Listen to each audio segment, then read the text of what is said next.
Welcome back from closed session, everyone. Let's reconvene. Roll call, please. Councilmember Nierenheim. Here. Councilmember Lowenstein. Here. Councilmember Horvath. Here. Councilmember Obashi. Here. Councilmember Emdy. Here. Mayor Brand. Here. Thank you, Eleanor. Do we have any announcements from closed session? Yes, Mayor. Council members do have reportable action on two cases. In the first case, the council voted unanimously to defend the city in a lawsuit. Karina Sprague and Frank Aliato. That was a unanimous vote to defend the lawsuit. Similarly, the council voted unanimously to defend the city in a lawsuit filed by Ramirez Clark. And that concludes the reportable action from the council. Okay. With that, I'll entertain a motion to adjourn to a regular meeting. Motion to adjourn to regular meeting. Second.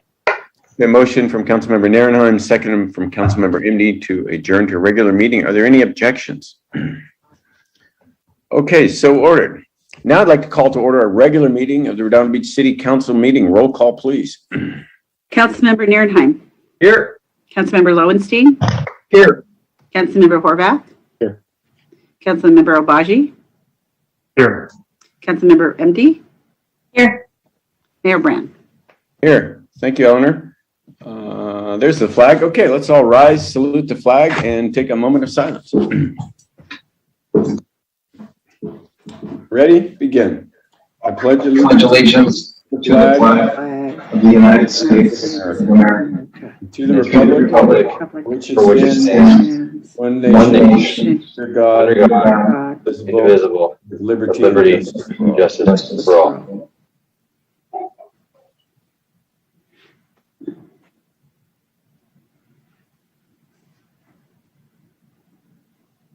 Okay, thank you. First up, I guess we'll do announcements. Councilmember Nierenheim, do you have any announcements to make? Yeah, I had a good little community meeting last night, virtual one. July is going to be virtual as well. Conflicts with work schedule. But August we'll be back doing in person at Alta Vista, and I'll probably do a virtual one as well that month. Other than that, that's it. Thank you. Okay, Councilmember Lowenstein. That noise you heard yesterday at around 3 p.m. was our wonderful neighbors, the AES power plant, letting off steam. It frightened a lot of people, not just in our neighborhood. I heard reports of people at Del Amo Mall hearing it. That's how far people heard it. And somebody measured the decibel level over 105 decibels. Anything above 85 decibels is considered harmful to your health. So AES continues to be a great neighbor of ours, and while it's good that their systems work, their power plant, the unit in particular, is 67 years old and obsolete. It shouldn't be operating. So anybody that's watching this that was awoken, like they were napping, or frightened, that was the AES power plant. And if you had forgotten for a while how it sounds, now you know.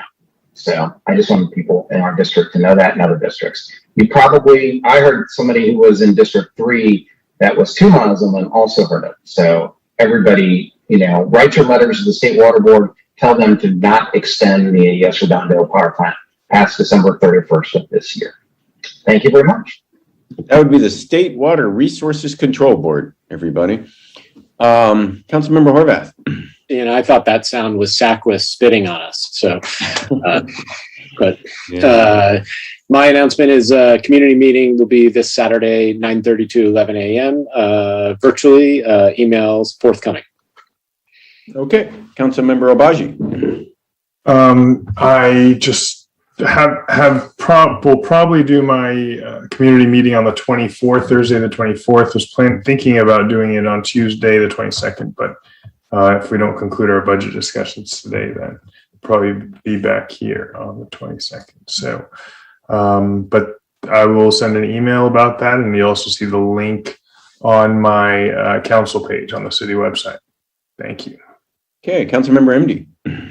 Today I was going by to the Torrance Farmer Market, and I saw the new transit center over there in Torrance. They've moved quite a bit. It's going to be quite futuristic and shiny and new when I see it. So it's just, if you go by Crenshaw, you'll see their new center. Ours will hopefully get there soon. Okay. Jill, let me ask you a quick question. Will we be meeting in council chambers July 6th? We, at this point, are not scheduled to, based on the completion of the work, not so much the physical work, but the technology in the chambers, and there's a need to do some training and getting that ready. So most likely not on the 6th, another meeting in July. Okay, thank you. I meant to call you earlier and find out because I wanted to make a big announcement, but I'm glad I asked. Originally, we were going to, so everyone knows, there's been a lot of upgrades, a complete redo of our council chambers while we were in COVID. So we will be getting back there soon, and really looking forward to it. So probably sometime in July. So thank you. All right. With that, our first item up, is our approval of order of agenda. Is there any motions to approve the agenda, change the agenda? I had a recommendation from city manager that we move item N1 directly after F2. Be more appropriate. I wouldn't mind doing that too. I'm sorry, item N1 after F2. Right. Right. Why don't we do N1 before the public hearings? After N1 after F2. F2? Yeah, because that's very related to Community Financing Authority, right? That is the community. Right. The suggestion would be, once you complete the Financing Authority meeting, that when you reconvene as the council, and you would normally go right into consent, that at that time, we would suggest you move up and deal with N1 then, because we'll have the consultants here, and it will be sort of immediately after that last discussion that you would have just immediately had. Okay, so I'll make a motion to move item N1 to just after F2. Second. Actually, I take it back. After G1, because if there's any blue folder items, we want to be able to record those items as well. Mm-hmm. Okay. Second, are okay with that? Yeah. Okay, there's a motion and a second. I'll do a roll call vote. Councilmember Nierenheim. Aye. Councilmember Lowenstein. Aye. Councilmember Horvath. Aye. Councilmember Obaji. Aye. And Councilmember MD. Aye. Okay, we've got our agenda. So next up is a special meeting of the successor agency. A call to order a meeting of the successor agency to the former redevelopment agency. Roll call, please. Member Nierenheim. Here. Member Lowenstein. Here. Member Horvath. Here. Member Obaji. Here. Member MD. Here. Chairman Brand. Here. Thank you, Eleanor. Approval order of agenda. Are there any approvals or you want to change or make a motion to approve? Order of agenda. I'll make a motion to approve the order agenda. Second. Okay, there's a motion by Councilmember Nierenheim, second by Councilmember Lowenstein. Any objections? Okay, so order blue folder items. Are there any blue folder items? No items, no blue folder items for this meeting. Thank you. Consent calendar, we have 4 items on consent calendar. Any member is entitled to pull any item and have further discussion. Any member of the public can speak on any of these items. Again, this is an agency meeting about successor agency to the former redevelopment agency. So any member like to pull any items from the consent calendar? Not hearing any takers. Anybody from the public like to comment any item on the consent calendar? I'd like to pull an item from the consent calendar. Can I pull item H10, please? This is for the successor agency to the former redevelopment agency. So it's So Mayor, there's no Zoom or e-comments for the record. okay. Is there a motion to approve the consent calendar? So moved. Second. Okay, a motion by Councilmember Horvath, second by Councilmember Lowenstein. I'll do a roll call vote. Councilmember Nierenheim. Aye. Councilmember Lowenstein, Aye. Councilmember Horvath, Aye. Councilmember Obaji, Aye. and Councilmember MD. Aye. Okay, I have to read C4, Eleanor. Yes. So, oops, I just lost it here. Hold on one second. Okay. Adopt resolution number SA-2106-02, a resolution of the successor agency to the former redevelopment agency of the city of Redondo Beach, approving and adopting the administrative budget pursuant to Health and Safety Code section 34177J. Thank you, Mayor. Thank you.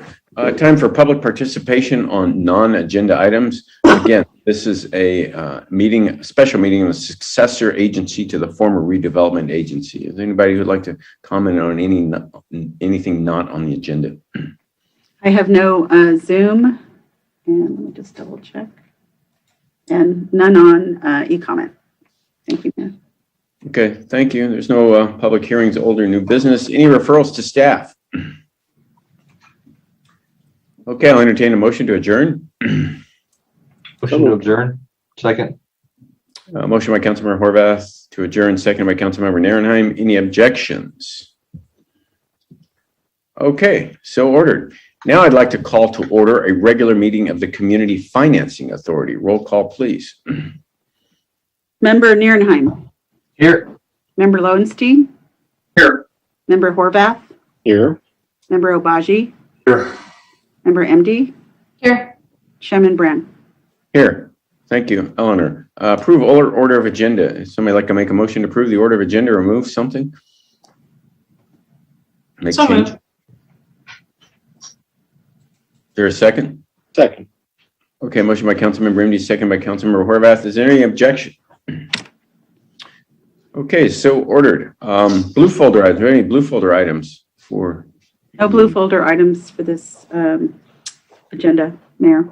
Okay. And consent calendar. Again, this is the consent calendar of the Redondo Beach Community Financing Authority. There are 3 items on it. Any member can pull an item. Any member of the public can comment on any item. Are there any public comments? No public comments, Mayor. Anyone from the agency like to pull any item from the consent calendar? Anyone might make a motion to approve the consent calendar? Motion to approve. Second. Okay, motion by Councilmember Horvath, seconded by Councilmember Lowenstein. I'll do a roll call vote. Councilmember Narenheim? Aye. Councilmember Lowenstein? Aye. Councilmember Horvath? Aye. Councilmember Obaji? Aye. And Councilmember MD. Aye. Okay, great. You don't need to read anything, do you, Eleanor? No, not Okay. yet. Next up is public participation on non-agenda items. Again, this is the Redondo Beach Community Financing Authority. Anyone can speak about anything that's not on the agenda. Are there any speakers who'd like to speak about on non-agenda items for the Community Financing Authority?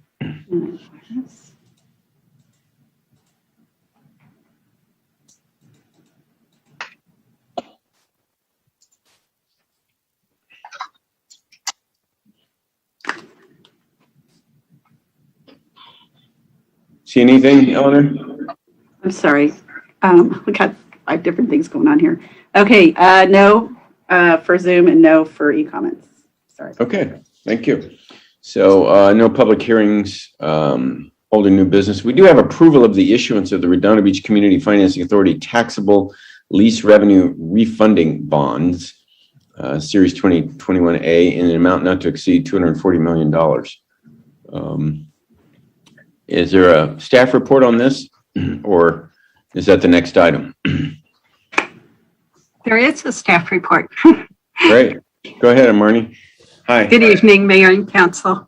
We want to thank you for being such a big part of the process to refinance the city's unfunded accrued liability, or UAL, with bonds. We're before you tonight with your last action before the bonds are issued. And so tonight we'll be looking for more specific direction in regards to the structuring of the bonds and then approval to issue the bonds. Once again, we have with us Larry Cosmont and Dan Masiello from Cosmont Transaction Services with the presentation, and several other members of the financing team are here and available for questions if you have any. And with that, I'll turn it over to, it looks like Dan Masiello of KTS. Yes, Marnie, thank you. Good evening, Mr. Good Chair and members of the board, I believe, are your roles at this point. I hope you're not sick of seeing me yet, but you seem to be able to get rid of me. Thanks for your time again tonight. I know you have another long night ahead of you. This will hopefully inform some of your discussions later. Let me go ahead and get this presentation fired up here. It should be fairly brief. You probably all know more about refinancing pensions and UALs than you ever dreamed possible, but let's just get a few more items to discuss and then we should be on our way. Quick review here as I get my computer all set up. As you recall, we've been discussing this since about January. We've made several appearances in front of both the Budget and Finance Commission and the Council. Last week on the 8th, this council, or the City Council, directed the finance team to prepare a transaction for consideration that was designed to bring the plans, the CalPERS UAL, the CalPERS retirement plan balances up to 100% funding levels, and to have repayments that are initially level and then decline, similar to, in fashion to the way the current UAL repayment amortizations are structured. So tonight we will go through a couple of options about those structuring options, and we'll get into that a little bit later, but you don't have to direct us as part of the authorization. Here to entertain questions for your information. It would just, staff would need to let the finance team know what council would like to do in terms of the technical specific repayment methodologies, which we'll get into. That doesn't have to be formally authorized right now. You can do it later after your budget. You can just tell staff later or at another time. But what does need action tonight is going to be action by both the Community Financing Authority and the City Council. And so at some point you'll change your hats and you'll convene the City Council and do the same thing over again. So we'll go through all the explanations tonight. But there are various legal documents that need to be authorized and basically a resolution that needs to be approved as well. We'll explain all those as we get through things here. Excuse me. So just to recap in a little bit more detail about your unfunded accrued liability. So as you might recall, we're in kind of an interesting time period. CalPERS takes about 1 year to determine the makeup of everybody's retirement plan, how much you're supposed to have, what do you have, what don't you have, and that information is reported to cities. They always date their letters July, but they don't get to you until late August, early September. So the last set of information we had was that the city should have had about $613 million in combined plan balances. The market value was about 404, leaving about $209 million underfunded. What CalPERS does is it takes that number and projects it forward. It projected it forward a full year, actually 2 full years, because the information came out last year, so they knew it a year in arrears, and they projected forward another year to today. So the numbers we're talking about as current are actually this $212 million number, 211,796,876. If we were to write a check to CalPERS today, that's about what they'd want to wipe the decks clean. Well, as I said, we're in the time period where CalPERS is just concluding its analysis for fiscal year ended 2020, and the city will be receiving that information within the next couple of months. And so the financing team has gone ahead and made an estimate of what we believe at least part of the next UAL will look like. And we're estimating that to be about $12.5 million. Now that's subject to change. It's an estimate. There are other factors that we are unaware of that we can't calculate, such as demographic changes and other things that the actuaries might change within the plan. But for purposes of this evening, for purposes of approving not to exceed values and bond issues that you'll be authorizing, we used the number of $224 million, which is $12.5 million larger than the $212 million number. So all the discussion we have tonight will use those numbers. This does not lock the council into anything. This is just presenting you with the maximum 100% plan funding level that you could have. And from there, you can direct staff as you desire. We'd be happy to answer questions about any of that as well. So just as a recap, the bond payments that were paid this fiscal year, which were paid back in early July to recognize a discount, were approximately $13.7 million, a little bit less because there was a discount paid. And then what is currently slated for fiscal year 22, which if nothing else is done, would have to go into your budget, are about $15.5 million. So that's where we stand right now. That's kind of the scorecard, if you will. So what are you thinking about tonight? What are we approving? We went through this 2 years ago. I think we have a new council member since then, so we'll go through it real quick. But happy to answer any questions. But basically, we're discussing or considering lease revenue bonds. And the way a lease revenue bond works is that the city would enter an agreement with the Community Financing Authority. That's the hat you're wearing right now. And that lease, there are two leases, a site lease and a lease agreement. The site lease would transfer certain city properties over to the Community Financing Authority in consideration of the CFA issuing bonds and paying an upfront payment to the city of those bond proceeds for its lease. And then the city would lease the property back over time. And guess what the rent payments are? The rent payments are the same as debt service on the bonds. This enables the city to use its general fund credit. This enables the city to access the capital markets, much like you might use a credit card. It's not a secured loan per se, like with the general obligation vote. There is a lease component, which the capital markets like, but the credit worthiness of the city is evaluated based on its operations within its general fund, your wealth and demographic factors, your administrative factors, the strength of your financial statements, balance sheets, and whatnot. And we just had our meeting with Standard & Poor's last Friday, by the way, and we think it went very well. So looking forward to report back to you what the results of that meeting is. So the streets in particular, the properties in particular that will be subject to the lease will be certain city streets that aggregate about 1.8 million of square feet, and that will be acceptable to bond council to make it a legal and valid bond issue based on the lease, the underlying leases. Because they're city streets, and just it's important to understand that there is no right for the trustee in the covenants in the bond issue. There's no ability for a trustee to foreclose on any streets or to somehow enter the streets or take them away from the city and relet or anything like that. So this is a pure general fund structure. And I'm going to just go to the next slide for the visual in terms of how this process works. And then I'll stop here and see if there are any questions so far about any of that.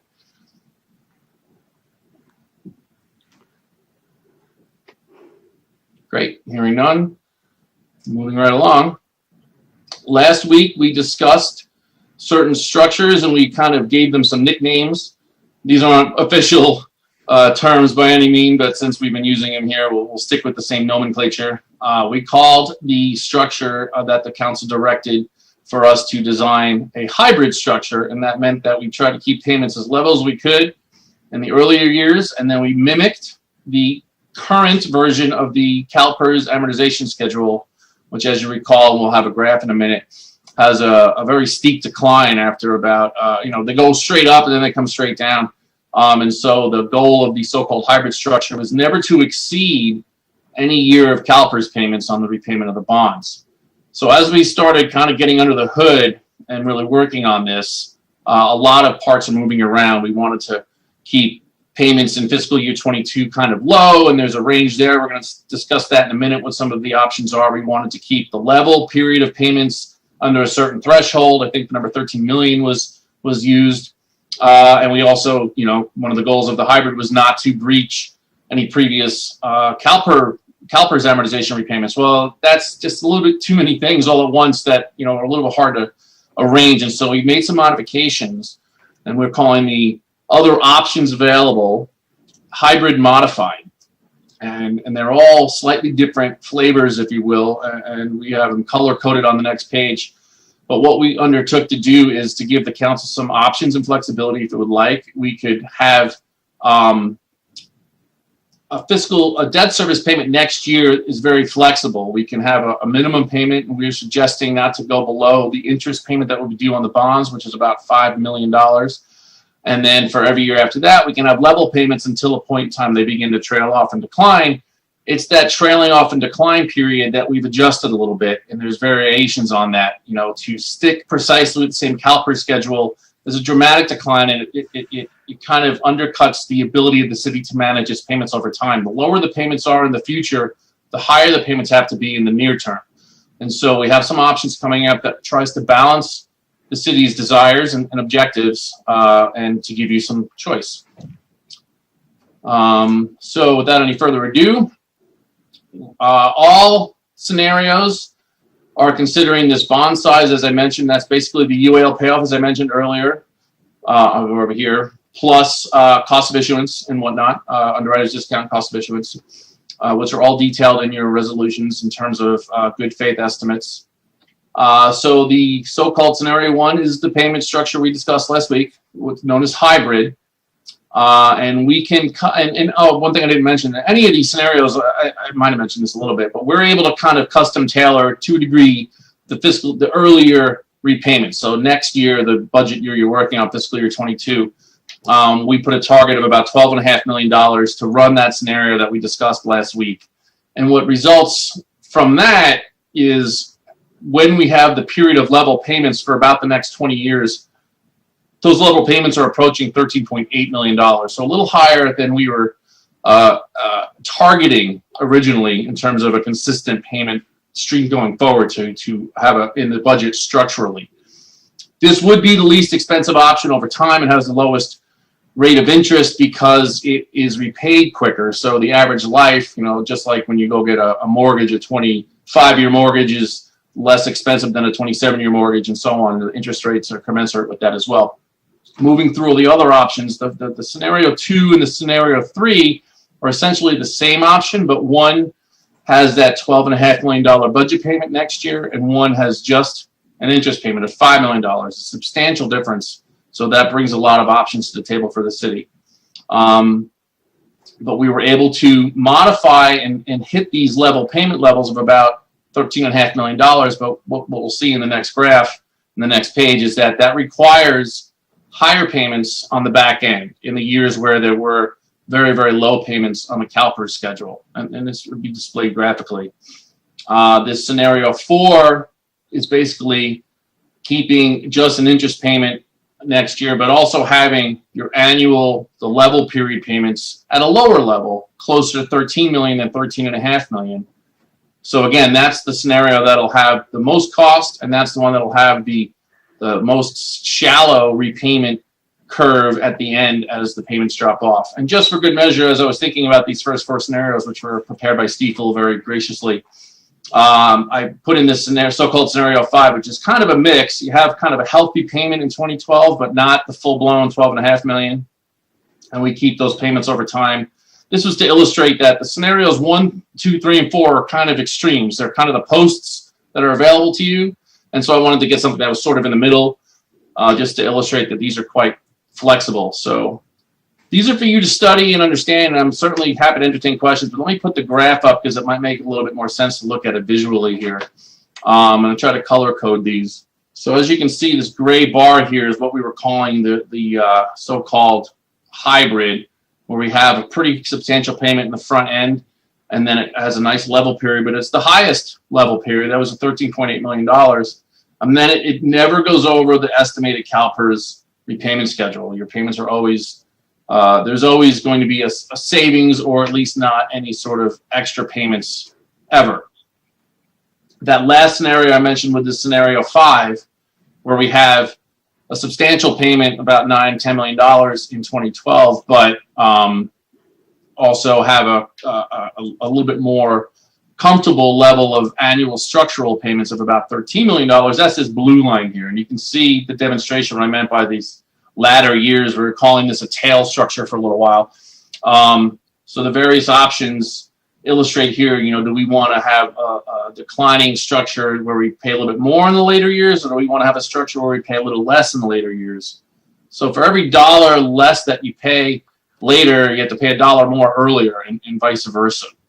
So those are kind of the broad range of structuring options. Now, as I said earlier, this doesn't have to be directed at this minute during this part of the proceedings. It's something to discuss probably later with your budget proceedings, budget analysis and considerations. I know Mike Wadzanski's been working very closely with us, as is Marnie, to structure these, and they're very well versed in these options and how they would impact your budget.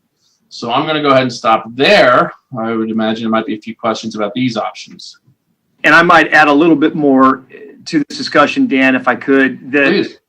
council tonight you can give us some direction on the scenario 2 and scenario 3 strategy, and simply pick a number later this evening as part of your budget motion, and we'll plug it in there and act accordingly.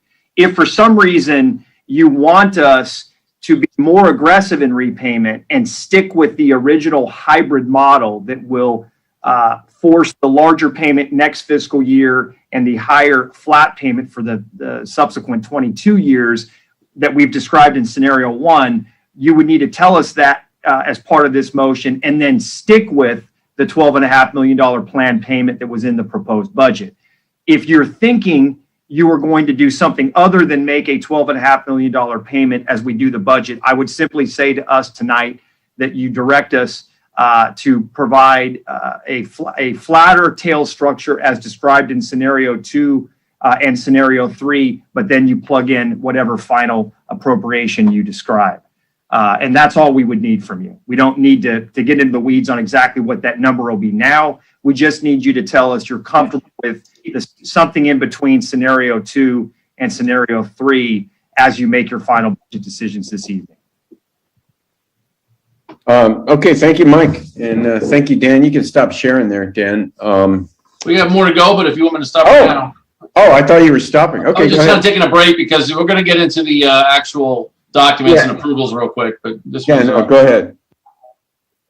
Are there any questions? I got a quick question. What is scenario? Can you go back up a slide 1 or 2 to show the, yeah, there you go. Scenario. So really what you're asking us to look at is between scenario 2 and scenario 3, right? So yeah, council member or director, the meat of it in my mind really is the next year's payment, right? And this is a big range right here, so that's why I threw in the scenario 5 to show you the middle ground, and then the annual payments. Those are really what I think are structurally what you want to understand and going forward, and just to understand that within those choices you're impacting the tail end of the repayment structure. That, you know, for every dollar less you want to pay in the first 20 years, there's a dollar more you have to pay, not literally, but, you know, illustratively later. You'll have to pay higher amounts later if you want to pay lower amounts now or in the near term. Right.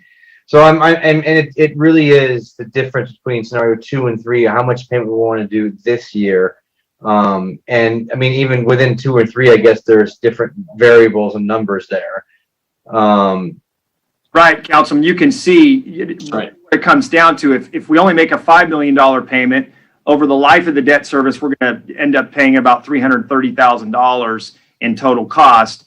If we make the $12.5 million payment as described in the proposed budget, the total debt service expense over the life of the bonds is $320 million. So you can see how that $7.5 million swing is going to affect future interest expenses. So yeah, but it really is. I mean, for $7 million a difference, there's a minimal overall cost over this entire time, and that's significant. Correct. Really significant. Yeah, that's the value of borrowing at these rates right now, which is why we've given you this range if you want that level of discretion as part of your budget motion. Right. Okay. So, and you kind of answered my question, what I had, which is we're expecting a $12 million increase, getting us to a 224 number. So we're going to get for a 225 number, and I'm seeing that the higher 225 number is because we have costs that we're putting into this bond that we're paying off.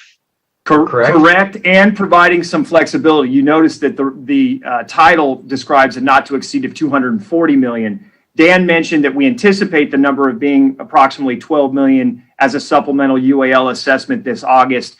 It could be higher than that. We don't know. So we're asking for some flexibility so we can final payment, whatever it is. And frankly, also, we were still working on the technical details as the agenda deadline came up. So we didn't want to undercut your options. So there is nothing compelling the issuance of that many bonds. There has to be a justification for it, and staff will absolutely be in charge of that the whole way with our team. So just to.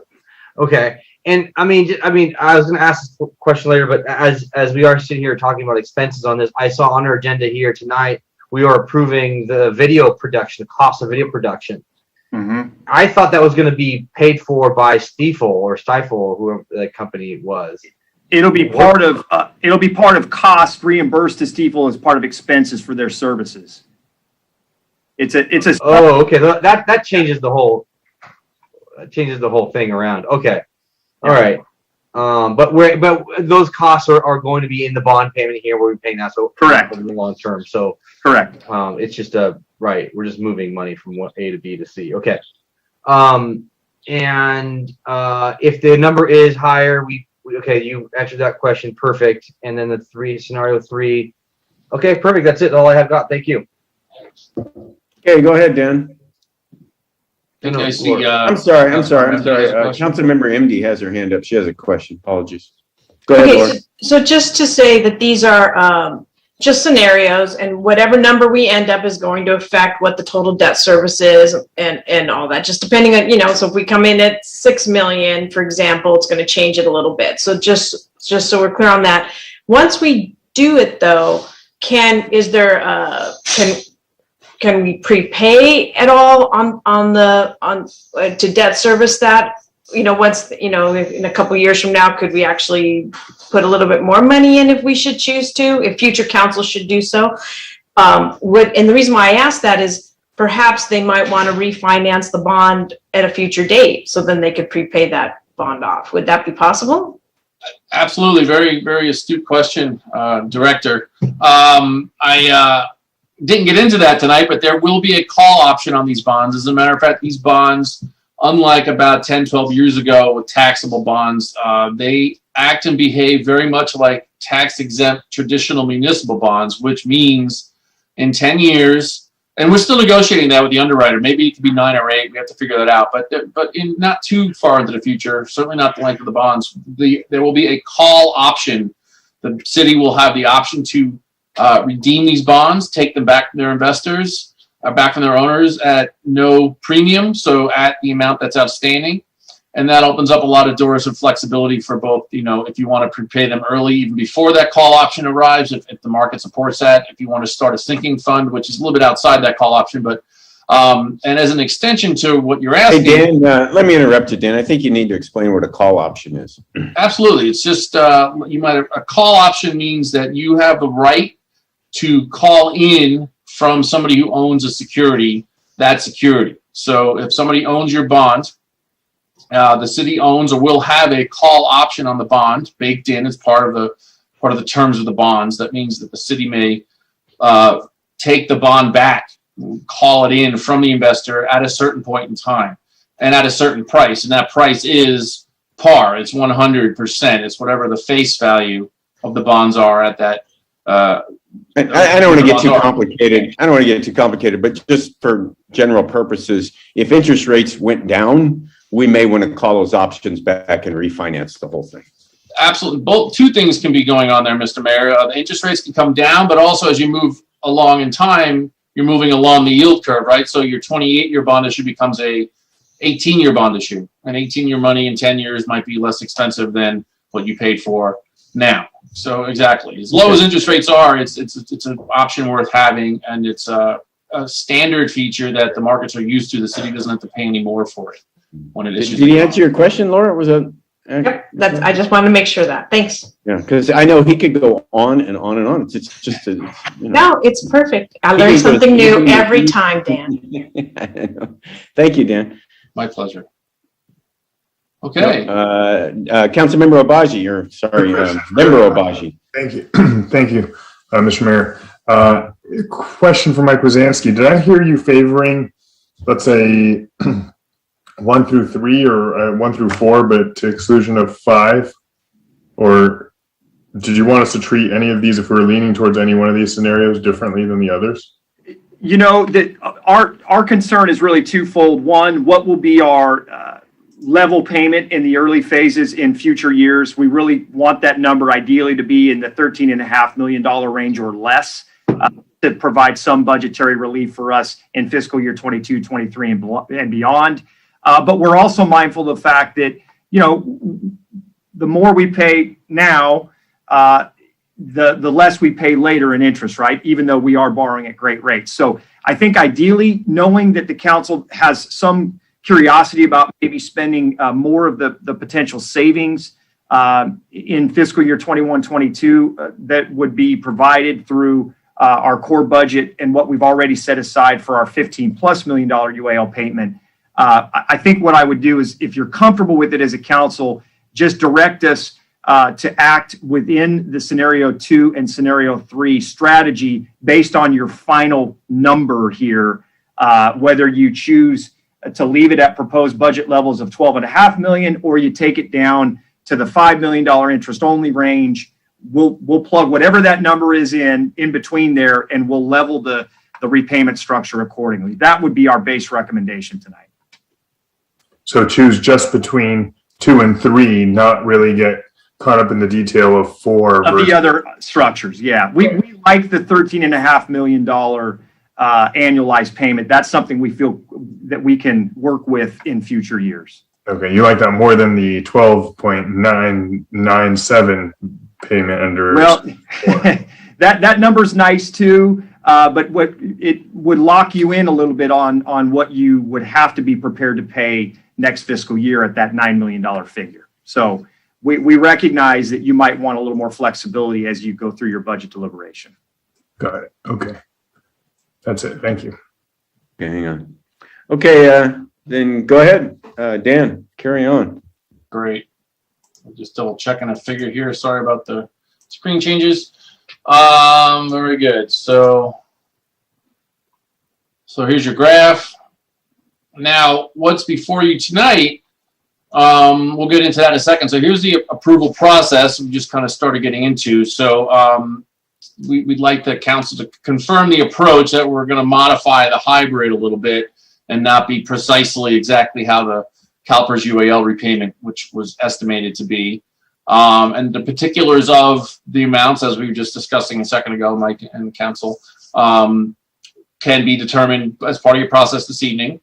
And so in order to move forward, this body, which is the financing authority, would need to approve its resolution, and then a similar, very similar resolution of the city council would come later in the city council meeting. That would authorize the staff to take certain actions, but also approve certain documents. And so we'll go through those real quick here. So the resolutions authorize, obviously, the issuance of the bonds. Included in those resolutions are not to exceed values. We touched on them briefly.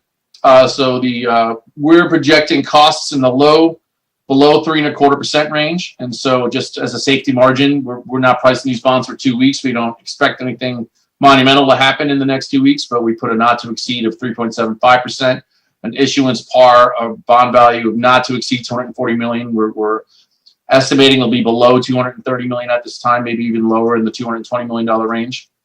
And a major component of the cost would be underwriter's discount, which we are still negotiating with the underwriters, but we have a cap on that of $4.50 per bond, as we say, or 0.45% of the amount of bonds issued. So those are the kind of parameters of the transaction that are encapsulated, that are contained in the resolutions. And the resolutions authorize the following forms of the following documents, all of which have been reviewed by the city attorney's office. A preliminary official statement, which would be the offer, similar to an offering prospectus in the equity world. This is something that the investors use to, those are something that the investors use to understand what the city's investment is, what the demographics of the city are, the disclosure about the bonds, the particulars of the city and its finances, the actual lease documents we discussed earlier. There's also an indenture, which is the agreement between the bondholders and the city that the trustee is part of. It actually puts out the terms of the bonds themselves. That's the actual contract of the bonds. There's a bond purchase agreement, which is the actual agreement between the bond underwriters and the city to purchase the city's bonds. So that has blanks in it, obviously. When the sale happens, those will be filled in. And there's also a continuing disclosure agreement that needs to be filled in, that needs to be adopted in order for the city to be able to remain compliant with certain SEC regulations about providing ongoing disclosure to the municipal bond markets. Any questions about the process or any of your documents? Oh, by the way, we have bond counsel on the line tonight as well, in case you have any questions about any of the legal agreements or documents. Yeah, I think we'll have to come back to this slide though, Dan, but go ahead. No questions so far. All right, well, that's it. This is the schedule from here on out. If it's to your liking, you approve the bonds tonight.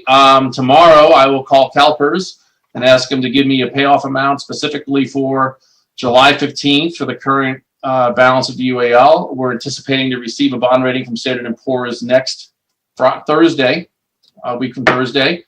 The pricing is scheduled to conclude on the 1st of July. We'll start around Tuesday of that week with a pre-pricing, and we'll have some an order period and indications of interest on the 30th, and we'll know the actual results on the 1st. And then 2 weeks after that, we'll actually close the bonds and receive the bond proceeds. And what we'll do at that point is pay off the current portion of the UAL that we know the amount for. The trustee will hold on to the balance of the bond proceeds, and when we get the new figure from CalPERS, end of August or early September, and then the balance of those bond proceeds will be used to fully fund the city's retirement plans. And there you have it. Okay. Thank you, Dan. Maybe leave your presentation up just for a second. I just want to say this is actually a great opportunity for the city council, for our generation and future generation, the next generation, to save a lot of money, take advantage of these low interest rates. So it's an incredible opportunity. Could you go back to the scenarios one more time, Dan? I just wanted to state Was my... it the graph or the numbers? Yeah, that one right there. I think I favor scenario number 3, something in that neighborhood. It makes a lot of sense, gives us a lot of flexibility to do some things, and you still got your level payment plan, and we're still saving the city a tremendous amount of money going forward. And it's 5 basis points higher than scenario 1. So seems like the way to go to me. Mayor, if I could, what's worth noting to that point in particular is even at scenario 3, if we did make only the $5 million payment, if you look below in Dan's footnote there, the current estimate under our model with PERS for total costs is about $430 million. So in scenario 3, we're still saving the city about $100 million on pension costs. Over how many years, Mike? Over the life of the bonds, which is about 30 years in total. Yeah, I hadn't heard that discussed. Are these 30-year bonds? 28, I believe. Let's see. It's an odd year. Final payment being 2049. Yeah. No, I'm not even going to ask where they got 28. So go back to your last, second to last slide that shows what we need to do. Yeah, the approval process. So in this meeting, because the next item in 1 is, I guess that's what I'm trying to figure out. What are we going to do here, and what do we need to do at the next item, and what will the budget drive? Yeah, the short answer is the actions you're taking as a financing authority effectively mirror the actions you would need to take as a city council. Both parties need to approve this structure and the lease-leaseback arrangement. I see. Telling us is you're authorizing to issue per this general structure and guidance. And then if you could go back down to that last slide, or the slide that showed the numerics on cost. There you go.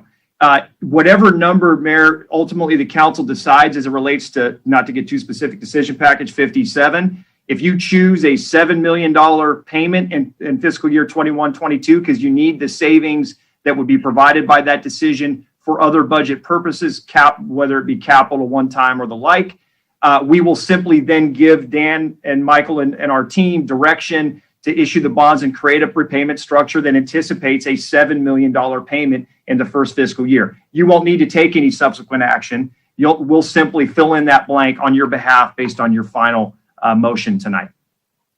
But you're looking for a scenario, ultimately. You're looking for the council to direct you to which scenario to choose. Okay. Right. Well, these are just a roadmap, Mayor. Right. It won't be. We can do this 1,000 iterations of this, right? So these are just some benchmarks for you to consider. We would basically describe the hybrid. If you told us $7 million as an example, we'll make a $7 million payment, and then that will flow through that scenario 2-3 chart accordingly. But I don't see that in one of the scenarios, 7 million. I see 12 million, I see 5 million, I see 9 million. I don't see 7 million. So maybe, Dan, why don't you show the charts now?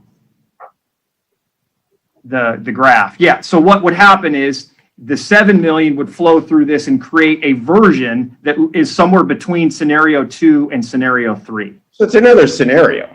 It is. It We would got be- enough scenarios. Yeah. Okay, got it. That's why I was telling you it would be between there. Give us discretion between 2 and 3 based on your final number chosen tonight as part of the budget. I see what you're saying. It's going to be, the curve is going to be somewhere in between that gold line and that green line at the tail end there. The highlights of what you really want to focus on, Mayor and members, is, in my opinion, for every dollar more you spend next year, or not dollar, but the more you spend out of the 22 budget, the less you have to make in payments over time.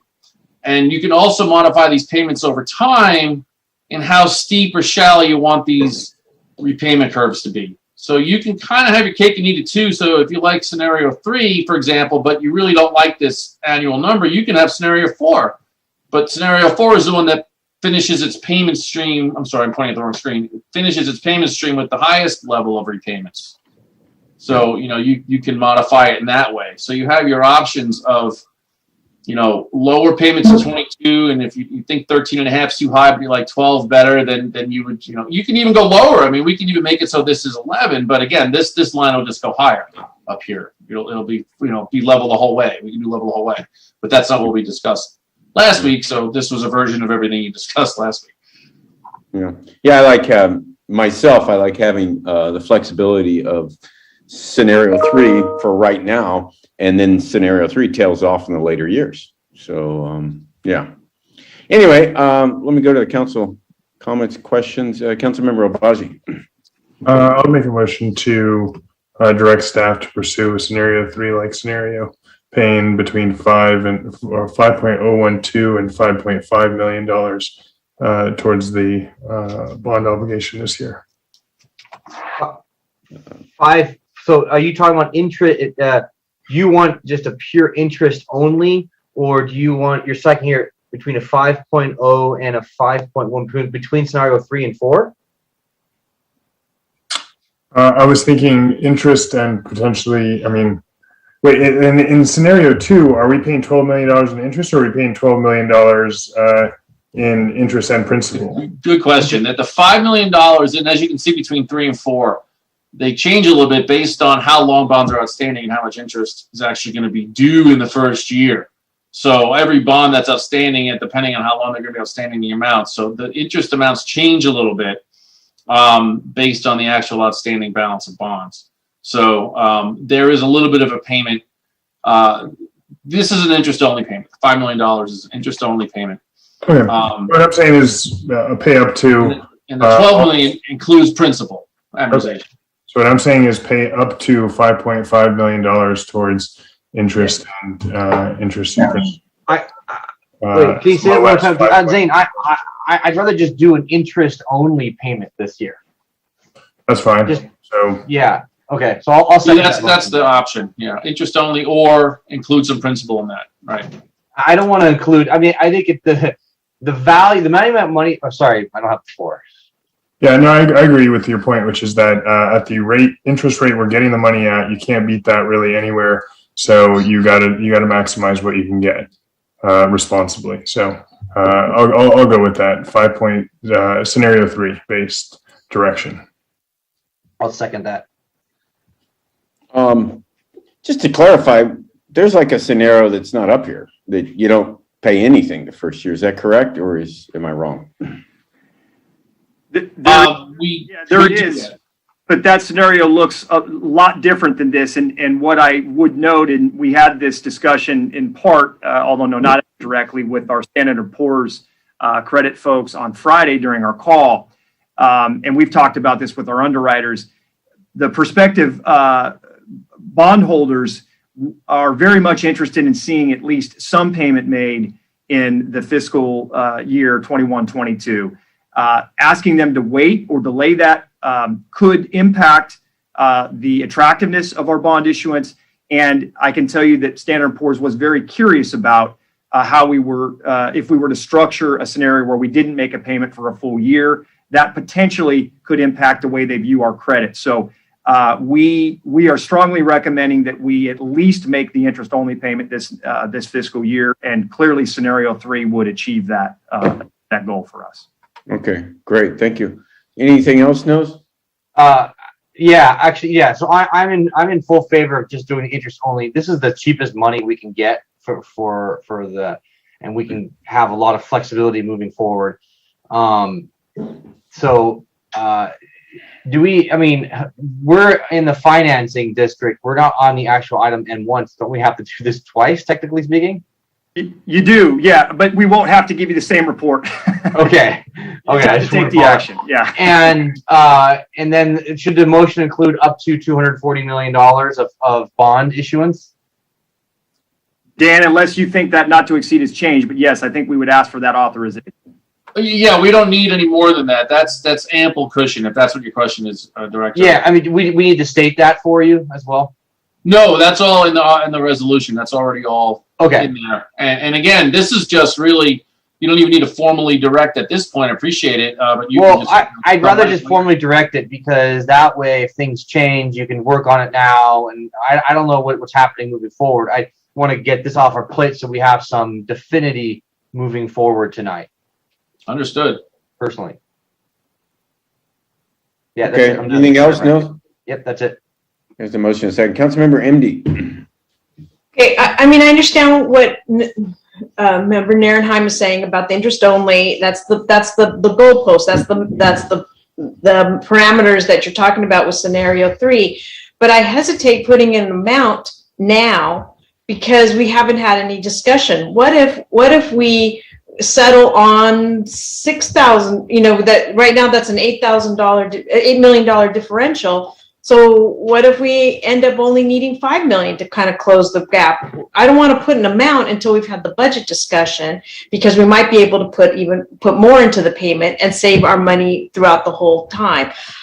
I'm suspecting, based on that conversation so far, that you plan on using every penny of it. But it's just instead of putting that definitive number in right now, they just need scenarios. Am I understanding that right, Dan? Or do you need to know exactly how much our payment's going to be? What we need tonight, what must happen to move forward, is the approval of the resolution for the CFA and the approval of the resolution for the city.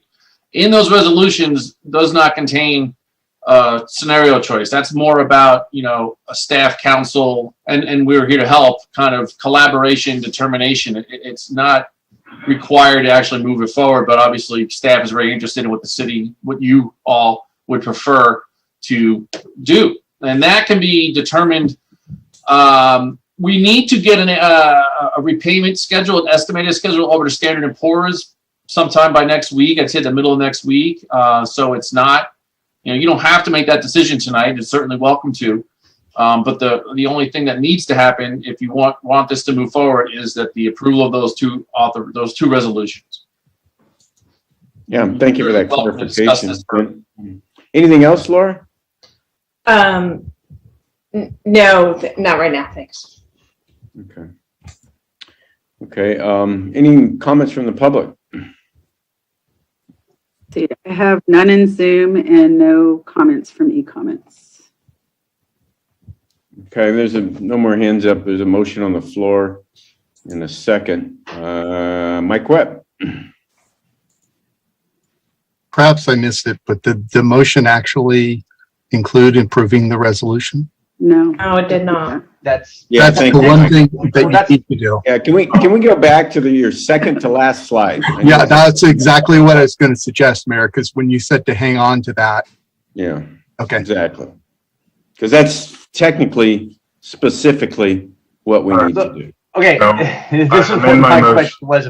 Well, Zane, go ahead, Zane. You got the floor. I'll amend my motion to approve the resolution of the City Council and the CFA Board, which authorize it and/or approve the issuance of bonds not to exceed values of $240 million, underwriter discounts, $4.50 per $1,000, and all-inclusive true interest costs of 3.75%. Include the preliminary official statement, site and facility lease agreement, indenture, assignment agreement, bond purchase agreement, continuing disclosure agreement. Before you second it, can I just change it to approve the CFA resolution only because you're going to take up the council resolution next. Right. Got it. Got Yes. it. And to authorize the mayor, right? That's all included in the resolution, I believe. Right. For the interest only option. Right, Zane? Yes, for the, well, we already had that in the motion, Yeah. so. Yeah, okay. So I will agree to that amendment on the motion. Okay, thank you, Mike.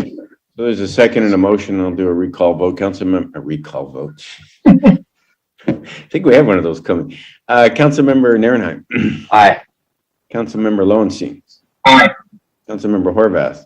Aye. Councilmember Obaji. Aye. And Councilmember MD. Aye. Okay, well, thanks, Jan. Don't go away.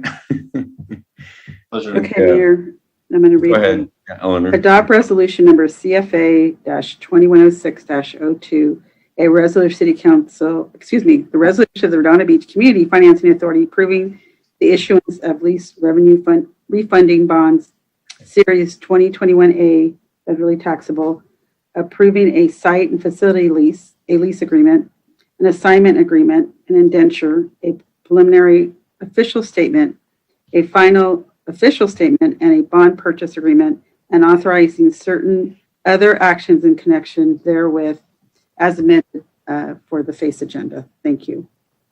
Okay. Thank you, Eleanor. Excuse me, guys, I'm pulling up my agenda for the Financing Authority because that completes item I1. So, or is that L? I can't tell if that's an I or an L. Anyway, it's an I. I guess member items and referrals to staff. Any items or referrals to staff? Okay, I'll entertain a motion to adjourn. Motion to adjourn. Second. There's a motion from Councilmember Narenheim, seconded by Councilmember Lowenstein to adjourn the Redondo Beach Community Financing Authority. Any objections? Okay, so ordered. So we are back to a regular city council meeting. Roll call, please. Councilmember Nierenheim. Here. Councilmember Lowenstein. Here. Councilmember Horvath. Here. Councilmember Obaji. Here. Councilmember MD. Here. Mayor Brand. Here. Thank you, Eleanor. Blue folder items. Do we have any blue folder items for the regular council meeting? Yes, J1, which is public participation on non-agenda items. We have public comments. L1, the public hearing for the user fee amendments. We have an exhibit, revised exhibit A for resolution number CC 2106-062. And for L2, the continued public hearing on the budget, PowerPoint presentation, BRRs, quick reference guide, and table of contents, BRRs from 55 through 58. And then P2, which is the mayor's appointments to fill vacancies of boards and commission, mayor's appointments. Thank you. Okay. Is there a motion to admit those to the record? Motion to admit all blue folder items to the record. Second. Okay, a motion by Councilmember Narenheim, second by Councilmember Obaji. I'll do a roll call vote. Councilmember Narenheim. Aye. Councilmember Lowenstein. Aye. Councilmember Horvath. Aye. Councilmember Obaji. Aye. And Councilmember MD. Aye. Okay, there you go. So next up, I guess, will be item number N1. So this kind of continues our discussion. A report. We're going to get another report from you, Marnie. Brief, or No, it's just the same item, the city resolution. okay. So same version of the last resolution. Is there a motion? Yeah. Well, before there's a motion, let me see if there's public comment. Is there any public comments to item N1? And it might be good to put the slide back up. Yeah. Thank you. Yeah.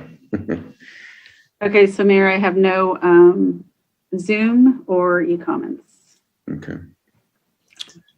Okay, I'll entertain the motion, but this time it's for the city council.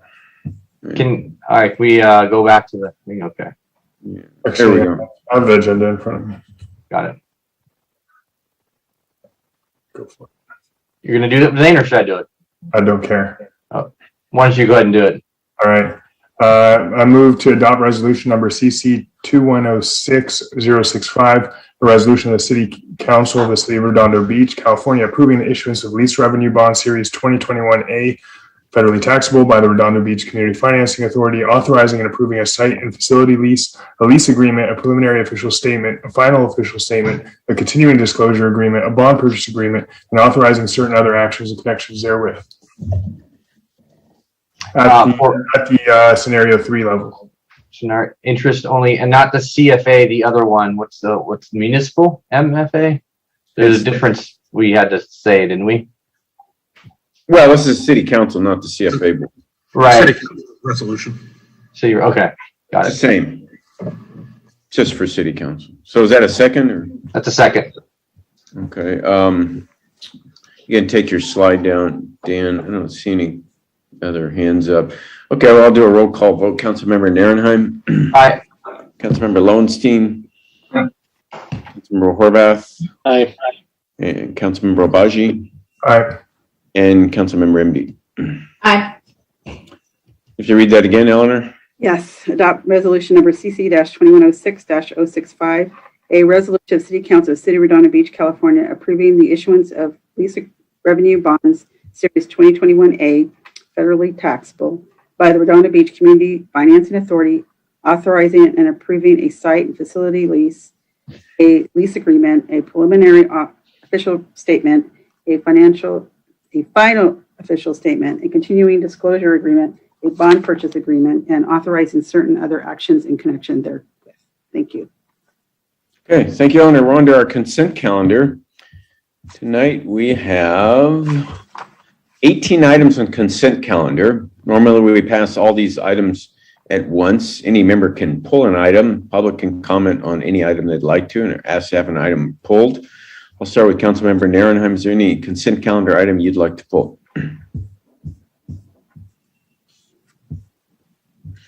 Councilmember Narenheim? Sorry, there is no consent calendar items I'd like to pull. Councilmember Lowenstein? H12, please. H12. Councilmember Horvath? No, thank you. Councilmember Obaji? H10, please. Councilmember MD? Nope, that's the one I wanted to pull as well. Okay. Is there any comments from the public on any of the items we're not pulling, namely H10 or H12? Mayor, we need to pull H16 per our, from the blue folder items, H16 needs to be pulled. H16 needs to be pulled.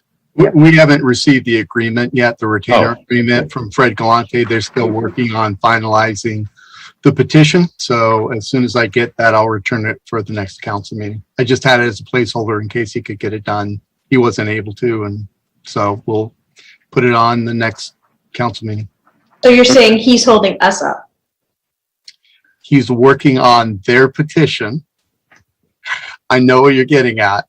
You're just giving me grief. So they're working on the petition. Once they get that finalized, then they'll work on the retainer agreement for us, any other municipalities or other government entities that want to join. Right now, we are the first. Hopefully we won't be the last. I can't imagine. Hopefully. You never know. Well, it's like SB 15. We were the only ones. People talk big and then back down. Okay. Are there any public comments on any items on the consent calendar other than H10, H12, or H16? Okay, so I have none on the Zoom, but we have some on the comment. So Vicki, would you like to read those? Give me just a moment, please. Something happened to my screen. I apologize. How many do you have, Vicki? There's, let's see here. Refreshing it right now. Yeah, it's a little bit more complicated because there's one. Okay, so H8 and H9. Oh, I'm sorry. Okay, for item H8 submitted by Mark Nelson, based on my professional review of MBI's questionable work for the city of Manhattan Beach on the Sepulveda Hotel project, I cannot support the use of MBI. For item H9, the comment from submitted by Grace Peng. Why are you submitting this completely illegal housing element? At this morning's webinar on affirmatively furthering fair housing, HCD said that plans that concentrate either poverty or affluence will be rejected. New housing must also reduce income and racial segregation. This plan puts almost all the low-income school children in Adams Middle School, which already has the percentage of low-income children as Paris Middle School. AFFH requires that you zone to reduce segregation by putting more of the low-income housing in South Redondo Beach.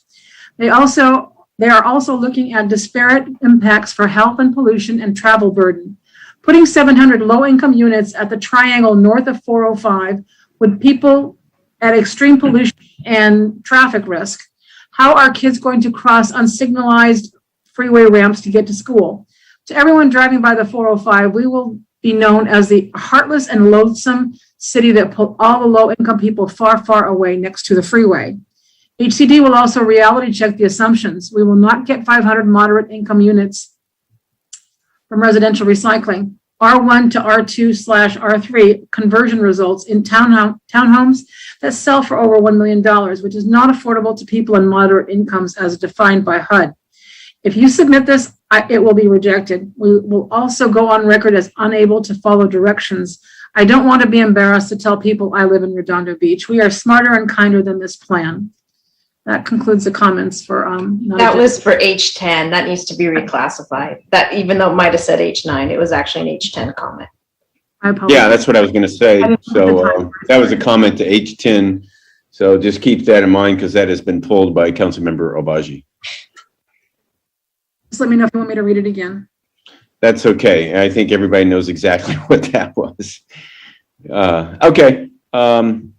So with that, I'll entertain a motion to approve all consent calendar items other than H10, H12, and H16. So moved. Second. Okay, motion by Councilmember Horvath, second by Councilmember Obaji. I'll do a roll call vote. Councilmember Narenheim. Aye. Councilmember Lowenstein. Aye. Councilmember Horvath. Aye. Councilmember Obaji. Aye. And Councilmember Imdi. Aye. Okay, you need to read a few, Eleanor? Yes. H5, adopt by 4/5 vote and by title only, resolution number CC-2106-060. A resolution, City Council, City of Redondo Beach, California, modifying the adopted budget for fiscal year 2020-2021 to accept $286,409 in the State Homeland Security Program grant funds. H9, adopt by title only, resolution number CC-2106-055. A resolution, City Council, City of Redondo Beach, California, authorizing submittal of the funding request certification to the Department of the Resources, Recycling and Recovery for payment programs and related authorizations. H11, adopt by title only, resolution number CC-2106-056.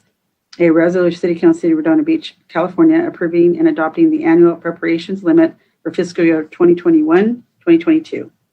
H14, adopt by title only, resolution number CC-2106-058, a resolution of City Council, City of Redondo Beach, California, leasing certain property to Charlie's at the Pier, Inc., DBA Charlie's Place.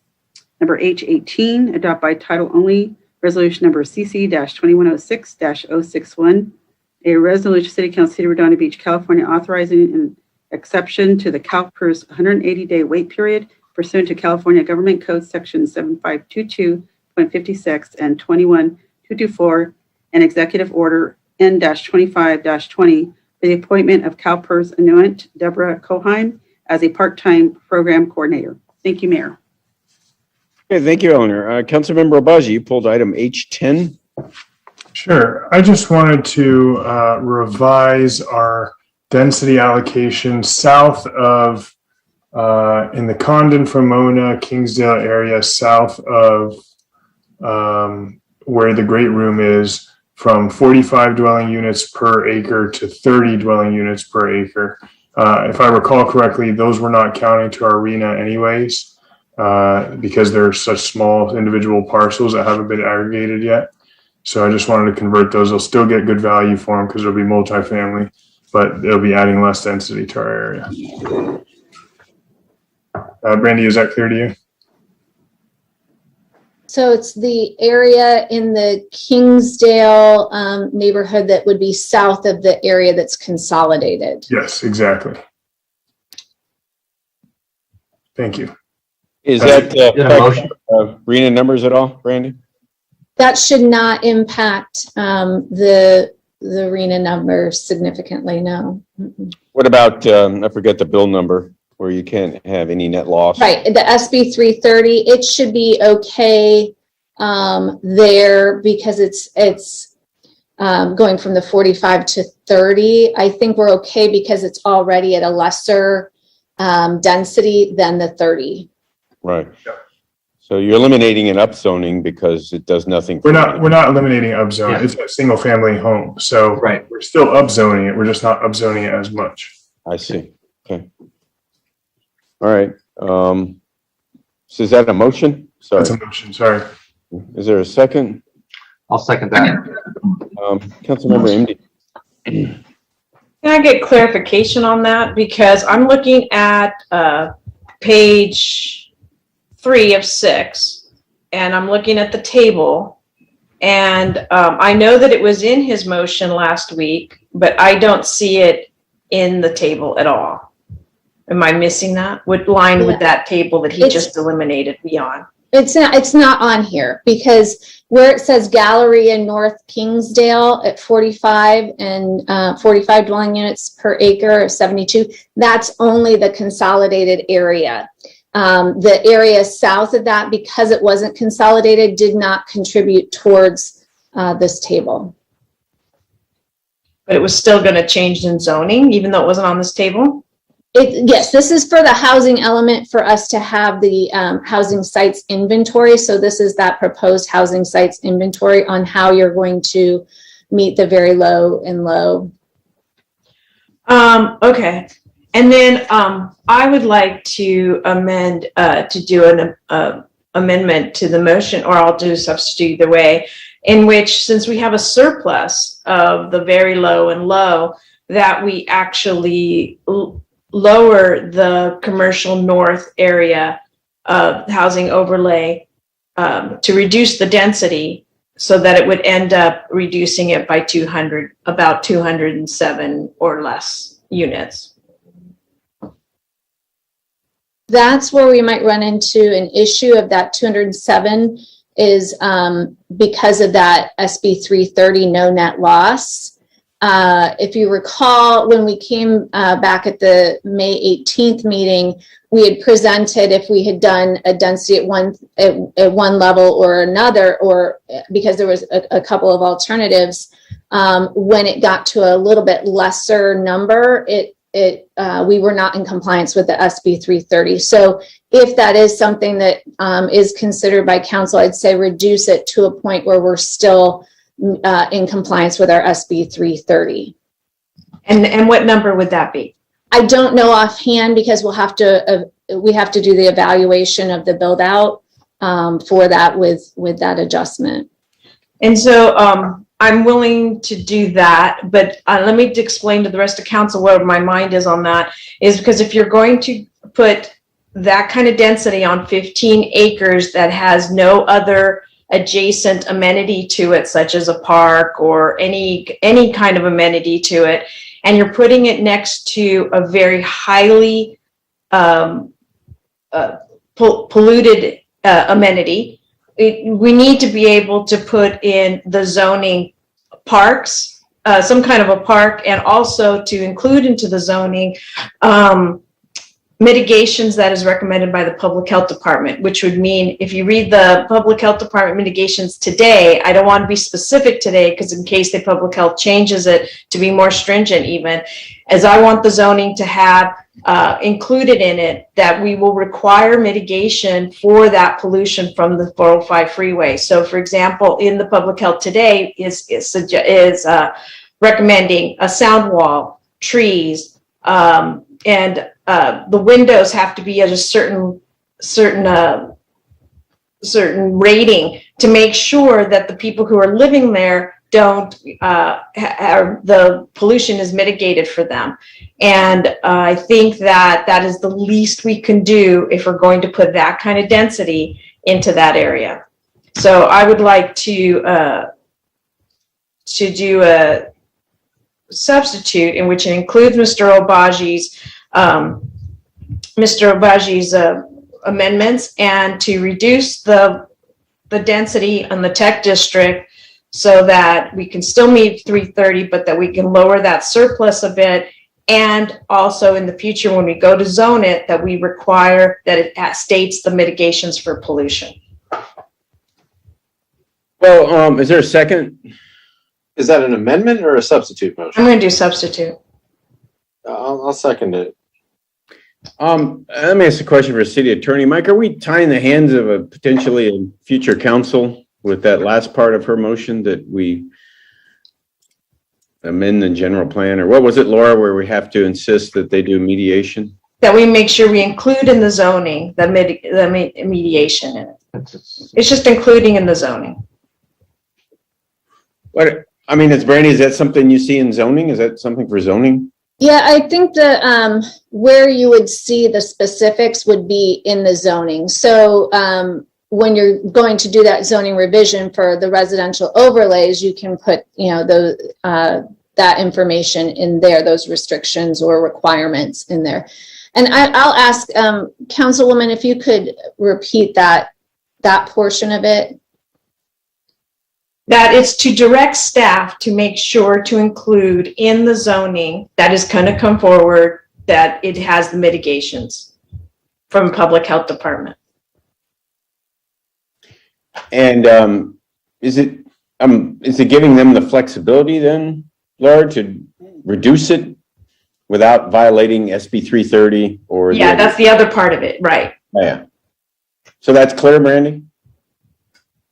Okay. Yes. Councilmember Obaji. I'd like to make a substitute to the substitute motion, which does what I said to do relative to the Kingsdale properties, adopts the environmental mitigation that Councilmember MD has requested, and leaves discretion with staff to reduce to the SB 330 level any surplus from the Galleria Transit Center housing overlay, which is at 70 dwelling units per acre in the most dense district in the city. So we just heard about the impacts on Adams Middle School and the like. So we do need to reduce that as much as possible, and any excess or surplus should come out of District 4 that would house the Adams, that would feed the Adams Middle School attendance. Does that motion make sense now, Brandy? Yeah, that substitute motion, it would be reducing in just a separate area to meet, but still meeting the no net loss requirement. Right. Is there a second to that one? I'll second that.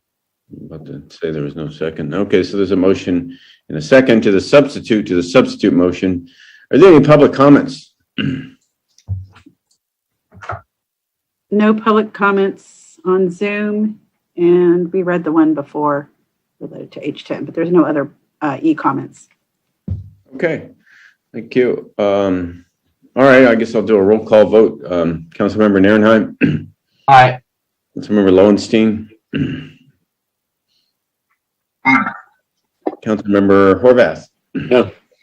Councilmember Obaji. Aye.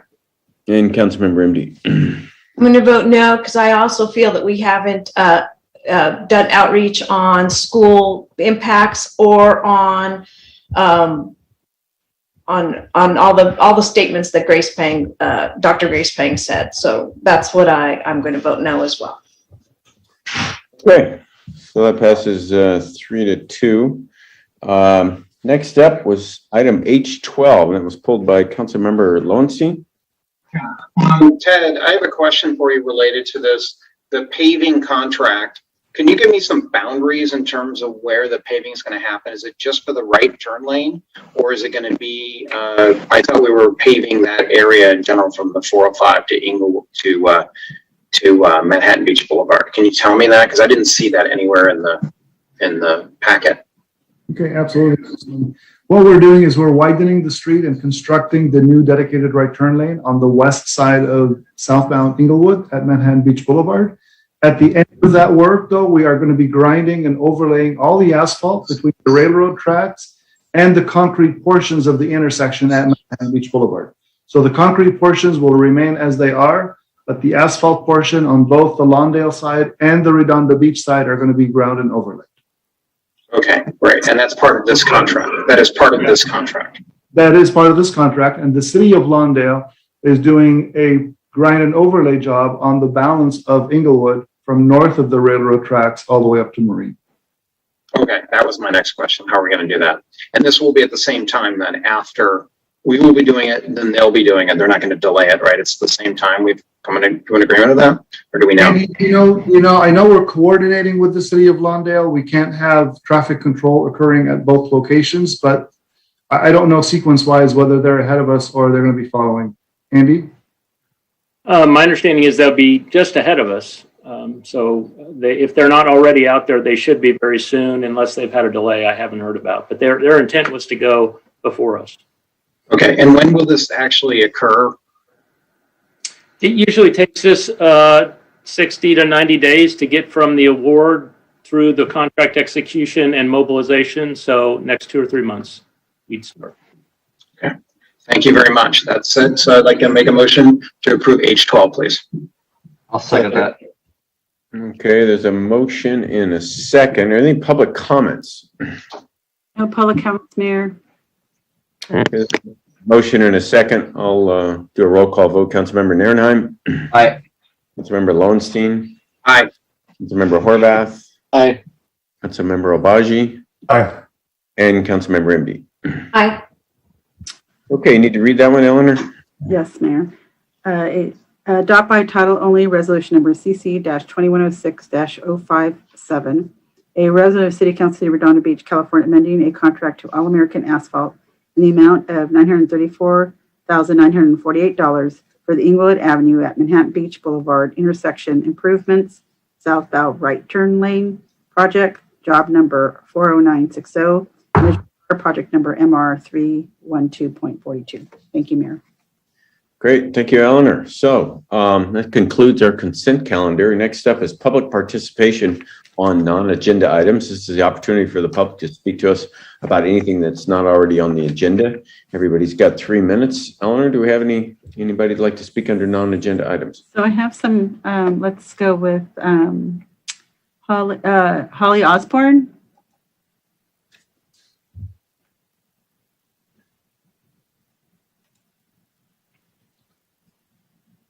Go ahead, Holly.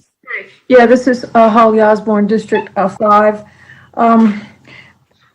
Most of the bad housing bills are on the assembly calendar in the Housing Committee for June 22nd. You know, that's the SB 9, which is the split the lot bill, and SB 10, which is 10 on a lot, and so forth. And I was looking at the Senate analysis, or the Assembly analysis, whatever the latest one was. And for SB 9, we had a letter opposing from the city of Redondo, but for SB 10, there wasn't one, and I thought we had written one. And I also thought we'd written one for SB 478 as well.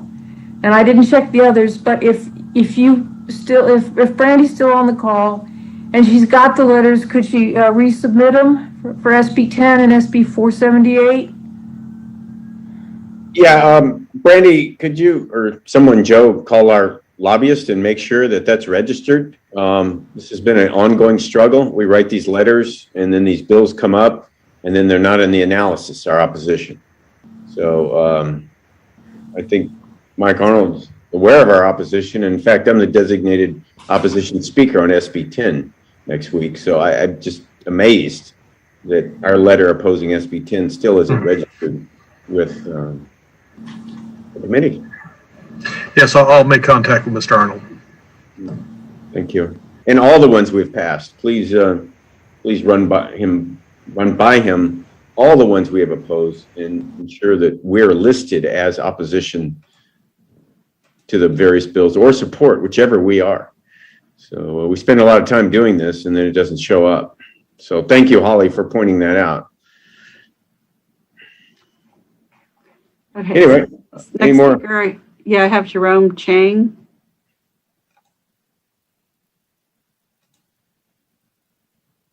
Good evening, City Council. Hi.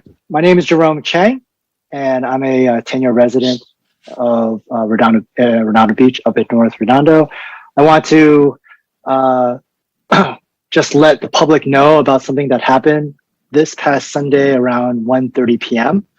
I was over at Dominguez Park for a playoff Little League game for my son and many others, so it was well attended. And about 1:30 p.m., I noticed some hate graffiti spray painted onto a 3-foot tall rock in Dominguez Park, closest to the main baseball field and the field house. It said, quote, "Kill gays." So I submitted an online form by 2:00. So I want to thank the city and Redondo Beach Police Department for quickly cleaning up the hate graffiti within 18 hours of this notification. I did let some people know in a couple of Facebook groups, but not everyone's on Facebook, and nor is everyone at a public hearing such as this. But I do want to let the general public know that this has happened in Redondo Beach. I do want to take this opportunity to let others know that there have been some other hate incidences around the beach cities, and I suspected that it would be Redondo Beach's time soon, and it happened. Recently, the pride flag at the City Hall in Manhattan Beach was taken down without authorization. There was even a video recording of it, but I don't know if they found anyone. There was also recently a swastika spray painted on a sidewalk at Mira Costa. All this is within like the past week. And then we have a anti-gay spray painting on a rock in Redondo Beach. So these are, public acts that want attention. Alongside that are some policy things related to diversity and equity inclusion in school curriculum that has been getting heated at both Hermosa Beach and Manhattan Beach to the city council and to the school board level, to the point where the consultant for Hermosa Beach, Dr. Atwaters, who's being hired to integrate anti-racist and other critical race theory items into the school curriculum. She was basically, the incident got to the national news on Fox. She got some death threats, and therefore she resigned. We haven't yet approached this level of scrutiny or even, policy in Redondo Beach Unified, but I think all these in aggregate shows that Redondo Beach is likely next, and it will heat up. I'm very hopeful that the city, and I urge the public to stand by and support all diversity, equity, and inclusion issues, both school board and city, because when you stay silent, those who are victimized with this or on the receiving end will feel alone, and they don't feel like they're getting supported. Those who speak the loudest and act the loudest may actually just be the minority. So let's show that the majority do have the support of our neighbors and residents. Thank you.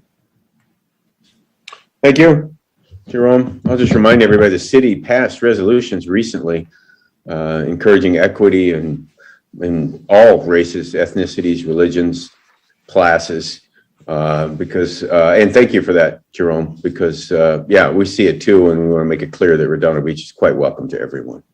So, but yeah, it's out there. So we've got to thank you to staff for taking care of the graffiti. We have a contract with the graffiti removal, and this is why. So hate has no home here. Okay, Mayor, there's no more comments and there's no more e-comments. Okay, thank you. Okay, with that, we'll move on to item L1, which is a public hearing to consider proposed user fee amendments for the Public Works and Financial Services departments.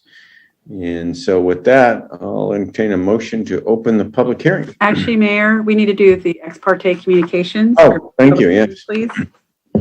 Yeah, so let's start with Councilmember Narenheim. You have any ex parte communications about this particular user fee amendment item? The user fee amendment item, I don't actually have any ex parte. I just read it by myself. Thank you. Thank you. Councilmember Lowenstein. I do not. Thank you. Councilmember Horvath. No ex partes on L1, and then ex parte on L2 is staff, residents, and Councilwoman Empty. Councilmember Obaji. No on L1. Councilmember MD. And on L1 and L2 is the same as Christian Horvath. Well, since we're doing this, why don't we go back to the council members who didn't cover L2? It was kind of my fault I said it, this particular item, but we should do ex parte on L2 now if you didn't cover that. Councilmember Narenheim. Thank you. Yeah, I thought we were going to do it separately. I have been talking to Councilmember Lowenstein, the mayor, the public, and staff over the budget item, and it's too detailed. I'm not going to get into the detail. Yeah. Councilmember Lowenstein. Yeah, Councilmember Narenheim, the mayor, public, and staff. Okay, Councilmember Obaji. I want to thank Jason Conroy, Eugene Solomon, Sheila Lamb for talking with me about the budget, and the mayor and staff. Yeah, thank you. Likewise, I spoke with budget and finance commissioners, Sheila Lamb, Eugene Solomon, and Jason Conroy is very helpful. I spoke with many members of the public, spoke with Councilmember Lowenstein, Narenheim, and Councilmember Obaji, and staff, of course. So with that, I will entertain a motion to open item L1. I'll make a motion to public hearing for item L1. Second. Okay, great. So public hearing's open. Marnie, you're going to give us a report? I will. Good evening. Great. We're holding a public hearing to adjust a few fees to ensure that we're recovering the cost of providing the services. First, we have adjustments for some of the fees charged by the engineering division of the Public Works Department. One of the fees for investigations is increasing, and then some new fees are being added to recover the city's cost. Secondly, we have the Financial Services Department with two fee adjustments. The first is a housekeeping item to reflect the contract terms we have with our credit card processor. It allows us to change the rate in the future to the rate dictated by the credit card processor without holding another public hearing. And the second fee adjustment for financial services raises the cost of a replacement dog tag from $1 to $5. So those are the only fees we're looking at adjusting this year. Ted Simon, Public Works Director, and myself are available for any questions you might have. Okay, thank you, Marnie. Let's see. Any questions? Not seeing any panelists' hands up. Are there any comments from the public? No comments, Mayor, for Zoom or e-comments. Okay, give me just a second here.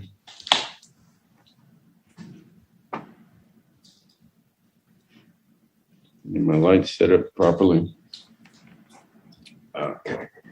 1 second. Sorry about that. Okay, Councilmember Narenheim, you got your hand up?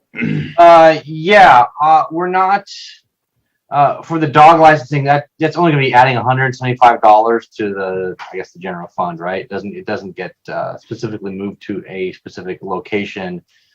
Right, that's correct, right? It just says general fund, so we can't, question, we don't move the dog items or dog licensing, dog fees to a fund. Right. Yeah. Yeah, we have animal licensing as a line item in the general fund, and this would be part of that. Okay. Is $75, we didn't do a budget adjustment. We're the ones who issue the tag, or the third party does the tag? The third party is actually mailing it out, but the tags are provided by us. We mail them to the third party, and they send it to the pet owner. Oh, okay.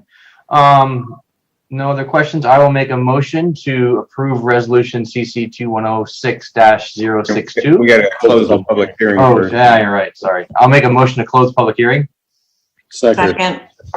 Okay, motion by Councilmember Narenheim, seconded by Councilmember Horvath. Any objections to closing the public hearing? Okay, with that, I guess I'll entertain motions. I'll just make a motion to approve the increase in. I think you want to adopt these resolutions? Adopt the, inclusive fees of the resolution, attachment resolution number 1, which is CC 2106-062, and I believe CC 2106-063. Okay, is there a second? Second. Okay, motion by Councilmember Narenheim, seconded by Councilmember MD to adopt the resolutions. I'll do a roll call vote. Councilmember Narenheim? Aye. Councilmember Lowenstein? Aye. Councilmember Horvath? Aye. Councilmember Obaji? Aye. And Councilmember MD. Aye. Okay, Ellen, are you going to read those? Yes, thank you. Adopt by title only resolution number CC-2106-062, a resolution of City Council of Redondo Beach, California, amending the Public Works Department user fees. Adopt by title only resolution number CC-2106-063, a resolution of City Council of Redondo Beach, California, amending the Financial Services Department user fees. Thank you, Mayor. Okay, great. Thank you, Eleanor. Okay, next up, our marquee item of the night is our budget. Item L2. We already discussed ex parte communications, so I will entertain a motion to reconvene the public hearing. I'll make a motion to reconvene the public hearing for the budget, item L3. L2. It's L2. Okay, sorry. Motion and a second to reconvene item L2. Any objections? Okay, so we're reconvening the public hearing. Joe, Marnie, did you guys want to give us a brief? Sure. Or no? Good evening, Mayor, council members. We do not have a long presentation tonight, a long PowerPoint. What we have in the packet are a copy of budget response reports that have been issued since your last meeting. Most of them were in your packet that came out Friday of last week. Recognize that's a lot of information, a number of different budget response reports. They're all really driven by what has been asked for by the mayor and council. So the staff I've never seen work harder than I have in the last 2 weeks as a follow-up to the prior direction on the budget. We also put in the packet the council report from your June 1st city council meeting. So you have the information before you. This is the third opportunity to review the budget.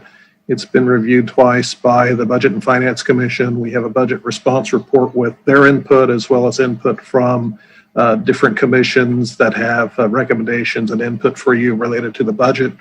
I think our focus tonight from a staff standpoint are highlighting for you the budget response reports that are included in your packet. And with that, I'll turn it over to Marnie, who I thank for all of her work as part of the preparation of this document. Marnie? Thanks. I will share my screen.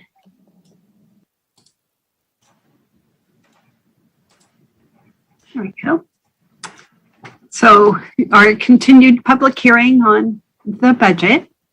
The calendar that you've been seeing as we progress through this process. We're down now at the final item here on June 15th, looking for city council action on the budget and the CIP. So before this evening's agenda, you had 20 budget response reports that included these topics here. And then throughout the process, we've been getting a lot more questions. And so we have for you 36 new budget response reports, 3 of which came blue folder today, and 33 were in your agenda packet.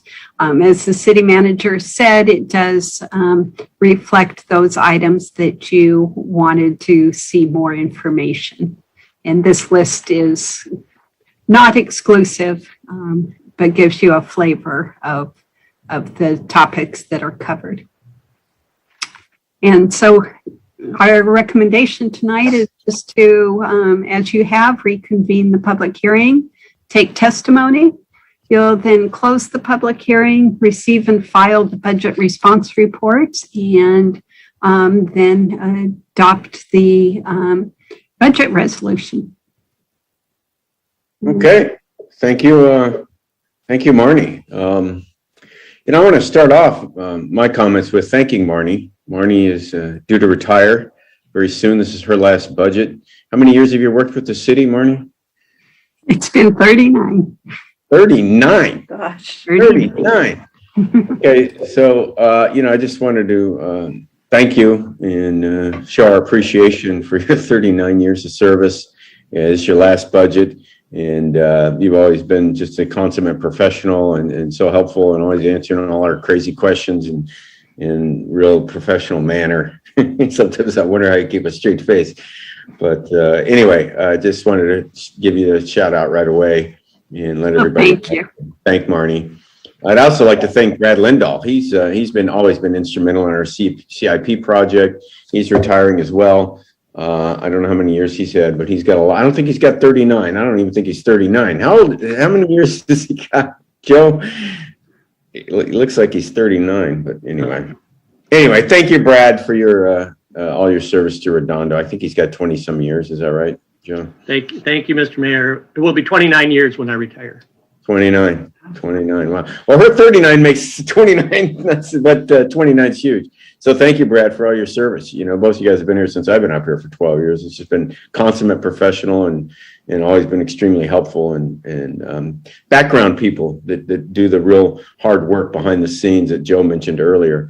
That I just couldn't let this meeting go by without thanking the both of you for all your work and everybody behind you. I don't want to leave them out either. It's just a tremendous amount of work going on behind the scenes. There's lots of Brad Lindahls and Marnie Ruland's behind the scenes doing this stuff, working their way up. So it'd be hard to replace. So thank you for all your service all these years. So also, I'd like to say just in general, this has been a very unusual budget. I don't know how many this is for me, 12 or 13. And, it's just been a tremendous amount of information, especially at the last second. And while we've had budget hearings, we haven't had the comprehensive discussions we've been able to have because of so many other items that we've been dealing with that were very important. The public hearing, I'll call it the pergola public hearing, took up a lot of time that night, and we were tired when we got to the budget. And then last time it was really CIP and the budget. So, it's been, and then we've had a lot of information dropped on us at the last second.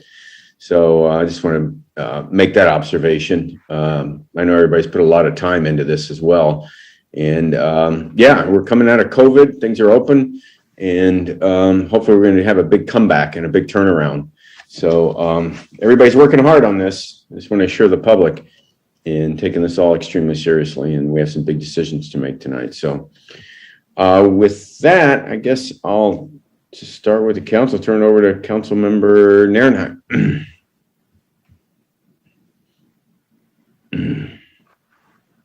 You're on mute, Nils. Thank you. Thank you, Mayor Brand. So I want to start off with the 3 budget response reports that we got today, specifically the 56A one, where it says, what are the city's general fund follow best worst case financial scenarios from the next 5 years, essentially. I mean, this is a lot of information. It's very tough to digest. And I just want to first say there's a lot of budget response reports this year, so thank you guys very much for doing what you've done. But there's just a lot to digest here, and this one is what is the general feel? Who put this together? What is the general feel of our monies going forward? It says here going from 94 to 114 million. But what does that really mean for us with risk? Joe, or who put this together? Mike? I did. Okay. Yeah. And so, because, we're sitting here, looking several years out, uncertainty, even in prior years, is big. So that's why we've developed this where we have the probable case, the best case, and the worst case, where we end up with a significant range. But if I had to summarize the probable case, it's our 21-22 is our second year of recovery. Doesn't get us there. 22-23, we're a whole lot closer. In 23-24, we're probably back to full normal. And I would add to that, Marnie, and we prepare this in consultation, at least on the assumption basis, with the Budget Finance Commission. They help Marnie out each year when this is packaged. And this probable case scenario, Councilman, is really why we feel, and we mentioned this earlier in our remarks a couple weeks ago, why we feel bullish about the future for Redondo Beach. I think if our probable forecast showed a longer-term structural deficit or concern about revenue and expenditure imbalance over time, I don't think we would have, as an example, recommended the reinstatement of the frozen positions this fiscal year. I don't think we would have suggested all the various decision packages that we did in terms of bringing back some of our lost staff from years past, or even supporting some of the one-time initiatives. We feel optimistic about the future. We think our probable scenario is structural balance beginning in the 22-23 fiscal year, and that's really what gives us confidence to recommend what we have. So we see this as positive, and part of that is the actions you just took earlier this evening with the ability for us to refinance our UAL PERS debt. That's going to save us a solid $1.5 million, $2 million a year in long-term structural costs, and that is helping close that gap in part. So we feel good. TOT is recovering in our probable scenario. It doesn't get all the way there in the probable scenario in the 22-23 fiscal year, but it does years after. Sales tax remains strong. Property tax remains strong. UUT sort of holds steady. So we feel good. I mean, that's really, if based on your question, what's our impression of this? We feel optimistic about Redondo's future. So I see here you have the CalPERS unfunded accrued liability payment, $12.2 million for this year.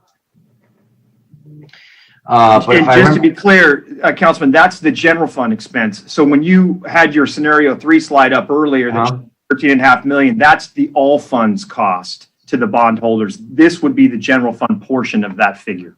Okay, that's exactly the question. Okay.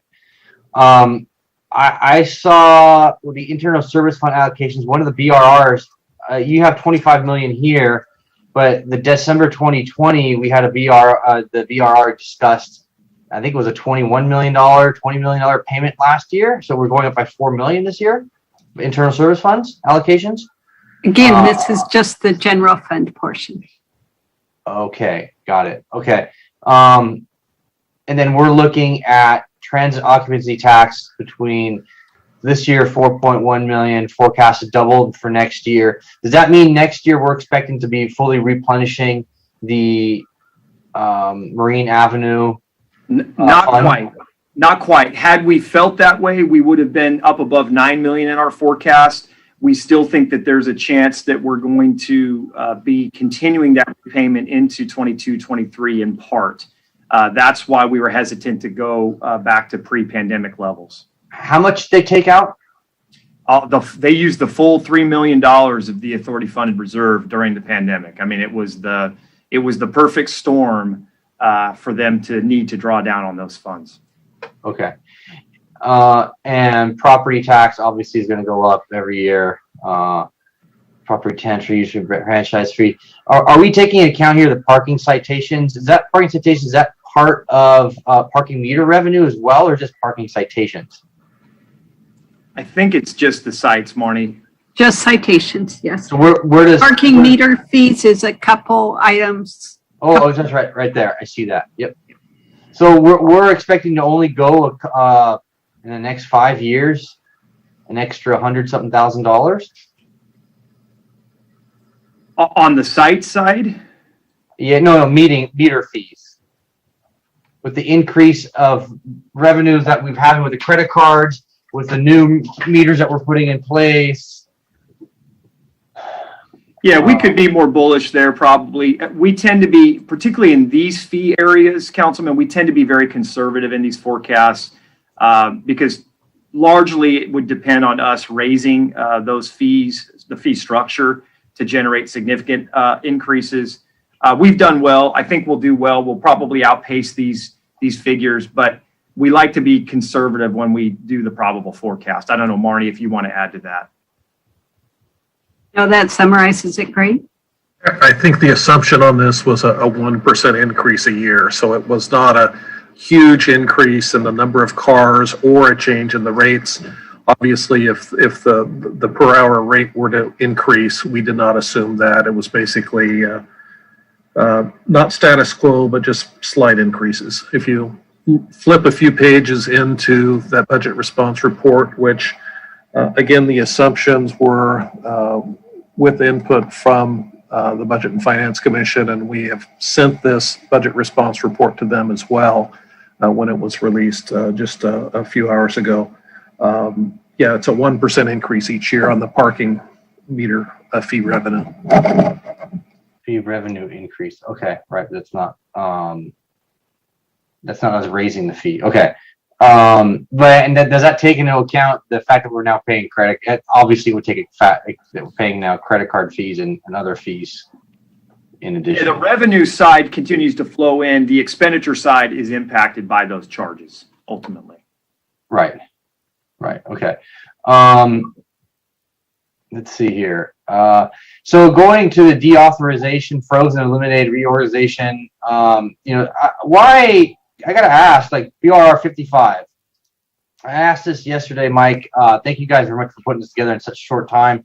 As I was pouring through this budget and going through all the details, I realized that I had no idea what's being funded and not being funded. I mean, well, only the decision package would tell me what's not being funded. But I really think next time we need to have this as a actual decision package with this laid out with these numbers, because I've asked for this last year, I believe, as well.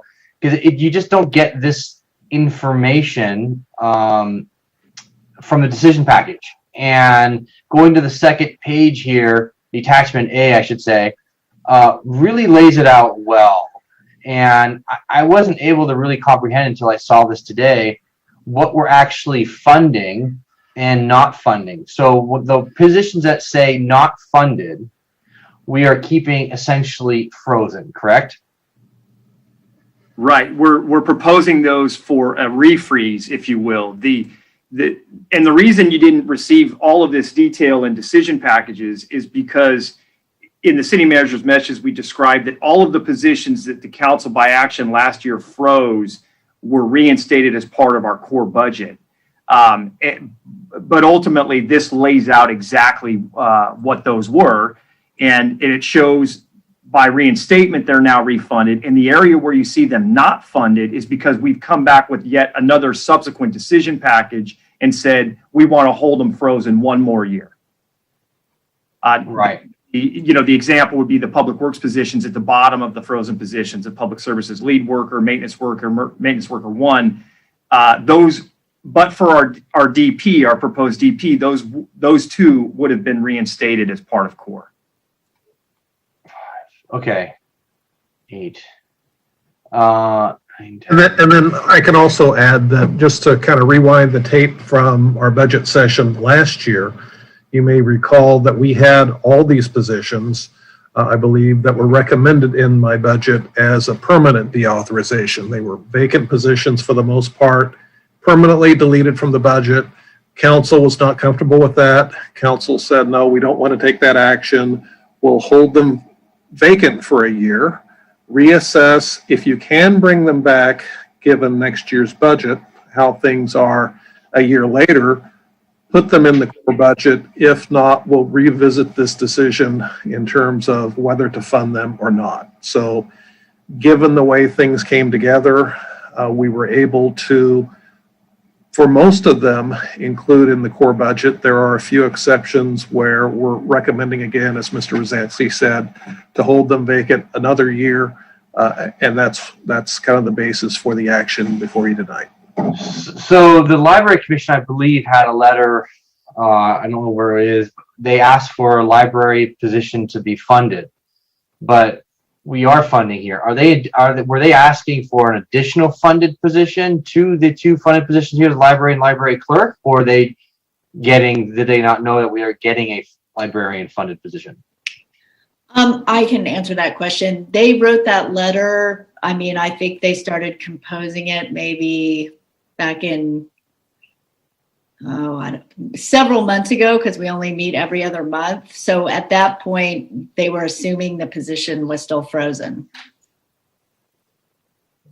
Okay, so this fixes that, what they were asking for essentially, because I read that and I was like, wait a second, are they asking for a third position? Okay. Yeah, I think they were asking to at least not have that position eliminated. Okay. On the police side here, we have a lot of positions that look like to be admin positions that are being refunded. Can you explain that? Why there's so many admin positions in the police side that we're putting back in?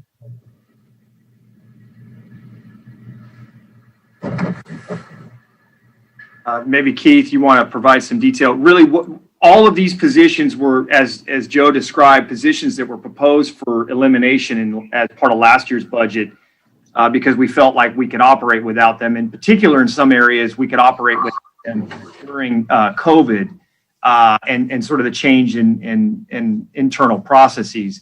But now, given the optimism about our future, they are proposed for reinstatement because we think they provide value to the organization. I think Chief Coffin can provide more detail in the various categories. Sure. So what was frozen last fiscal year were 2 CSO2 positions, 1 PSS2 position, which is a records clerk position, and 1 administrative coordinator position, which is also a records position. Coming back this year, proposed in this budget, are 1 CSO2 instead of 2, 1 PSS and 1 admin. So it's 3 administrative positions coming back to the police department. Those are all crucial to us. We reevaluate our staffing every year. We've done reorganizations at least 3 times since I've been here over the past 5 years. And if that was extra fluff, we would be asking to do something else with that money. But these are positions that are crucial to the department, especially the CSO2 position, which makes up our jailers. So the jailers so we just signed the contract now, so to increase the burden of the jail by handling more PV, by having more inmates, right? Yes, but we're not asking to increase staffing because of that. We're asking to go back to the staffing levels that were allotted during the previous fiscal year. Are we paying for the that increase in staffing level for the jails because we can do the PV, PV contract? Like we're not increasing staffing because of PV, but we're increasing staffing so that does that allow us to do it? It's a same question reversed. I mean, Yes, we do not need additional staffing to take on the PV contract. However, we had 2 positions frozen during the last fiscal year. It's also important to note that CSO2s, although the bulk of them are our jailers, although the bulk of them are our jailers, they also do are property and evidence. They do court liaison stuff. They have different positions within the organization. I would like to increase those because they are vital to keeping our sworn officer staff free, as well as staffing the jail and those other positions. Okay. And Mike, I mean, I see on here we're not funding the 3 firefighter positions, which I believe are the ladder truck positions, correct? So correct. We've gone and hired a essentially we've gone and hired a contractor. We found a way around calling a contractor. It's a temporary employee, and we're not fulfilling our frontline firefighter service, the bones of our department. When do we expect to have this agreement, or not agreement, this report back so we can start taking actionable items to get our frontline fire service back up and running? Right. I believe our current estimate is in the next 3 months or so, Keith, if that's accurate.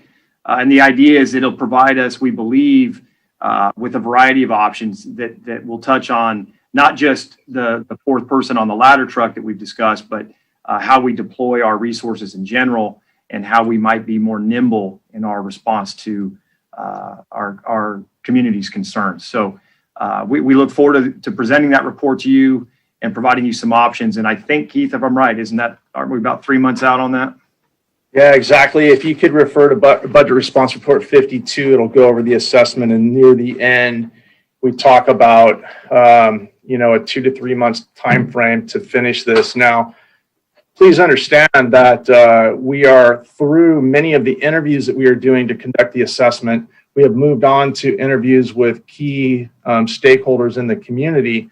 And once we kind of paint this picture of what the expectations, the needs, and the risk are, we'll be pulling data to support the recommendations. So I don't know where that data is going to take us. I don't want to commit to a date in final, but we believe within 2 to 3 months we'll be done with that assessment. Okay.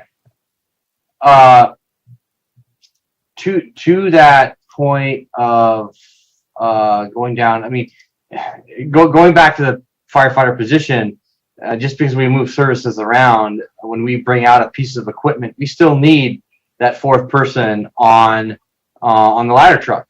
I mean, it's not exactly, you can't just take out some of the bones and move the personnel around. We still need to have a 4th person on the ladder truck. So while we can move things, a response around, according to policy and what equipment they're on, at the end of the day, if we have a piece of equipment that requires 2 people to operate, then we still need to have 2 people there. So,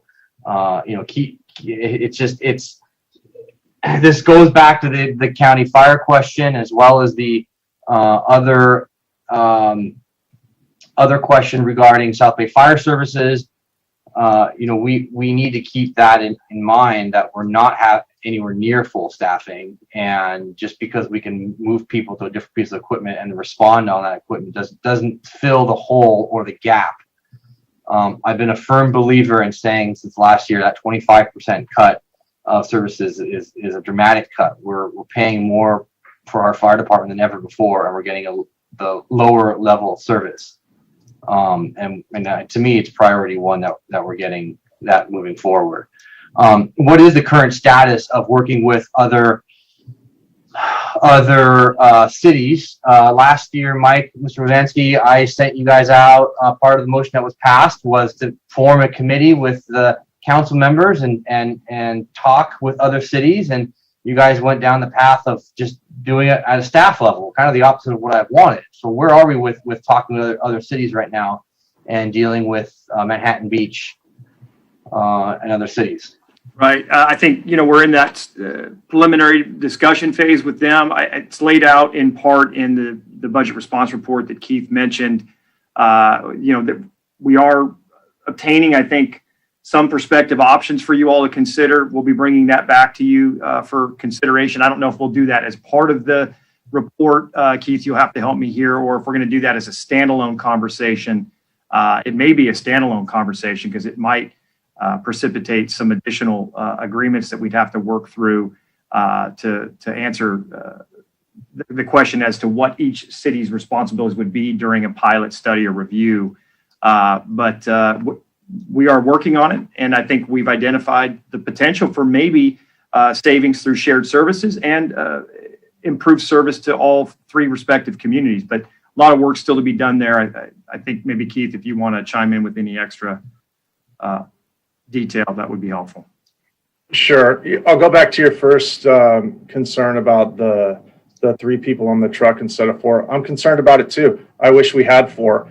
Prior to my arrival as the interim chief, that position was part of the MOU process that was, agreed upon between the city and the union, where they eliminated the position to bring it back over 3 years. That had nothing to do with this assessment or, what our thoughts about that right now. So I think what we would look to gain in the assessment is where can we find operational efficiencies, whether that's through shared services or within the organization itself, given the current budget that it has to get back to having personnel on the truck. There's no doubt that the agency wants them there.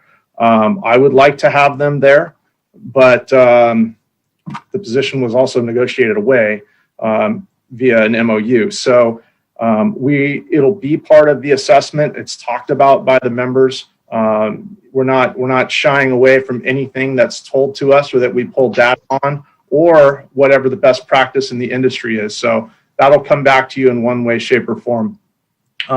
If you refer to Budget Response Report 52, there's some pretty good detail in there about what the I call it the Tri-City shared service model is.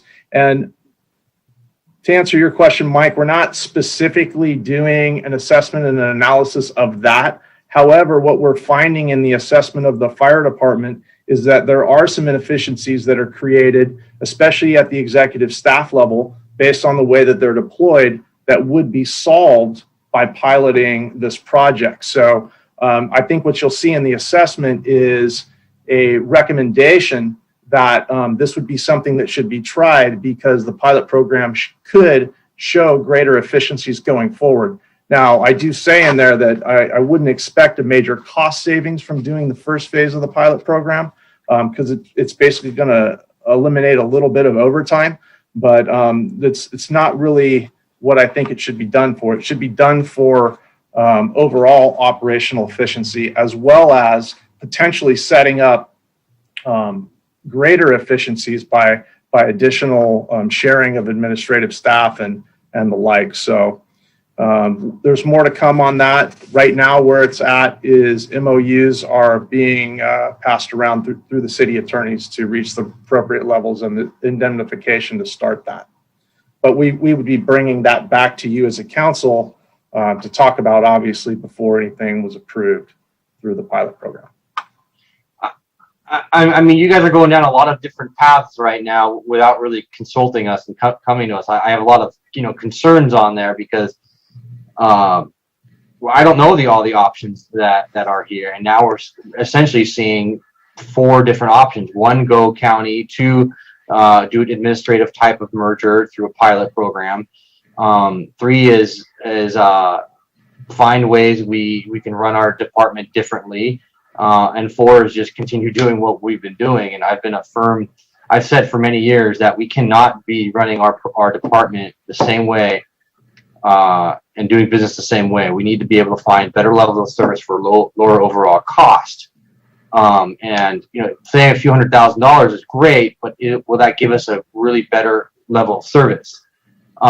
Speaking of that, Mike, I followed up with you multiple times during the year. This memo, this BRR has a little bit of that in there about you're supposed. Our Highlands is hemorrhaging funds. What's the conversation like with LA County Fire Department Lifeguard Division regarding overlap of services, and so we're not hemorrhaging the funds down there in the harbor?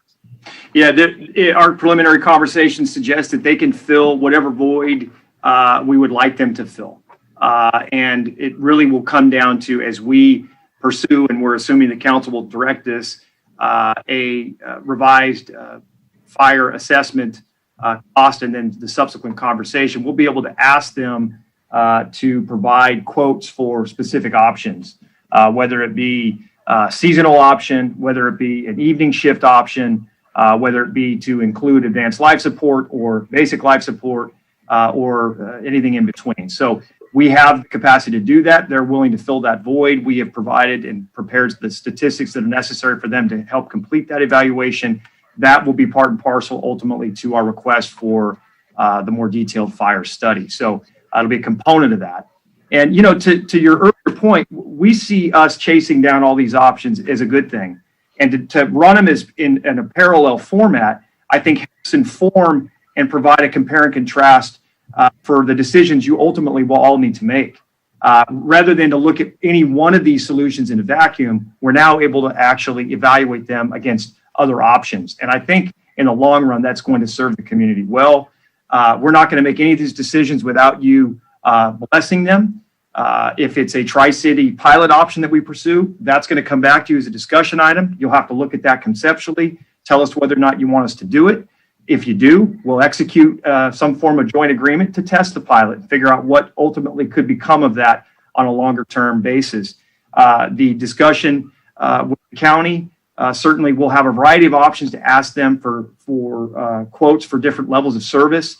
I think foundationally what we're seeing in our own assessment is that we have the capacity as our current standalone fire department to triage the way we deploy our resources. Right now, we're a clunky responder, right? We get a call and we're sending the paramedic unit and we're sending the engine, or we're sending the paramedic unit and a ladder truck. We are bringing the house at virtually every turn. We don't have to do that. What we're learning through these conversations is that we can actually bring more of a scalpel to a response than a sledgehammer. So we're excited about sharing this information with you. We want to do it deliberately. We want it to be accurate and give you the right options so you can make good decisions. But please understand, while we might be asking these questions, we don't intend to implement anything without bringing that information back to you to allow you to make the policy call. So during the phase one, okay, so first of all, let me address something you said. You know, make sure you understand that the fire department quote is separate from the harbor patrol services. That's, well, I mean, they do work together to a degree, but they are separate because they are separate services. They are and we understand that. The county, though, will evaluate and provide information to us in parallel themselves. Right, but make sure that we do understand that those are two different resources.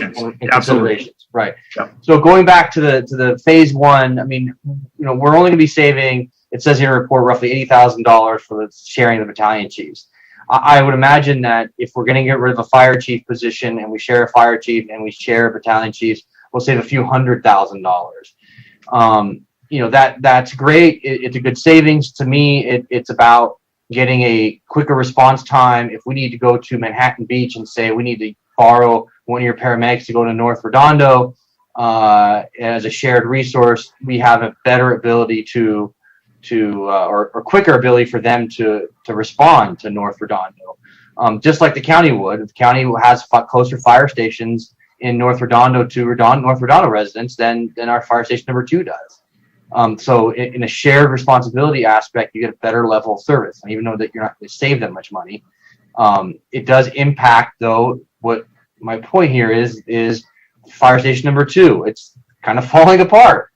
You know, does this report include the cost of fixing fire station 2 and fire station 1 and the capital requirements? Manhattan Beach just did fire station number 2. It cost them roughly $8 or $9 million. They have 1 engine. I believe we have 2 engines at fire station 2. Are we going to be including that cost? No, I don't know if you're hearing that as feedback or not. I'm sorry. Can you guys hear me okay? Yeah. Yeah, I haven't been asked or tasked with looking at the costs of improvements to the facility. So we're looking at the operations of the fire department, and then obviously figuring out what the city leadership expectation is and also what the community expectation is. And what you're going to see in the end is an assessment that shows you what everyone's expectations are, matched with our level of threat in the city, what our current response is, and then recommendations to improve that, but nothing on city facilities themselves. So, I mean, one of the reasons why Hermosa Beach went to county was because they got an interest-free loan to fix their fire station. They couldn't afford it. We're just doing a $225 million bond. We're not properly capitalizing or fixing. I mean, City Hall's falling apart. I've been looking at that. It's going to be part of the budget moving forward. We need to include what the cost is to run an actual fire department in Redondo Beach. I mean, Commissioner Mel Samples said it the best during last week's budget and finance meeting, which was looking at all the budget, the decision packages and the requests that are coming through. We're finally starting to get to a point in time where we're actually finding out what it actually costs to run a fire department.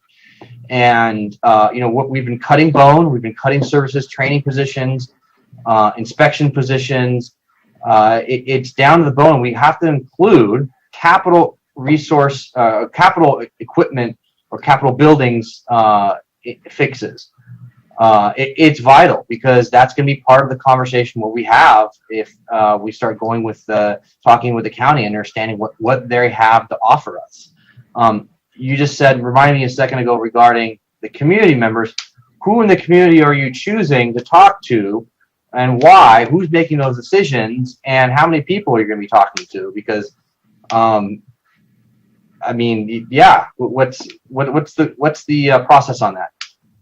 Well, first of all, no one in the community is making any decisions, nor am I. We're just interviewing people to get there. That's what I mean.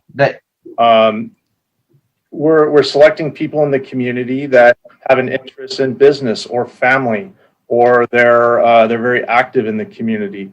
I've requested to have interviews with each person on the Harbor Commission so that we can get their input about what levels of service they would like to see down there, or out of Fire Station 3. I have an interview set up with people from the school district. The same type of community stakeholders we would look to for input on anything. That's who we're looking at. We're not leaving anybody out. If there's somebody you would like us to talk to, please send them our way. But we're trying to get a representation, a good cross-section of people in the community, because what we found during the initial phases of the assessment was that those questions had not been asked. The community had not been surveyed. We weren't really sure what the needs of the community are and what their expectations of a fire department are. So that's why they became an important and crucial segment of those, that we want to analyze. And we're asking everyone the same questions and then compiling the answers, much like we did with the city leadership and management on that part. Going to the fire quote study, I see that we've already sent, Mr. Joe, you've already sent a letter to the LA County Fire Department. Can we see a copy of that letter? Was that included in the budget response report? I didn't see that, I don't think. I don't believe that letter is part of the budget response report. It's essentially a letter from me to Chief Osby indicating that the city appears to have an interest in further evaluation of the LA County as an option, and essentially asking that he designate a person to work with our interim chief, Keith Kaufman. And then obviously we'll need to, as part of this budget, if that is a direction the council wants to go, there'll need to be an allocation of funds to, I believe it's $30,000 to move in the direction of the LA County Fire Study. So that's not in the proposed budget. That's something that if the council wants to move in that direction would need to be part of a budget motion to allocate those funds. But I can get you a copy of that letter, no problem. Yeah, it'd be good to see a copy of that letter. And the last thing we want to do is create another situation like we did last time. We want to be as clean as possible moving forward, and do this correct. The questionnaire is going to be extremely important that we do. We can update that questionnaire. I'm sure there's many parts that are not, do not need to be updated, but then there's going to be parts of it that need to be a part of it. And as part of what I said a year ago when it's budget negotiation or budget talks, I wanted to have the union a part of the conversation with talking to the beach cities, the other beach cities, in doing a possible administrative type of merger. And same thing goes for this. I want the fire union to have a say in completing the questionnaire, and they sign off on the questionnaire as well, because they're the ones who are going to be affected dramatically, and they have different concerns. You know, it was said a minute ago about how the ladder position, fourth person on the ladder truck was put away as a part of an MOU. You know, they have different interests. They have more of interest of pay and training, but we as a community have a different interest as well, and the admin has a different interest as well. So I want to make sure that we have the best quality answers to those questionnaires. So I'll be looking forward to having the fire union having a say to talk about or answer those questions and sign off on that. Councilman, if I could, I think it's going to be important that we bring that questionnaire back to you all as a group as well. Yeah. Important that the community discusses that. The ask of the county is important. What options we might want, you know, just using the harbor patrol concept as an example. You know, it's not fair for us to say the county, you know, give us everything from A to Z, and then it's a cafeteria or menu plan. We've got to try to narrow it down to things that we actually believe would be helpful, or things that we might consider. So we need to have a full dialogue about what's included in that submittal to the county, and making sure that we're asking them for the right responses. Yeah, exactly. I'm going to have it obviously go through us as well, because this is vital. I mean, it's we want the right answers on there so they can make the best decisions, and we have the right asks. I totally agree with that. And have the fire union. I mean, they were willing to pay for the second phase of the study last time, $24,000. They presented a check. So that, you know, it's not their responsibility. So I definitely want to make sure that we allocate those funds. Changing gears to the let's see here. Back to the positions. Community services maintenance worker. That's going to the performing arts. Sorry, Councilmember Nero, can I interrupt just for a second? I'm sorry, just to go back to that item. Joe, has the county responded yet to your letter? I don't know, Keith, if you've heard anything from them. I know you've had some discussions. Yeah, I can answer that. The position that was, and I apologize, I don't remember the name of the administrative position that was handling contracts. She recently retired. There is someone filling her place. Her name's Marcia. She's been in contact with me. They said that Chief Osby is in receipt of the letter, and that the forms that are attached to the BRR are current and updated, or maybe they're not updated, but they're still the same, and that's the same process. So we expect to hear back from them. They have yet to formally send us any type of questionnaire, but they are in receipt of Joe's letter. Okay, thanks. They're going to be responding then in some other fashion that, well, I guess with the next step.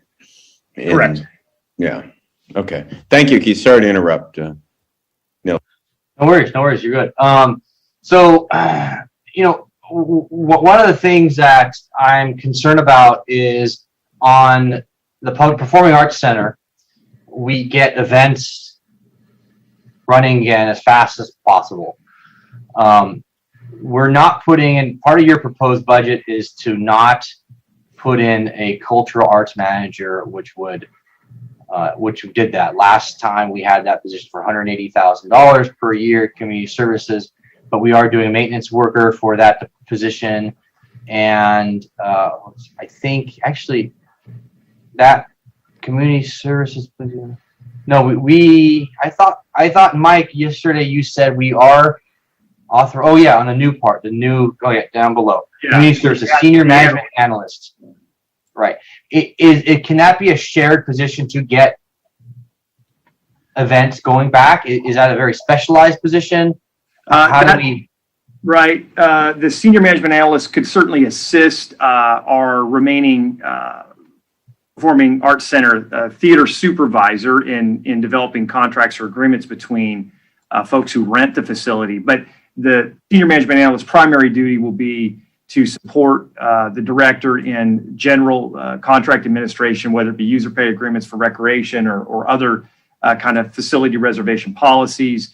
Help with just general administrative functions like requests for proposals, concessionaire agreements. There's a myriad of things for that individual to do, on top of which will be a following and monitoring of our current affordable housing agreements with our private development projects. So not the Section 8 housing, but our obligations to monitor the different covenants that prior developers have agreed to.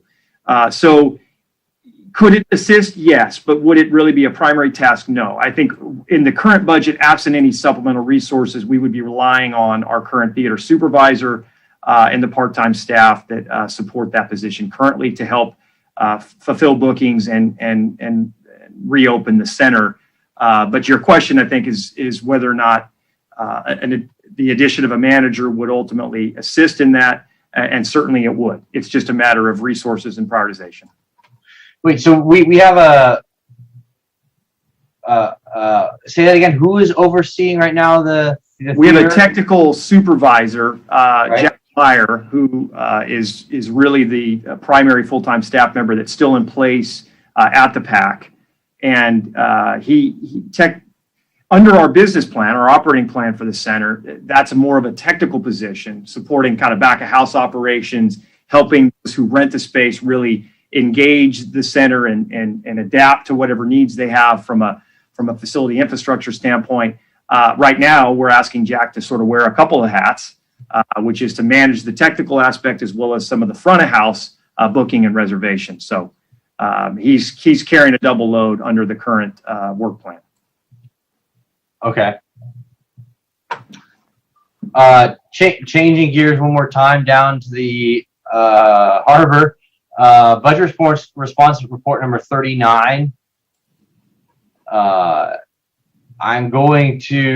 It's regarding the status of city sailing program, what is anticipated level of program participants, revenue, and number of boats.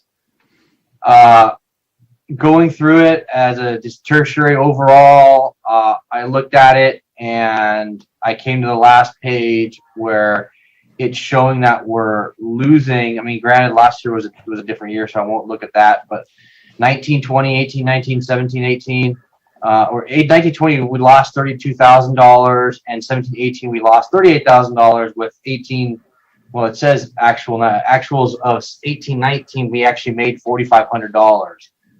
So we've been running that program at a deficit for years, and how do we turn that ship around? Excuse the pun. Okay, Cameron Harding, are you out there? I know you put a little time into this as the new director and sort of knew there may be questions along these lines. So anything you want to share at this point? Yeah, I am. From my understanding is we do get a grant. It's about $20,000 a year to offset that cost. But Councilman, you are correct. For the most part, the program does run in the red, despite the grant funds and the revenue we get from participation. Really the only way to increase and get in the black or break even would be to increase the cost of the program. And if you're looking at the BRR, the cost of the program is already pretty high compared to our other recreational programs that we offer. So I don't see us increasing the cost. I see the lowest fee here is $250, going all the way up to $500 private, $350 per person, class 2 or 3. I mean, these are from pretty large costing. It's not an issue of price; it's the issue of volume of people. I'm looking at the amount of times they're going out here on this, and it's not. It doesn't seem like it's participants 100 participants one year, 127 the other, 151. And then last year, obviously only 73, down by half. But it's about getting more participation. That's, if we did that 100 people a year, that's a huge subsidy. We're doing something wrong there. So I'll be taking a further look at that. That's all the questions I have for now. I mean, there's a lot more. There's so many budget response reports and so much content here. I could spend hours going over them, and I've already spent hours going over them, as you know. But yeah, that's it. That's all I got for now. Okay, Councilmember Lowenstein. Yeah, thanks, Mayor Brand. My question for you on the budget response report 56, best, worst, and likely scenarios. The TOT is the same in all three of them. I read an article today in Cal Matters that basically said travel for this year is expected to be 75% of 2019 for domestic. So that would tell me that there would be a little bit of bounce back, if not more. We've got a lot of people staying put in California and wanting to visit the beach because it gets hot and not jumping on planes. You also have the Beach Life Festival. So why is it that all three are the same? They haven't changed this year. The 4.1 million. Oh, well, that's because under the forecast, we keep the 21-22 proposed budget the same. That we typically leave that as the baseline, and we really just look at the out years. That's why we don't adjust the 21-22 at all in these forecasts. Okay, so it is possible, obviously. That it is improve, for right? sure. No, it's absolutely, you're on point. There is a scenario where we earn more than 4.1 million in TOT this fiscal year. That's definitely a possibility. We would love nothing more than that to happen. And we would make adjustments at mid-year, and I think we would have a sense of it by mid-year if it were to come to pass. Okay, great, thank you.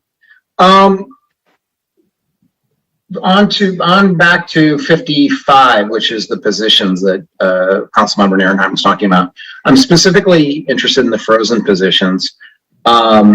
So I wanted to see which positions, because I think Joe had mentioned a few minutes ago that we had frozen them because of COVID. Some of them weren't going to be used. For example, some of them people wouldn't be participating in a lot of things because of COVID. But I want to maybe go through some of these to see which ones are absolutely mission critical. I would imagine that the 3 police officers would be mission critical because we've seen an uptick in crime.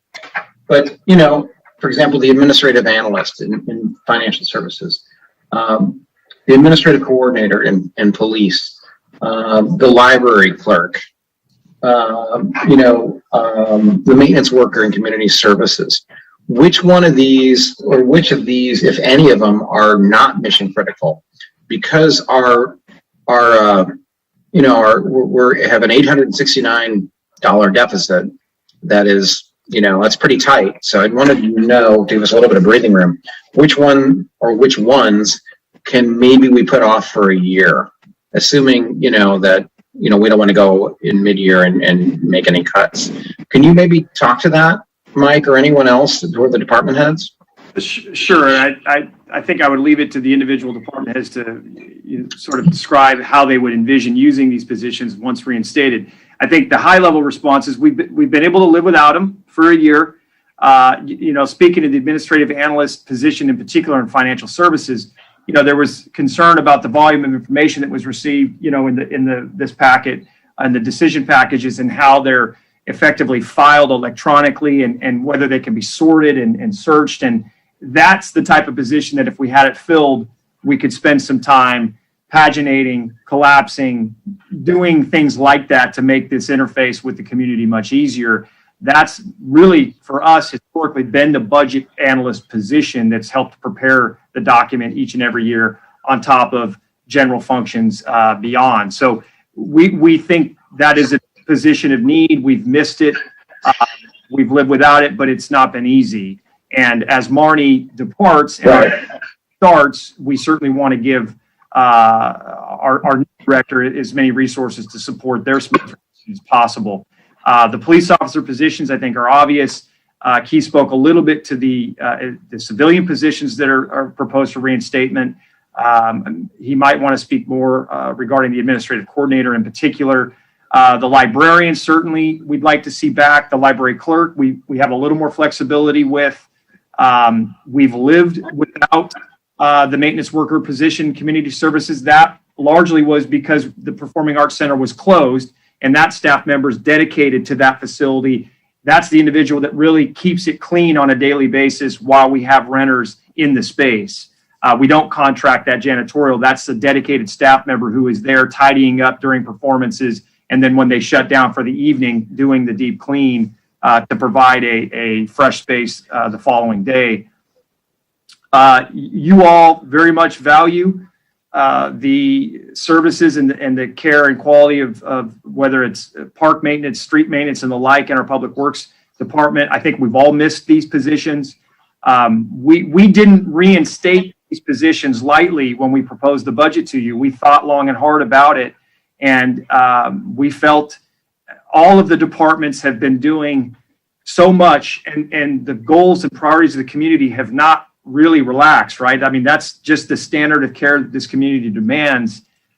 Most of these positions, if not all of them, in one way, shape, or another, are there to help meet those goals and objectives and the demands of the community. So could we work around them? Certainly. Are they needed? Yeah, to meet our goals and objectives, I think they are. Okay. And Keith, could you talk a little bit again about the civilian positions?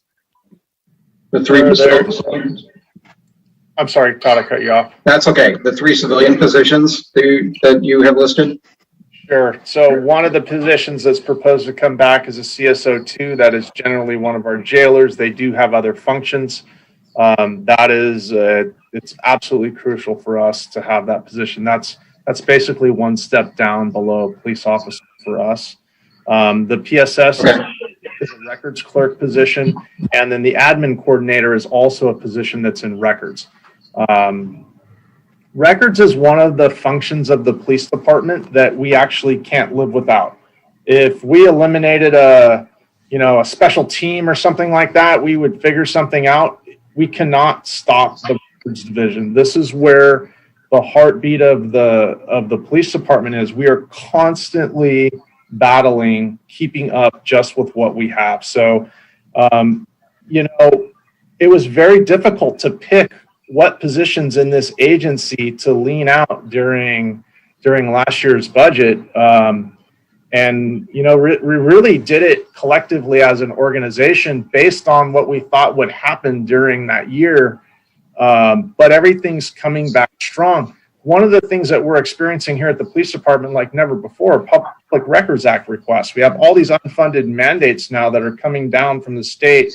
We're releasing information, and it is very, very difficult for us to keep up. We're also bringing on a new records management system. So there's just a ton of stuff there, and I'm sure the lobby is going to be open soon. So these are all front-facing, forward-facing positions for the police department, and I would strongly discourage you to remove any of them, because as you can see lately, as crime goes up and what the community's expectations are of us go up, the administrative staff of this police department is what really keeps us afloat. Okay, great. All right, that answers those questions. One last question. City Attorney Webb wanted to talk with you about Budget Response Report 25 into more detail. So I was wondering if you could talk about the various aspects of 25, specifically the senior deputy attorneys. I don't know if you can hear me or not. The homeless housing navigator, as well as CityNet services. Is that two housing navigators that we're talking about with CityNet rather than one? Are they? Do they mandate that we have two rather than one? Yeah, I'll take it in reverse order. Yeah, they do, because they go as a team. I asked for estimates, and it was between 170 on the low end up to 269 on the high end. We recommended the low end, and it would be for 1 year. So this is as a result of the council's direction in April, that we would be continuing for the balance of my term, which is just under 4 years, this enhanced response to homelessness. As you may recall, we did it as a 1-year pilot project. After the 1 year, and we made temporary promotions both in our office and the police department. After the 1 year, the council made the promotions in the police department permanent. It was still, temporary for 1 year. This is what it would take to make this continue the enhanced response program the way we have, and to continue to make it better. The 170, certainly you can make that one-time money. The housing navigator that I'm proposing as part of that would be a full-time city employee position, but that wouldn't happen right away. If the council authorizes it, we'd have to work with human resources to create the job specs. We'd have to return the council to approve the job specs. HR would have to recruit. We'd have to go through the interview process because it will be a civil service position. So it'll take 90 to 120 days to get that person on board. The reason I suggested keeping CityNet on board is that they provide the extra personnel surrounding the pallet shelter, whether it continues at Kingsdale or whether council direction it gets moved to the Felton and Barrel Beach Cities Health District site. It's the senior deputy it maintains the same things that has happened. We did it as a 1-year temporary position for the first year. We again did it for a 1-year position. I would say the council really has a choice. It can't continue that because it doesn't make sense for me. If we're making this permanent, at least for 4 years, where then my successor can decide if they want to continue it. It doesn't make sense to hire a full-time housing navigator and put her in the city attorney's office. The two people that work the hardest on this, that have made this the success that it is, are Anna Pakpadekas and Joy Abikin. They work quite literally 7 days a week talking to police officers, talking to housing navigators, talking to members of the public, trying to resolve specific issues, trying to problem solve one unhoused person at a time.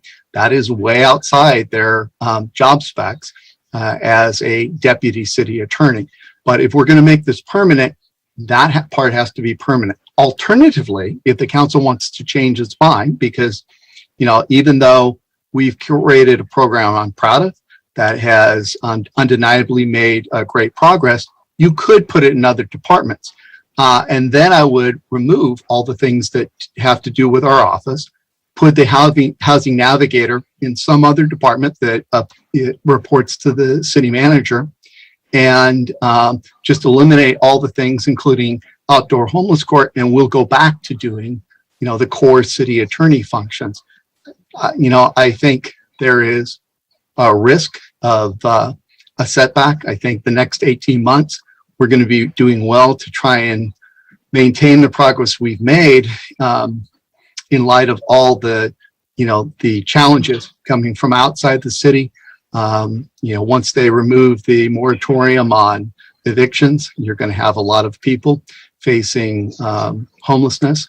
And so, pursuant to the council direction that you want to make it permanent, at least until the new city's attorney is selected in April of 2015, this is the way to do that. And this is my recommendation, with the one caveat that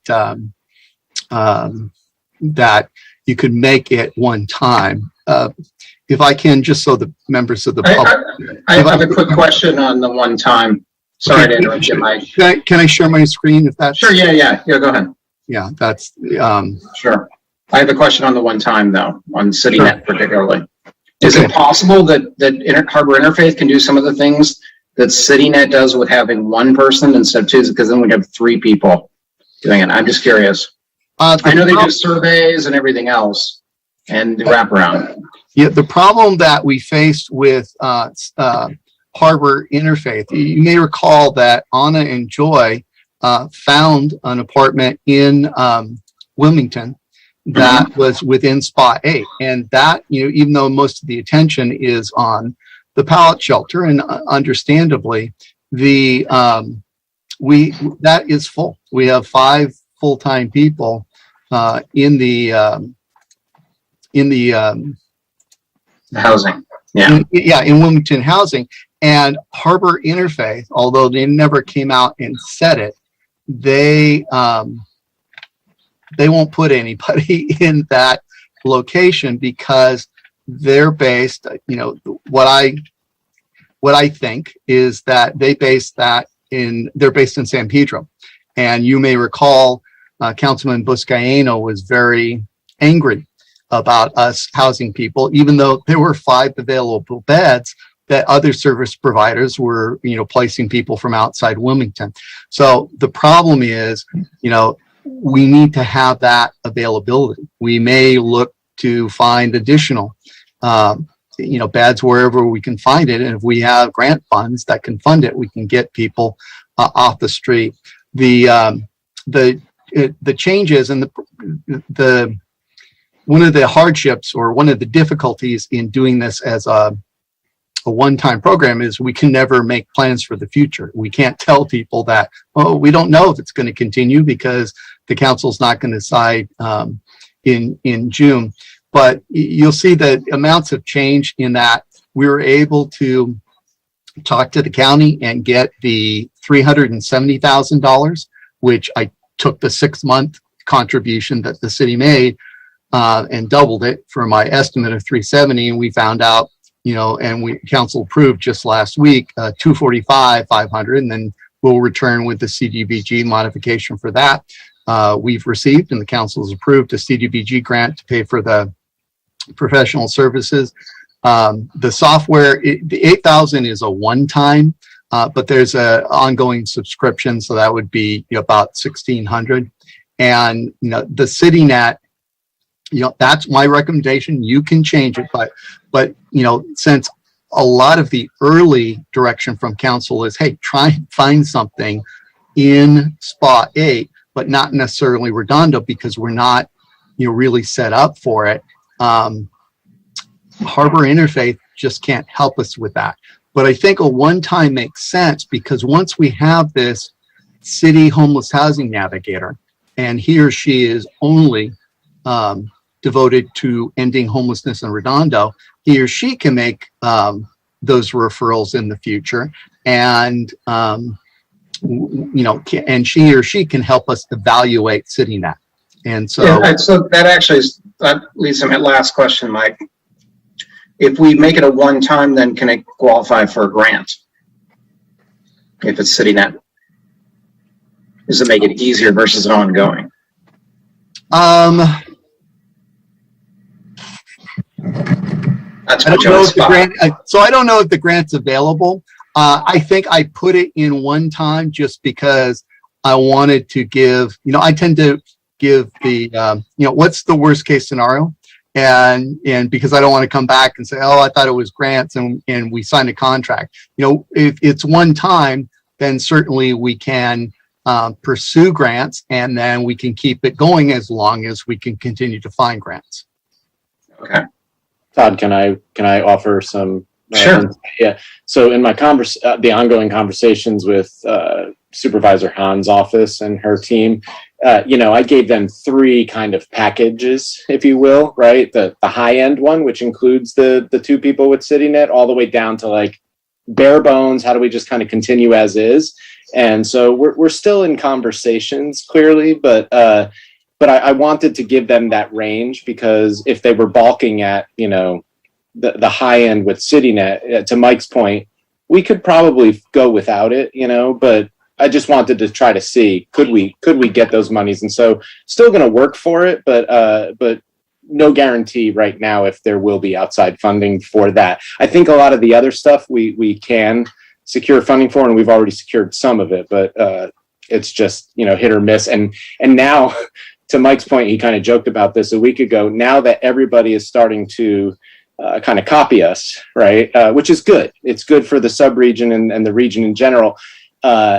Everybody's fighting for the same dollars. So, so Mike keeps telling, them that like, hey, we have to beg, like, at least hook us up first. So we're working on it, but yeah, thank you. I hope that I see the value in all this, Mike. I mean, don't get me wrong. I'm just wondering if there's any way we can, move CityNet to a grant so that it frees up something out of the general fund. So we absolutely can. That's the one thing in there that I would say is the only reason that I'd be hesitant is this is the part that can get people outside the city, and this is the extra housing navigator in North Redondo.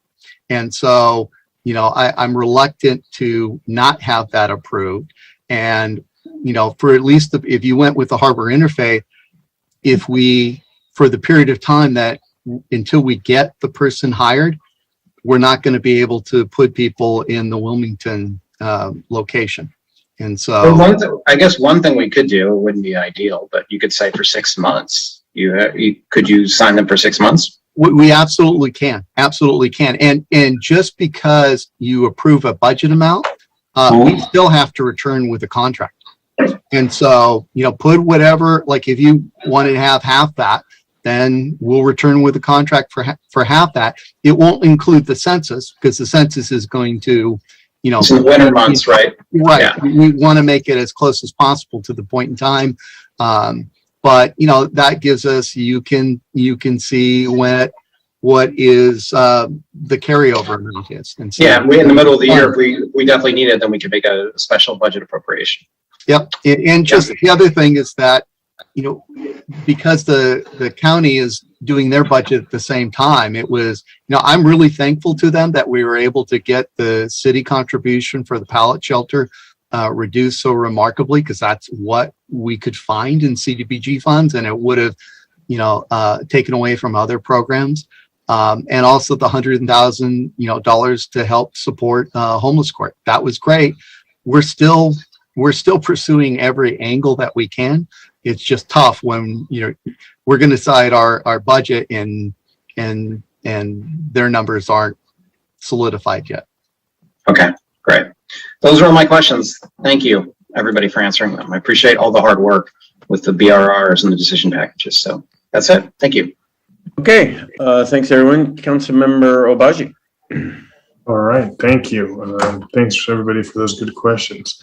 I'd like to turn to, decision package 4916, budget response report 48. I suppose if our transportation consultant who wasn't here last week is on, would just like to basically get, I did read, thanks to Councilmember Narenheim's questioning, I did get to read the budget response report. Do we have anybody on transportation? Mr. Hefkin? Cameron, do you have Joyce on tonight? I don't see her. Joyce should be here. Let me try and track her down. And okay, I'll move to a different subject in the meantime. All right, taking a look at a budget response report. And I guess let me state, staff, everybody who put these budget response reports together, thank you. I learned a lot from looking at them. I wish they had been bookmarked. That's not your problem. I realize it's how the meat's put together at the very end. Bookmarking them, for example, how I've done here, where you have a budget response report number and then the question below subpart, would really increase the efficiency with which we could go through this. Also, an issue that I noticed, just so we can be aware of it, if you, I'm here. Sorry. all right, no worries. I'm here. I just had to log in. Yeah, give me 1 second. I'll get back to you with the question. It just, if you selected budget response report number 3 and wanted to bookmark it, Control-Shift-B, you end up with these characters, meaning the document's not OCR'd. All right, that wasn't true for the whole budget, but certainly for the budget response reports, but certainly for the first, I'd say 10 or 15 or so. So let's be attentive to that. Same thing with the agendas. and the like. And the trouble, of course, is I bookmarked the previous budget response reports, and then once we got these new ones, you end up with a new PDF package that's not bookmarked. So there is a way to transfer over the bookmarks. All right, Ms. Joyce, question for you. So if I understand the materials correctly, maybe you could summarize our position as it concerns transitioning to zero emission buses. But basically, there's a lot of infrastructure that needs to come into place for zero emission buses. There's concerns about charging times, concerns about paying higher rates, consuming too much power to charge zero emission buses, and they're about $150,000 more expensive than natural gas buses. Is that right? That's correct. All right, and so we are consistently not going to go to zero emission buses until they become more affordable, and we have to. Was that around 2028? Yeah, yes. Well, they likely won't become more affordable, but you know, the main obstacle at this point is that we do not have a facility that can accommodate zero emission buses. Right.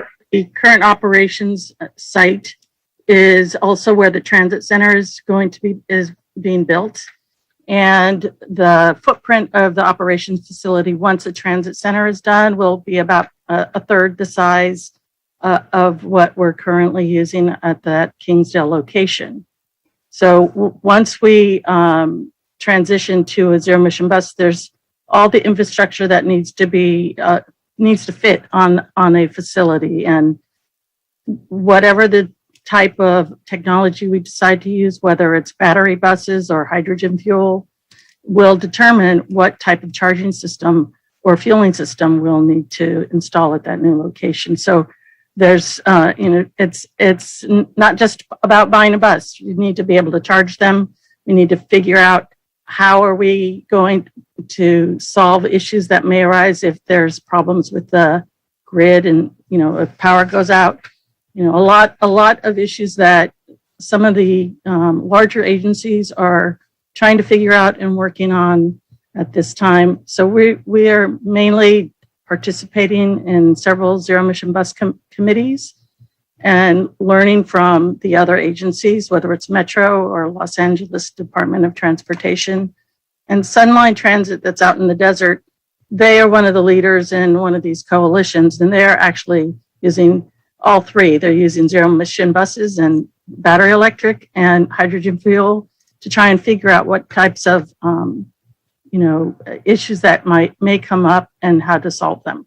So they're the case study, if you will. Yes. First. All right. And what are we doing to kind of plan ahead for transition to either zero emission or hydrogen fuel cell? Basically figuring out location, once, as we start to make the transition, power grid and all that. Well, that's one of the decision packages for is to implement a facility study, and during this next fiscal year, the plan is to figure out what type of technology will work best for our buses. Our range for our routes is between 150 and 200 miles. In general, battery electric buses are good for under 150 miles per day. So, part of that study will look at what kind of technology we'll use. How do we move forward with planning our facility changes, or look for another location if the current site is not going to fit for the new fleet? Because battery electric buses, it's not just a one-to-one exchange because of the range that buses are able to maintain during the day. You'll have to charge midday. So because of that, it may be a 1-to-2 bus fleet factor. Got it. And as far as the transit center's design, is the transit center envisioned? I haven't seen pictures of it, but is it envisioned to just be a turnstile, like where a bus pulls in, picks up people, and pulls out, or is this going to be a storage facility too? The transit center is, yes, it is going to be a turnaround. Maybe we can have a presentation for you at a next meeting, but there is a public parking lot that will serve the transit center, and there's going to be a kiss and ride lot also at the Kingsdale location. There's a what and ride? A kiss and ride. It's just a kiss and ride. smaller parking lot where you drop people off and Got it. Kiss them goodbye. drive out and drop off your people. All right. Yeah, I've Also seen have bike facilities at the location. I've seen that at the Westwood Metro stop. Let's make sure there's cameras on the bike facilities because people will steal the bikes in broad daylight. I've experienced that at the Westwood. We have plenty of security cameras in the plans for the new facility. Cool. I see Mr. Wingy signed on.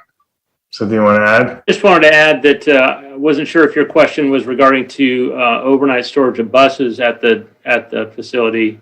There are, as I recall, 11 bays, which I think are pretty active all through the day. We are installing conduit for the future eventual use, perhaps, of the ability to charge, but we don't really have any direction yet on that. So we're trying to be a little bit future-proof on some of that. Yeah, I guess that was kind of the nature of my question. Is are we taking in the construction or design of this transit facility that we're just building now? Are we taking into consideration an electric future? So you're saying To the degree that we can predict it, yes. The neighboring facility that Joyce is referring to is our maintenance and operations center, which really just doesn't have the physical footprint to do what we need to do for an electric fleet, for instance. Got it. All right. A lot of work ahead to do. Thank you. All right. Thank you, Ms. Rooney. The next question is for Mr. Saman relative to BRR 47. So I realize you got us this really quickly after we asked for it last week. So and to that end, there's no recommendation as to which one to go with. So would you make use of either of these trucks? Do you recommend that we acquire one if we had the money? And if so, what else would be necessary to efficiently operate the truck? Thank you, Councilman. We did prepare this BRR in response to the council's question on either of these two vehicles. And if I recall right, it was Councilman Lowenstein that was asking it because we have in the CIP an annual budget of about $40,000 per year for supplementary striping, if you will, of all the straight lines. On the thermoplastic side, it is very specialized equipment that we really don't recommend purchasing or pursuing. It's costly in the acquisition, it's costly in the material, and really it's material that you're not going to be using as frequently because as we stated last time, with a lot of our roadway projects, all of our roadway projects that either receive a slurry seal treatment or an overlay treatment, we are implementing thermoplastic striping as part of that contract. And therefore, those locations should not need any treatment for a good 5 to 7 year period.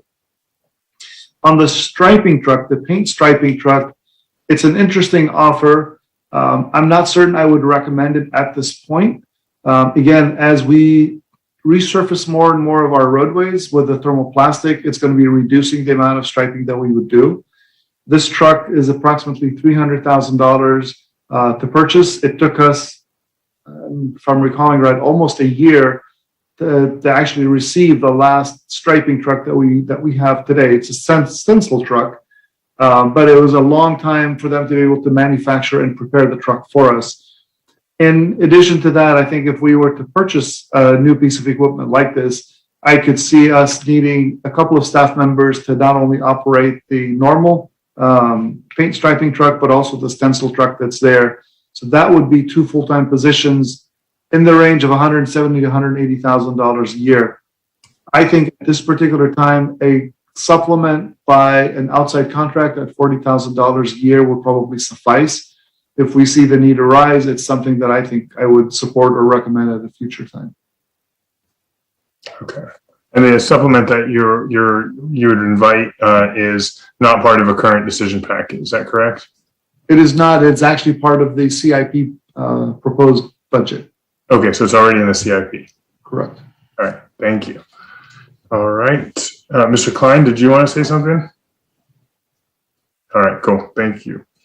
Thank you, Mr. Swan. And I'll just state that on decision packet 25, the enhanced response, I've come to appreciate by talking to some of the folks at Harbor Interfaith how much they reach out to the city attorney's office and how critical the city attorney's offices to getting people housing because they need to have a clean or clean-ish record in order to get permanent housing. So I understand Mr. Webb's frustration in seeking a increased pay for his assistant attorneys every year.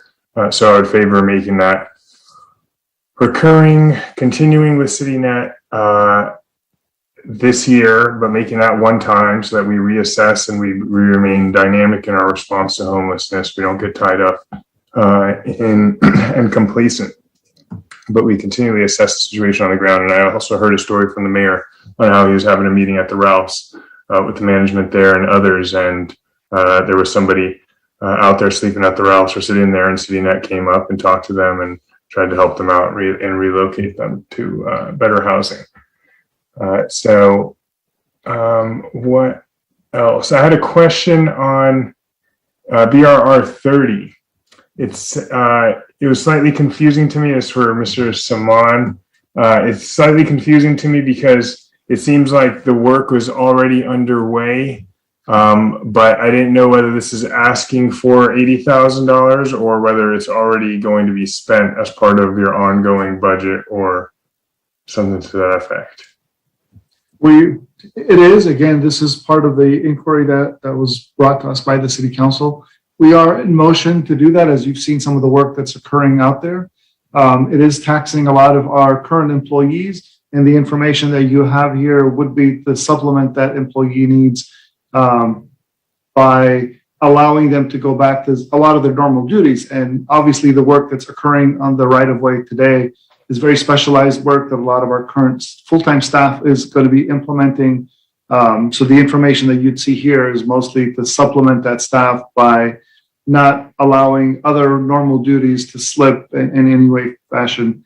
Our staff has been working very hard to accommodate both, but this would be the additional necessity if we wanted to make sure that we go back to normal operation and get the work on the right-of-way complete. Okay, so you would need an adoption of BRR 30 at 80,000. Correct, for additional bills. All right.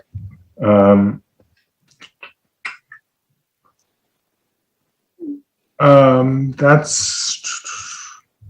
think that's about it on my questions. Thank you. For now. Okay, thank you. Councilmember MD.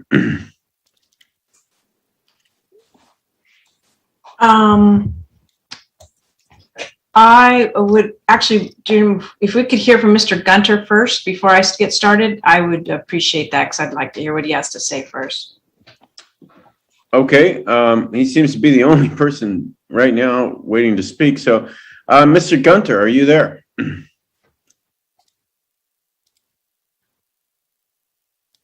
Hi, can you hear me?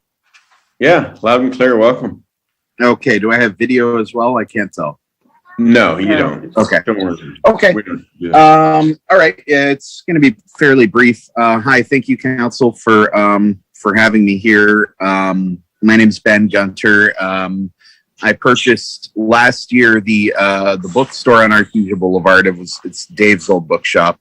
It remains Dave's old bookshop. Place has been there. I'm sure all of you know a little bit about the history. You know, it's been in business since 1994. Moved to the current location in 2008, so it's been there for 13 years. Owner retired around COVID, and I bought it, and I see a lot of optimism for it. You know, it seems to many people like a risky or foolish thing to do to get into this kind of business, but I see it as a real community asset. I think Artesia is largely not the main street that the surrounding residents deserve. I think the city recognizes that, and that's why they implemented the storefront improvement years ago, which I think is important. But I will also comment. I think Artesia has declined, not just in the long term, but over the last year as as a lot of small businesses have had to close and, there are empty storefronts and things like that. I see a lot of opportunity to serve for my business and for, similar businesses to serve as a centerpiece in what could be a really vibrant and inspiring neighborhood for all the residents nearby. So we've done a lot. I've poured probably $100,000 of investment into the store. We've revenue in 2019 was about 60 grand. Revenue this year is going to be 2 to 3 times that, depending on what we're able to do. So we're dramatically improving the revenue, but I'm also spending a lot of money. I'm not taking a profit or a salary from this business. So what I've come to do,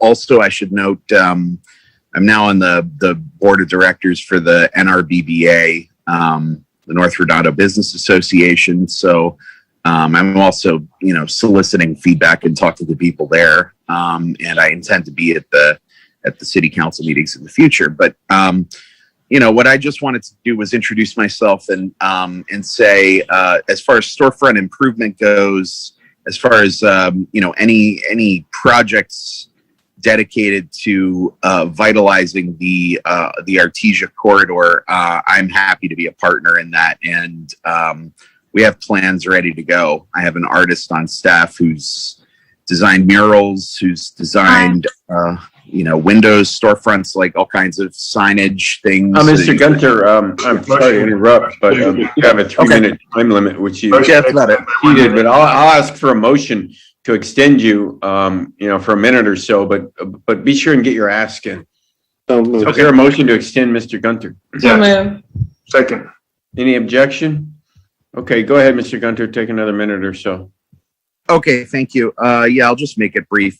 We have plans ready to go that I can submit, that our business can submit, asking for redesigned murals, redesigned storefront, new signage, other things that I think will make the business more attractive and that I think will inspire development along the Artesia corridor. So I think it's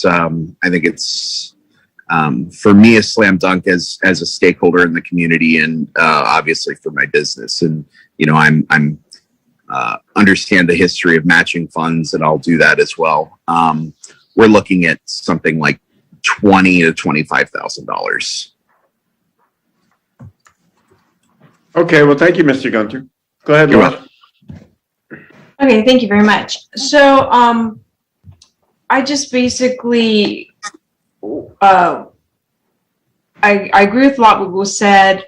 I think we should use this money that we've been able to negotiate with this bond, this gift that we've been given, wisely, to try to get some projects that resident focused projects that they've been asking for, and that we just never seem to have the money for. And I think we should focus all that money into resident centric ideals. So since there's no one else from the public that wants to speak, I'd like to go ahead and make a motion that we close the public hearing so we can get going with the motions. Well, get some other hands up. Councilmember Nierenheim and Councilmember Horvath and Councilmember Obashi have their hands up still. So anyway, there's a motion on the floor. Is there a second to close the public hearing? Also, Mayor, just so that for the record, I just want to let that there was no e-comments. Oh, thank you, Ellen. Is there a second to the motion to close the public hearing? Nope, not yet. Okay, go on. Are you done, Laura? Yeah, I'll get into the details when we do the motions. Okay. Councilmember Nierenheim. Councilmember Horvath was ahead of me. No, I'm after you. Well, he had put his hand up earlier. And Okay. I mean, I don't care. All right. Going back to the homeless situation, either Mr. Webb or Joe, I've been asking for the last few months, one of the things I see is that this cost keeps swelling over year. I see these costs now hitting our core budget. I've asked about looking outwards to other areas. For instance, have we looked at churches? We have a lot of churches in South Redondo, 4 churches to be exact, that provide food and services 6 days a week. Have we talked to them as to if they can provide some of these services to reduce our cost footprint, number one? And number two is BCHG. They got a large parking lot in the back. They are a health district. This is a health crisis. Have we engaged them yet to spread some of that cost around to other beach cities? But we work with them on a daily, to answer your first question, we work with them on a daily basis in terms of, one, making certain they minimize the impact on the community and how they have their operation. Right. In regards to the pallet shelter, not overall. So how can we use them for the pallet shelter program and services versus what they're doing already? So our cost isn't going up, our cost is going down. It was $185,000 for 6 months, and now it's $245,500 for 13 months. So our cost is actually going down for the pallet shelter. It's for a much longer period of time. So I think it's factually incorrect to say our costs are going up. And pursuant to the council's direction, as I mentioned, I think it was last week when we approved the pallet shelter, once the funding was in place, I would reach out per the council direction to Beach Cities Health District. Last Friday, I toured the pallet shelter with Tom Backley and with Christian and with Mike Klein. And then from there, we toured the Beryl and Felton site to evaluate it for. I anticipate that if the council continues to have us direct us to or fund us to continue leading the homeless effort and enhanced response, then we'll return hopefully July 6th with options per the council direction for what we would need to do to keep it at Kingsdale beyond the declared emergency, what we would need to do at Felton and Burrell or any other locations. Those 2 locations would both require some sort of zoning change, like a zoning overlay. But the answer is, our costs are going down, per month. We work with them on a daily basis in terms of solving each problem of our long-term, what is stopping the unhoused from getting housing, what stops the obstacles are in place of the housing navigator and getting them permanently housed. And we are, in fact, continuing to do this every day. And so we, just last Friday, as I promised, we went out and looked at it, and their answer was not no. Their answer was, at least from Beach Cities Health District, at least from Mr. Backley, they're interested. And if I take it back to you on the 6th and you give direction to explore that further, then he can take it to his board as a whole. Great. That's good movement. Because I talked to, like I said, Hermosa, and they were interested as well. As we can all see on social media, they have an increase along their beaches, and I can only imagine what's going to be like when the sheriff's department starts to using a heavier hand in Venice. Well, you may recall the first VIP at our homeless court was Sheriff Villanueva. So I think it's unlikely that he would take such an effort here, because he knows that Redondo has been a leader in trying to resolve this regional, sub-regional effort. And, we're going to have directed the prosecution staff, if you fund this, Then we're reaching out to Hermosa because they've expressed an interest in partnering on homeless court. And if we can find out what their ask is, what they're thinking, and then, we would turn to you all for any, final decision. I mean, Mike, you keep saying that you're so tasked with so much work and we have to pay people extra, but now we're going to Hermosa and saying, hey, give us more work. So two things. One, you're not giving them extra. That's the same amount you've given for each of the last 2 years. And so honestly, if I'm fine with you removing it from us. Okay. Now, I don't think it will be near as successful, but I'm fine if you change it to a mayor council subcommittee through the city manager, and you can put the housing navigator wherever you want to put it. But you're saying you want to work regionally. We already do prosecution for them. We want to see, they want to use our homeless court. We want to find out, okay, well, what are you talking about bringing to the table? And we would return that to you. So I'm not quite certain you're saying reach out to other cities, but then I reach out to other cities. I don't want to reach out to other cities to start dealing with their problems. I want to reach out to other agencies and that can help us with dealing our problems internally. And going out to Hermosa and dealing with their homeless issues, or Manhattan Beach and dealing with their homeless, bringing them to here, creating work for us is I don't see that as, they're not doing what we're doing, and we're doing a lot more than them, and they want to start piggybacking on what we're doing. But it's costing us a lot of money, and we're giving, it's a general fund hit. And we want to sort out our issues first internally with us. And once we have, like you said last time, once we have the problem dealt with on our side and we have extra bandwidth, then we can start opening up and helping other cities. But we're not helping other cities. I don't know how often to say that. We're not saying, hey, we want to help you with your issue. They're saying we'd like to, in a homeless court, it's not based on area resident. It's based on where they pick up the crime. And we may have Redondo Beach residents who are picking up crimes in Hermosa, and we're obligated to do that under the contract that this council approved, because that reduces the hit in the general fund based on we get revenue.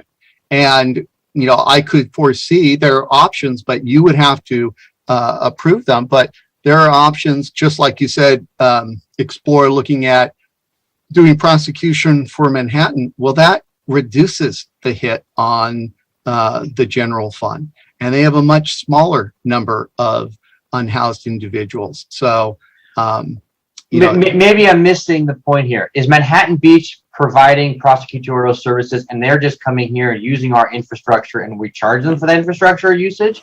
Or are we providing the actual services, the attorneys and the legal and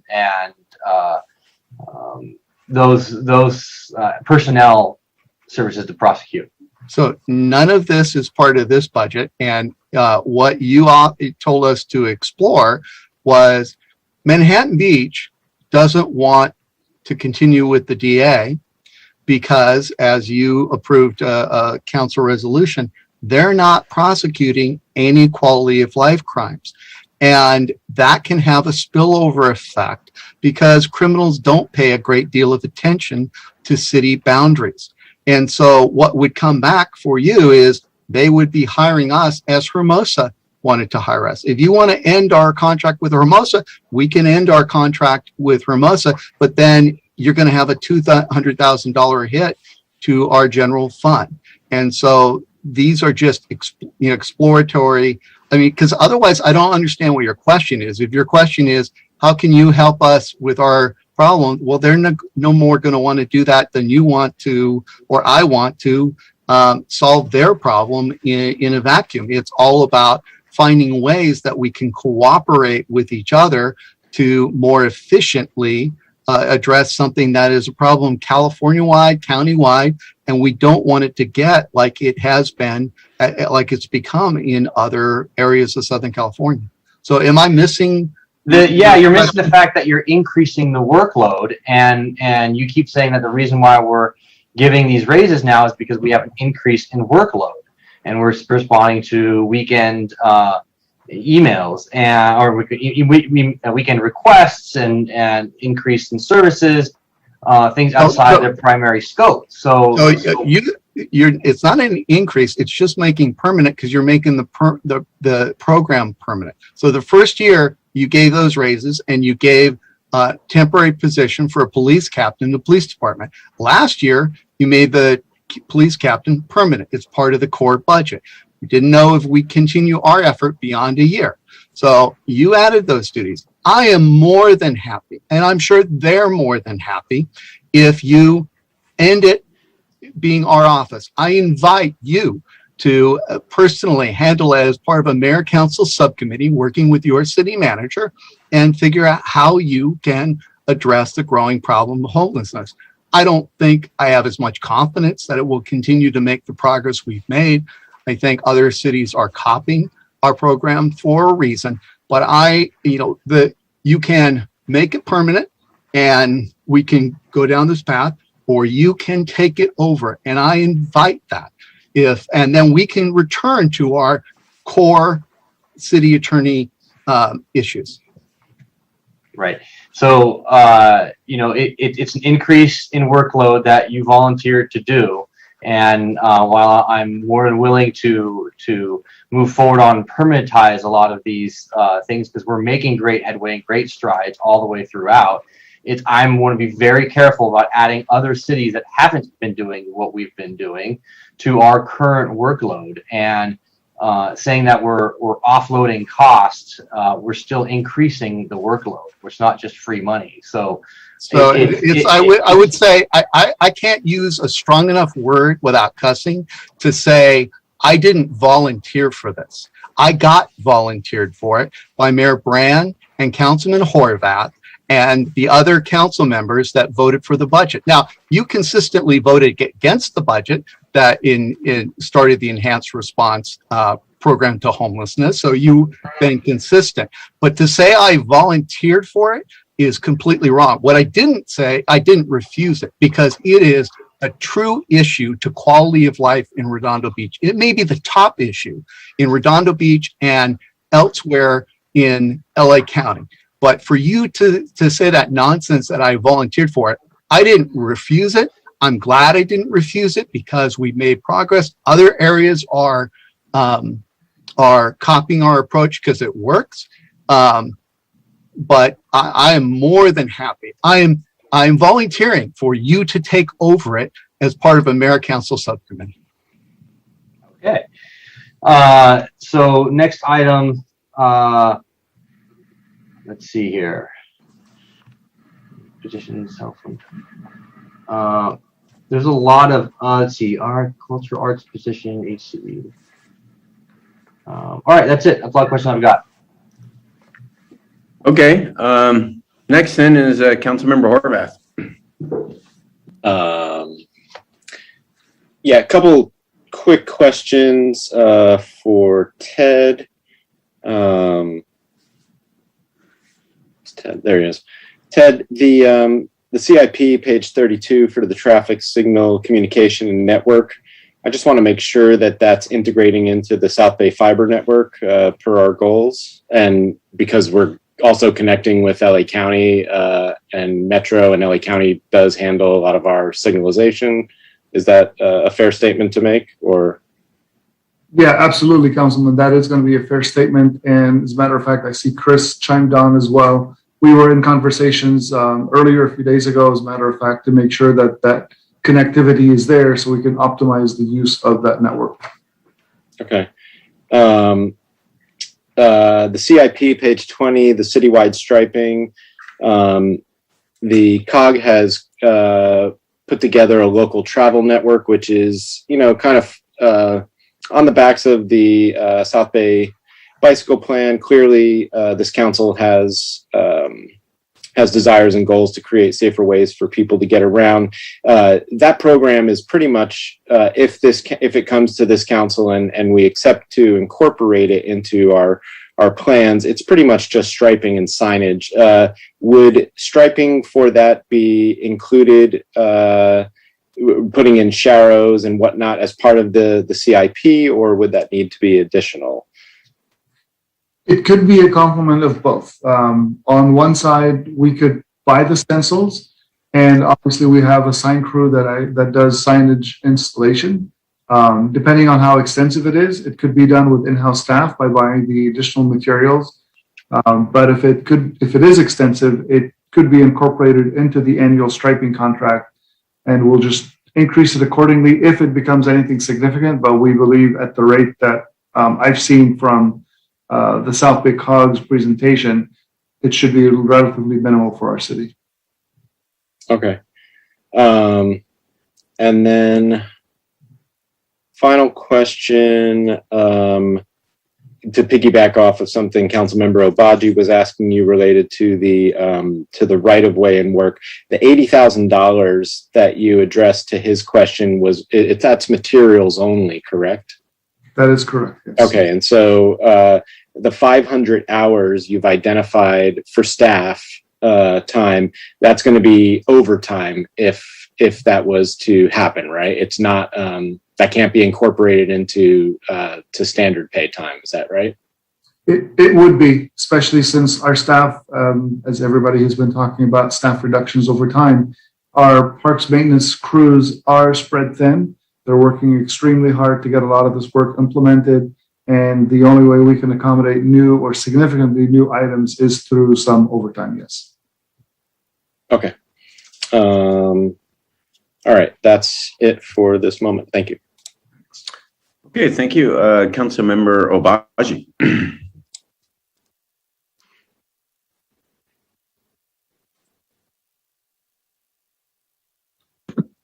You're on mute. Sorry. Saying you're on mute.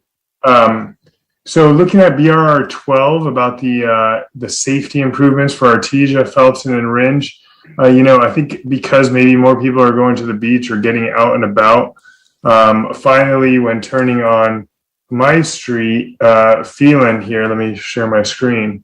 This is how I get home. I ended up here, and a car was here, and normally there's never a car here, and it was impossible to see this traffic. And I just wish that car would scoot up and get out of the way so I could see.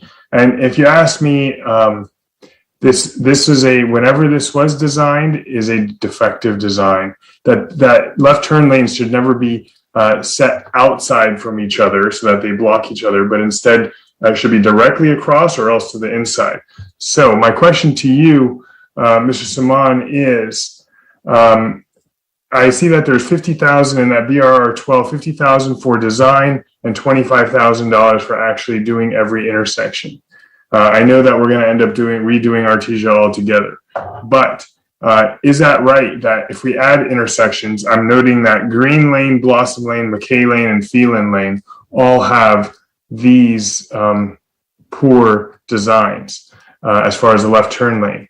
I also believe from our conversations that we could potentially measure our contributions to this, since the shifting of the left turn lane helps enhance traffic flow or preserve traffic flow, whereas a left turn on left arrow only would end up congesting traffic.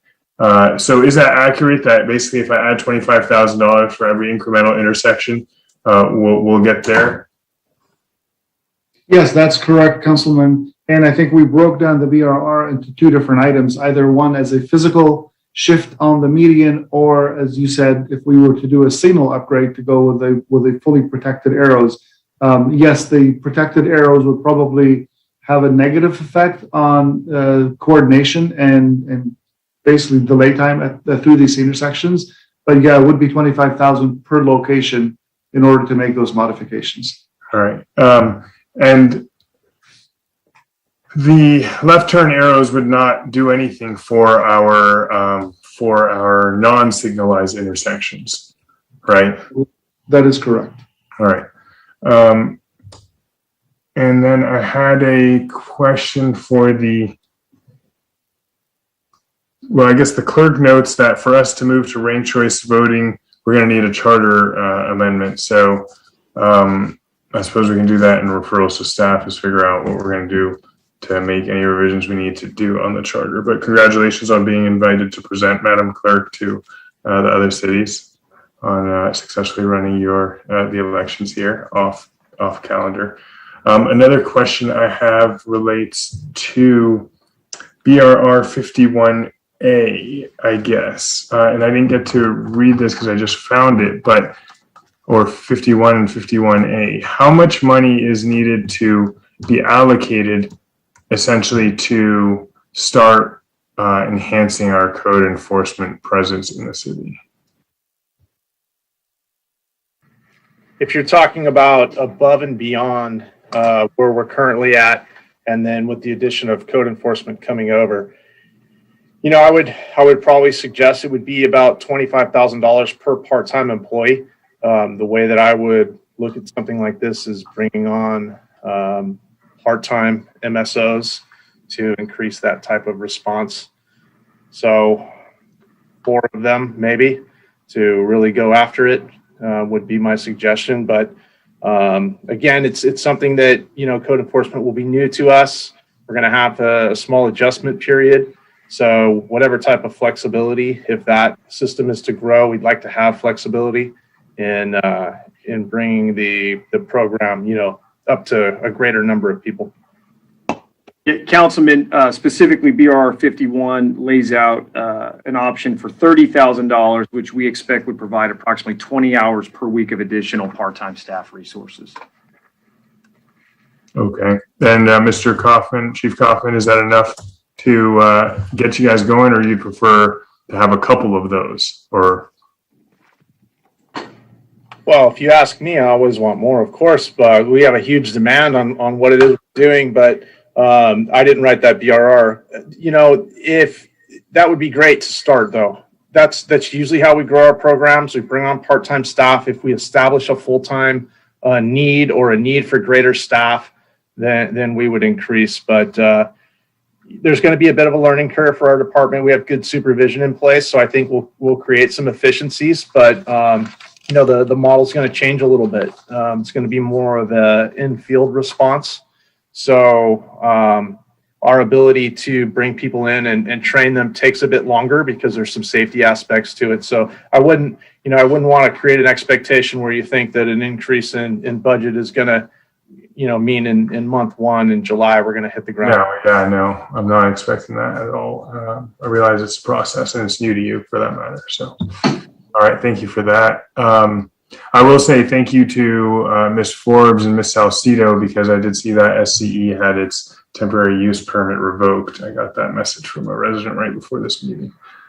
Thank you for that. That's helpful in Rockefeller.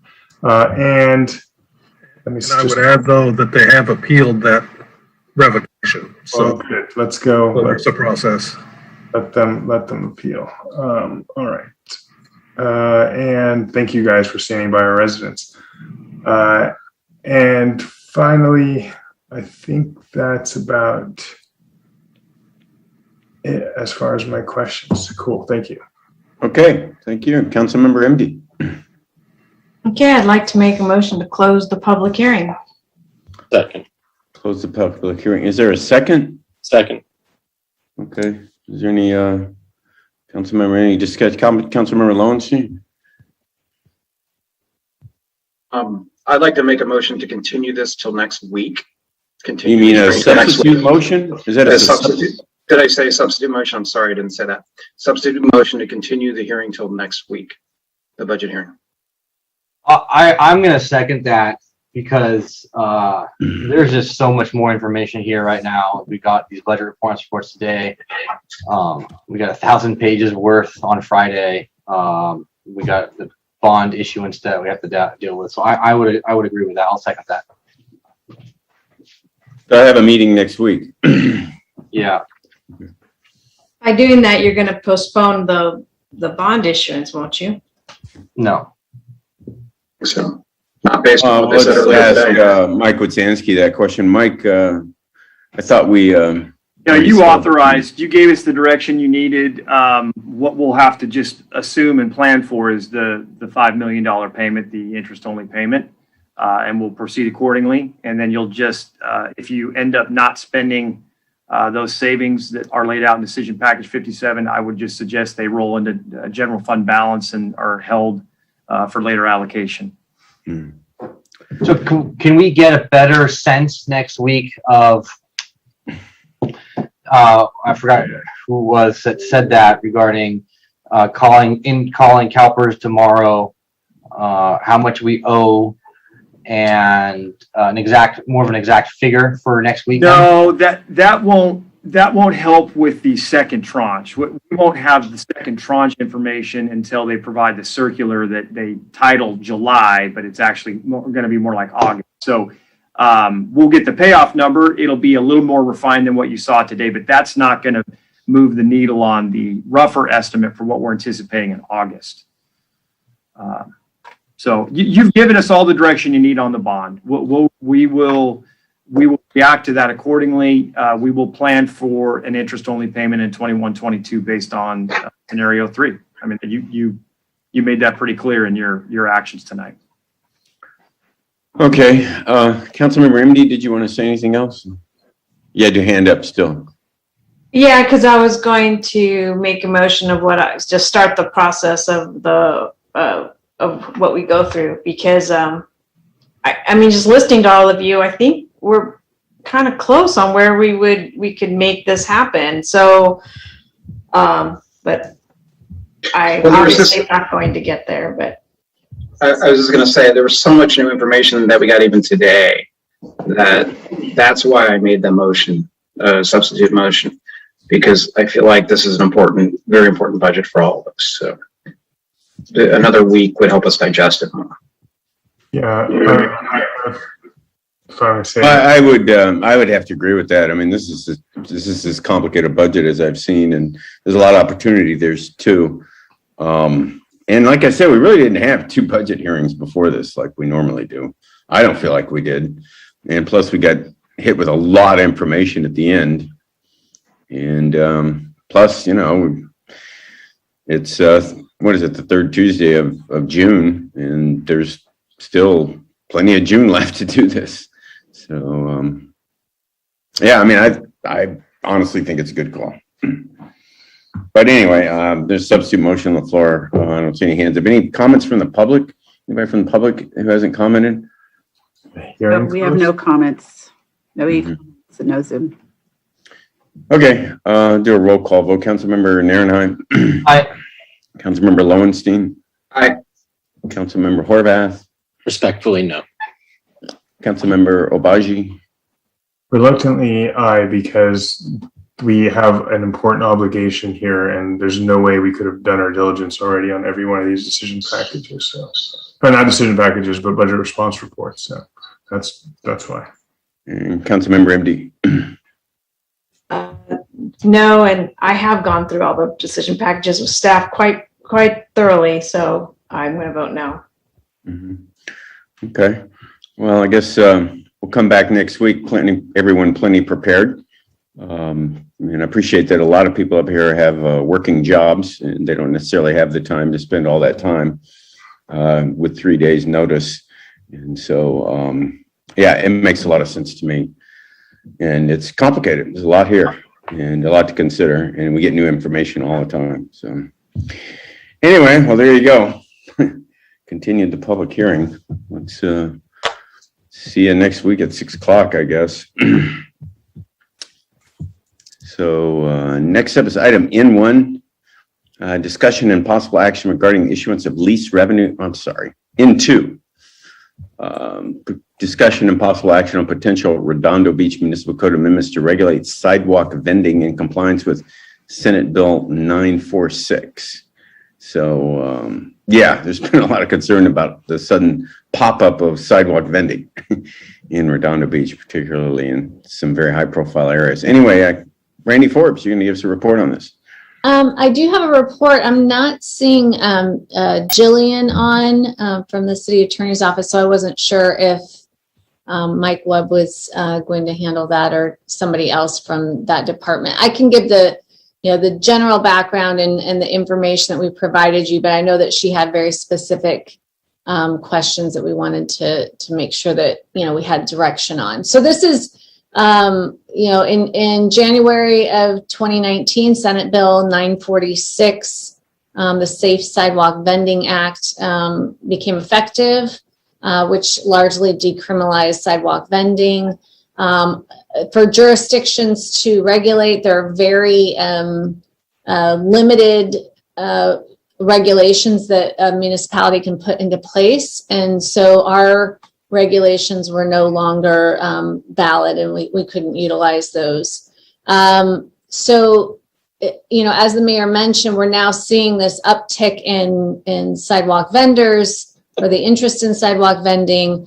And so we evaluated some of the other municipalities in the South Bay and in LA County to really present some options of what they've evaluated.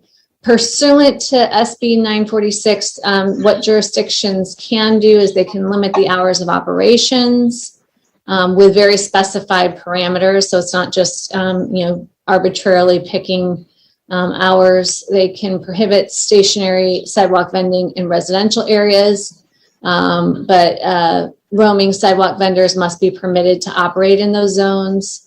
They can prohibit sidewalk vending near farmers markets and swap meets and temporary special permits, and require compliance with certain sanitary conditions, require that the vendor obtain necessary approvals from any regulatory agencies. If they're selling food, for example, having Department of Health, and require that they comply with the ADA, Americans with Disabilities Act, providing for at least 48 inches of accessible route around their vending.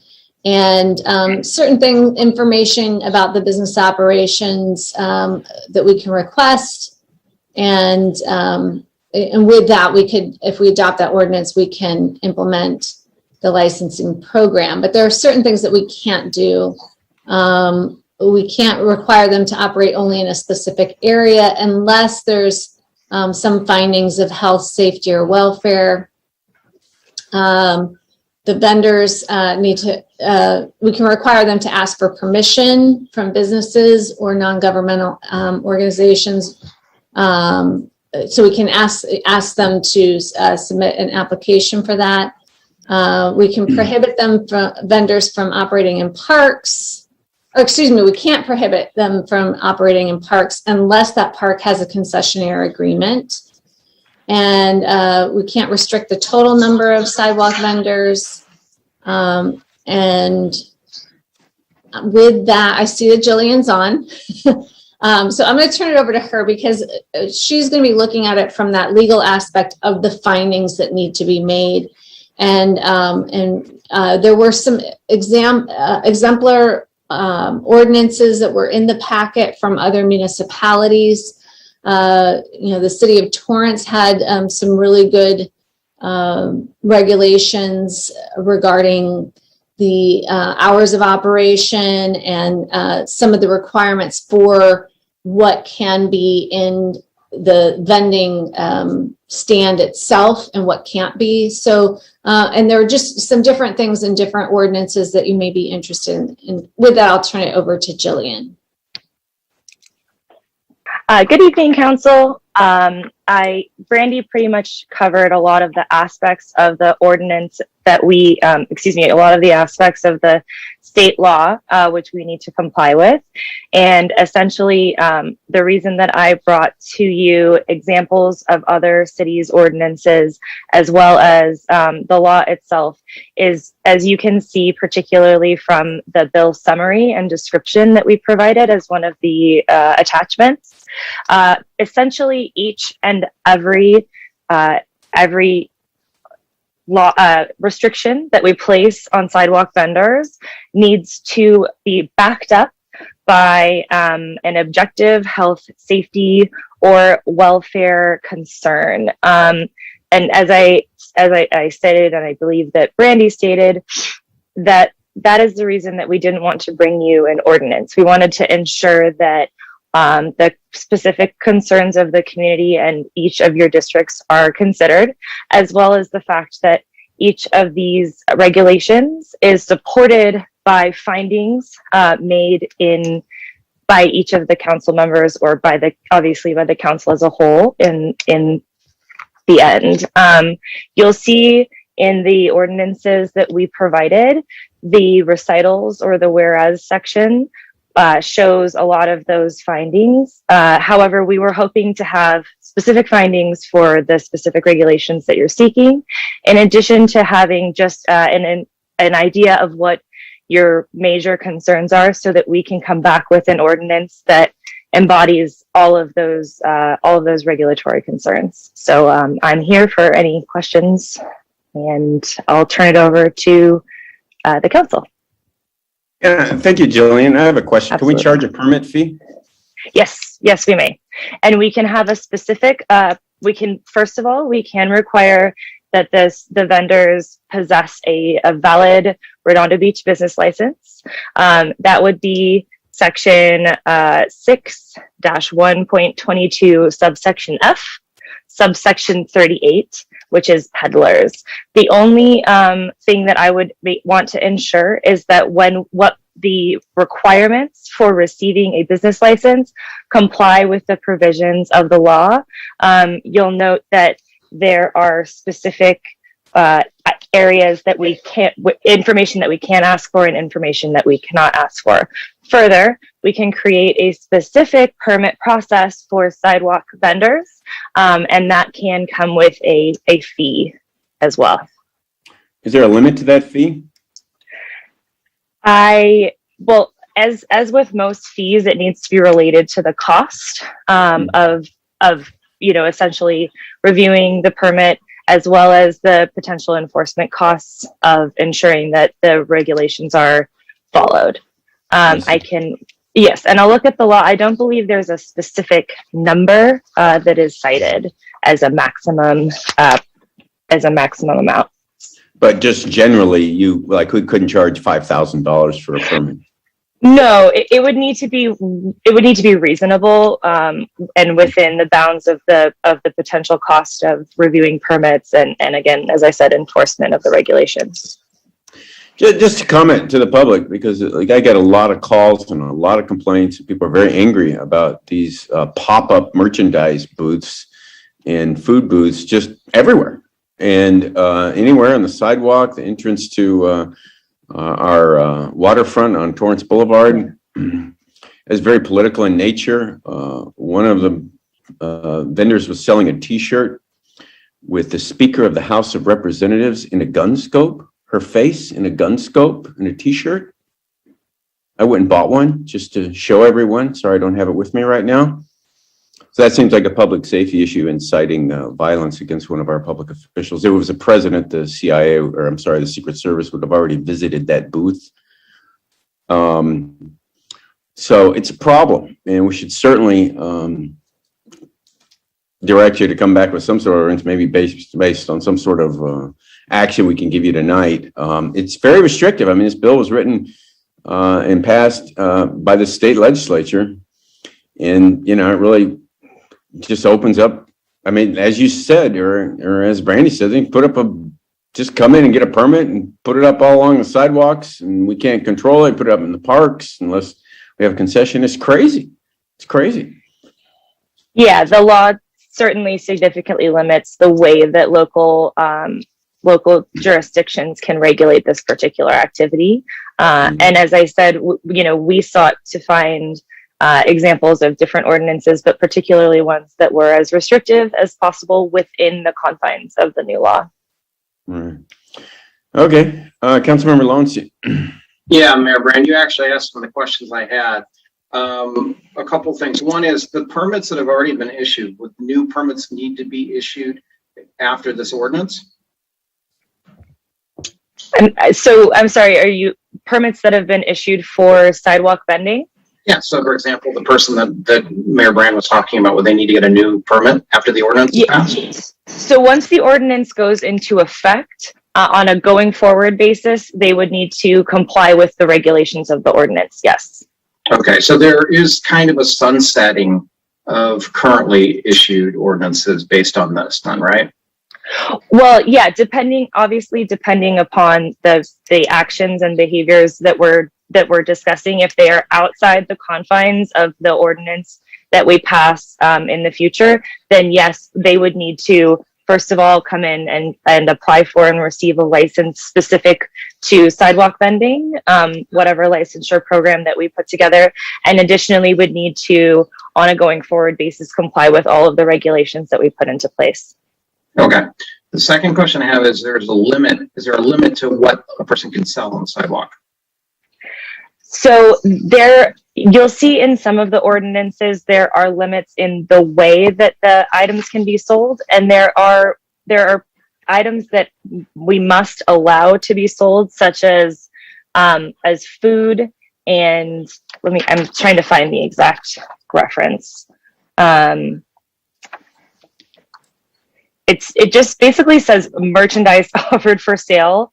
So I'll review some of the other ordinances and see the way that cities have narrowed exactly what can be sold. I know that one of the items that Brandy and I looked at was ensuring that people who refuse to buy something are not essentially kind of hounded by people in terms of like something like a mall vendor, someone who asked and asked and asked. There, we can stop that, but let me look at the specific things that we can narrow in terms of what can be sold. Just to be as ridiculous as possible, let's say somebody has a license to sell weapons.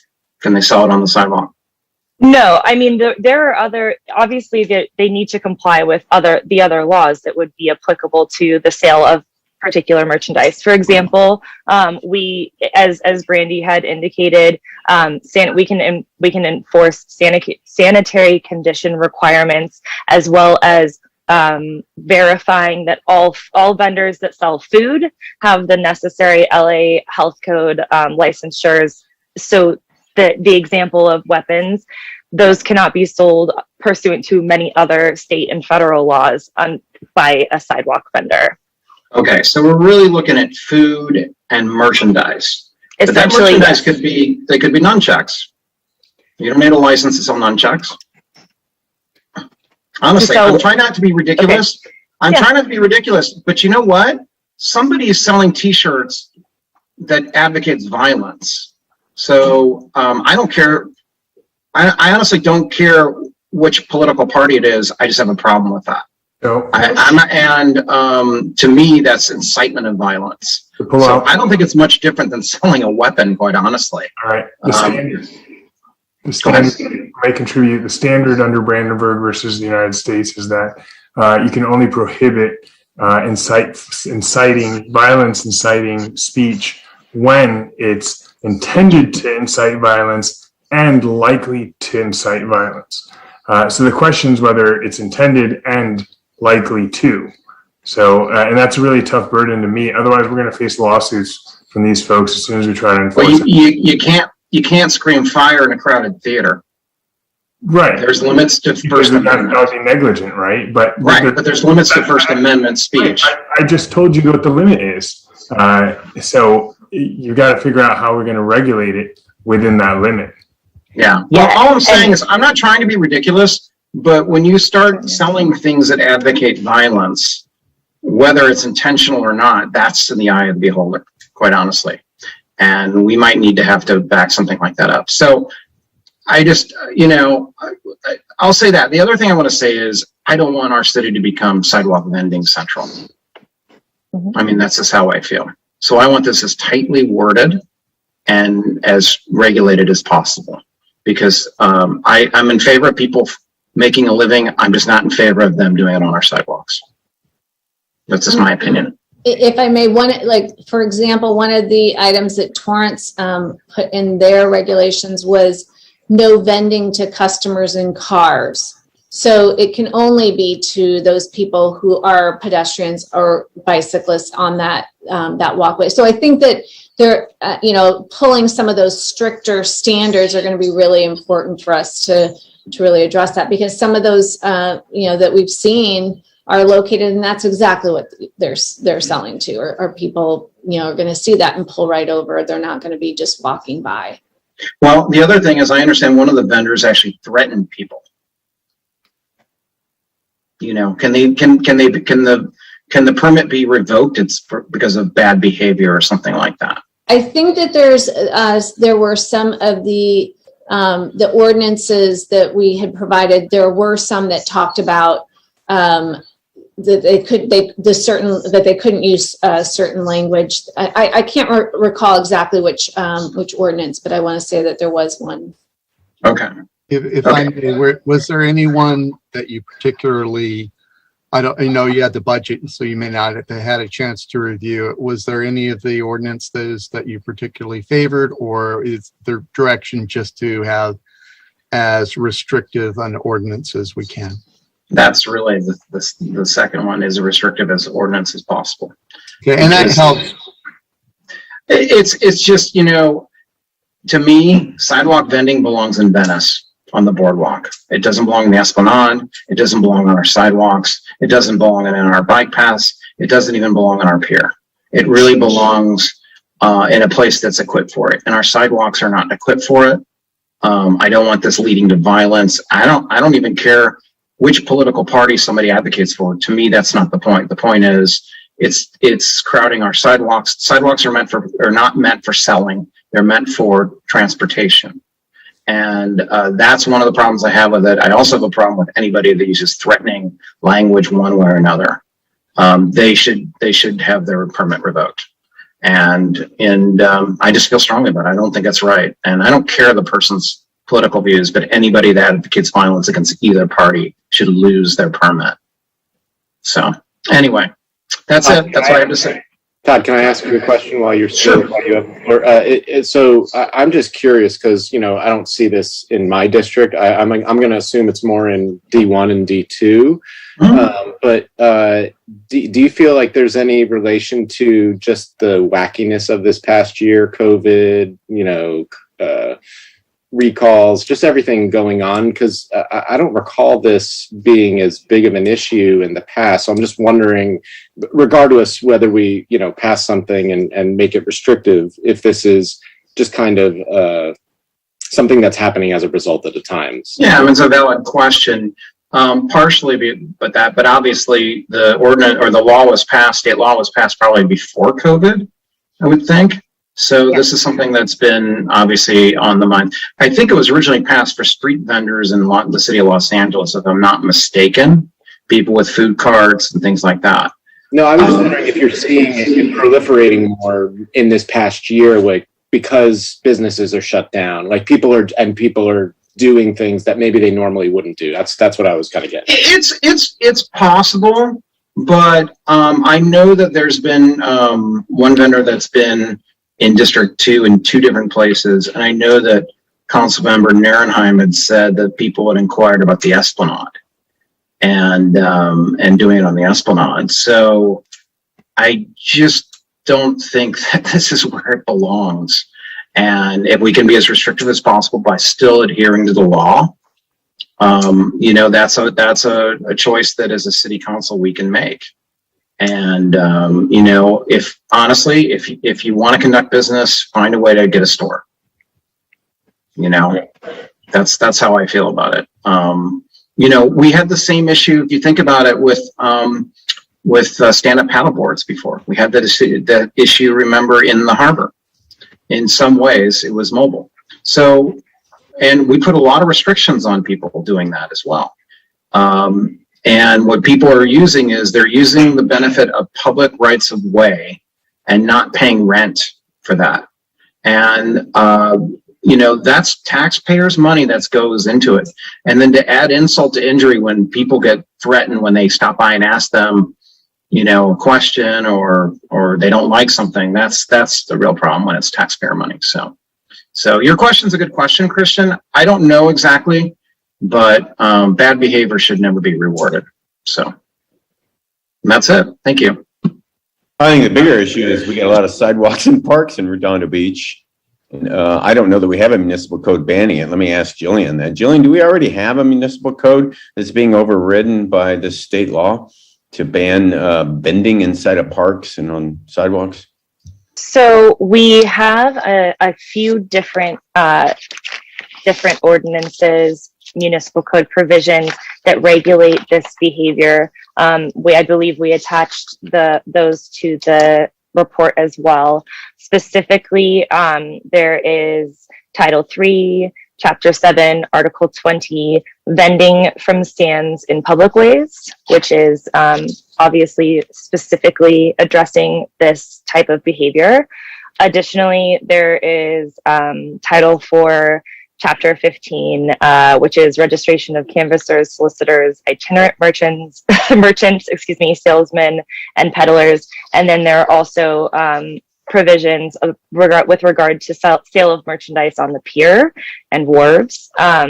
However, to answer your question, yes, this ordinance is in part overridden by the regulations within the state law, and that's why we brought this item to you. Well, you brought this item because they popped up and we all got concerned, and so I really appreciate the work you've done, Jillian. And I think that's the problem, is because we don't have an ordinance yet. The solicitors are doing it are attracted to cities that don't have a compliant ordinance. And so I don't know that the most restrictive will be exactly what Todd wants, but we have to be careful not to get sued. And we want it to be enforceable. So we don't want it to be an invitation to get sued, but by having a compliant ordinance, then that will no longer be incentive for people to come here. And I think right now it is the lack of a compliant ordinance. Right. Yeah, no, thanks, Mike. And thanks, Jillian. Councilmember Horvath. Yeah. So thanks for the staff report. I thought it was good to see the samples from the different cities. You could see some overlap, but I thought just off the top there that Torrance's felt pretty comprehensive. So I would feel comfortable with using that as a baseline. And then, if Councilmember Lowenstein or Narenheim, were the areas where it seems to be most affected, had, specific things they thought needed to be added in there, that thread the needle closely without necessarily putting us into some type of legal jeopardy. I'm fine with that, but I thought Torrance seemed like a good baseline to start with. Yeah, Councilmember, I felt the same with Torrance. They had a lot of interesting points. Like I said about they were the ones that actually put that not selling to vehicles, and they also had not having other furniture besides the cart itself. But I appreciate the additional feedback of if somebody's using abusive language. If Torrance's doesn't have that and another one does, we'll make sure that we incorporate that. So we'll pull some of those concerns that you've mentioned, Councilmember Lowenstein, so that we can really make sure we're addressing what's happening. And just to be clear, Brandy and I reviewed more than just the ordinances that were attached to this staff report. I believe I reviewed 15 or 20. So what I'll try to do is pull together the restrictive portions that I believe are compliant with state law into our amended ordinance, and also to address the issues within District 1 and District 2. It does, the state law does allow for us to prohibit vending in particular areas. So if the Esplanade is of great concern, which obviously you've made that point, we can make the findings to say we're not allowing this behavior in this area for this reason. And I've seen a number of cities that have prohibited this type of behavior in specific areas for specific reasons. And again, that's why we came to you, because each restriction must be, as I said, directly related to objective health, safety, or welfare concerns. So particular streets like PCH or Torrance, major thoroughfares could be a way of doing that, right? I don't know if we could do an entire street.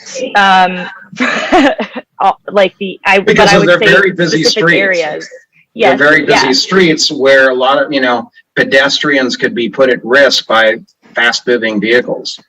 We're going to have that. We're going to have to look at a lot of different things in terms of First Amendment protections. If you do it west of PCH, do we need to get Coastal Commission approval for new law banning an activity? I don't know because we haven't looked into that. And then remember, we had our ordinance where people were soliciting work in a street, and that was held to be. It went through the and it was based on a 1987 case that said it was okay. And we won at the district court. We lost. We won in the Ninth Circuit appeal. And then en banc, the Ninth Circuit as a whole said, nope, we're changing our standard. We're overruling our case from Phoenix in 1987 that this law was based on. So we're going to have to triangulate all those factors to make certain we can return with an ordinance that is effective, but doesn't subject us to a lawsuit. Okay. Okay, Councilmember MD. I was looking at Hermosa Beach's ordinance, and they have actually specific areas, and so did Manhattan Beach. Like they said, it can't be in the Metlocks area, it can't be at the pier, it can't be during Hermosa Fair, it can't be. It has a. I was reading it and I was trying to figure out, well, where can it go? Because they have it so restricted as far as where they can go. Manhattan Beach has a applicant has been on the approval or denial of a permit that they can be that the applicant one of the reasons that they could determine not to issue a permit is convicted of a felony or misdemeanor involving a moral turpitude and has not subsequently demonstrated a rehabilitative characteristics. So I imagine if you have a problem with somebody who's screaming at residents and then you convict them of, could you convict them of a misdemeanor for that when they say you can't have a misdemeanor of a sidewalk vendor? So, do you mean if we found that they were in violation of a code, of a penal code provision while they were vending, then subsequently we could prohibit them from getting a license? Is that what you're asking? Well, no, because yes, okay. Exactly. Later on, because first you'd have to convict them of being of whatever the moral turpitude type of characteristic would be, and then if they're selling and then they do, then you can deny them that once you've done that. Yes, that's correct. If we and I think that's well pointed out, that provision, if we have that in our ordinance, and they do in fact have that on their record, then that would be a basis to deny it, particularly if it was associated with the behavior that they're seeking to approve, as you pointed out. And also, I'm not quite as outraged as Mr. Lowenstein on it, but is there some, and I was trying to read them, but I haven't seen one that said that would we allow a business to give permission to have a sidewalk vendor. So, for example, King Harbor Brewery, they have a guy who's out there with just a table and an awning, and they sell food in front of King Harbor Brewing Company. It's not a food truck because food truck's not included in this. So I imagine they would fall under sidewalk vendor of some kind. So I know that one of the ordinances and one of the provisions that Brandy and I looked at was to prohibit the use of things like pop-ups in connection with the sidewalk vending. So that's one of the things that we could look at and include potentially in the ordinance. Additionally, you're asking if they can provide permission for that behavior for that sale to take place in front of their business? Yeah. The answer is if it's still it would still be on the sidewalk. So they would have to comply with our provisions. It would not, I don't believe that it would be at all changed by the fact that the business that they're operating in front of gave them permission to do so, unless of course it was on their property. In this instance, it's not. It would be vending in public ways, and they would have to comply with all of the restrictions that we place into this ordinance.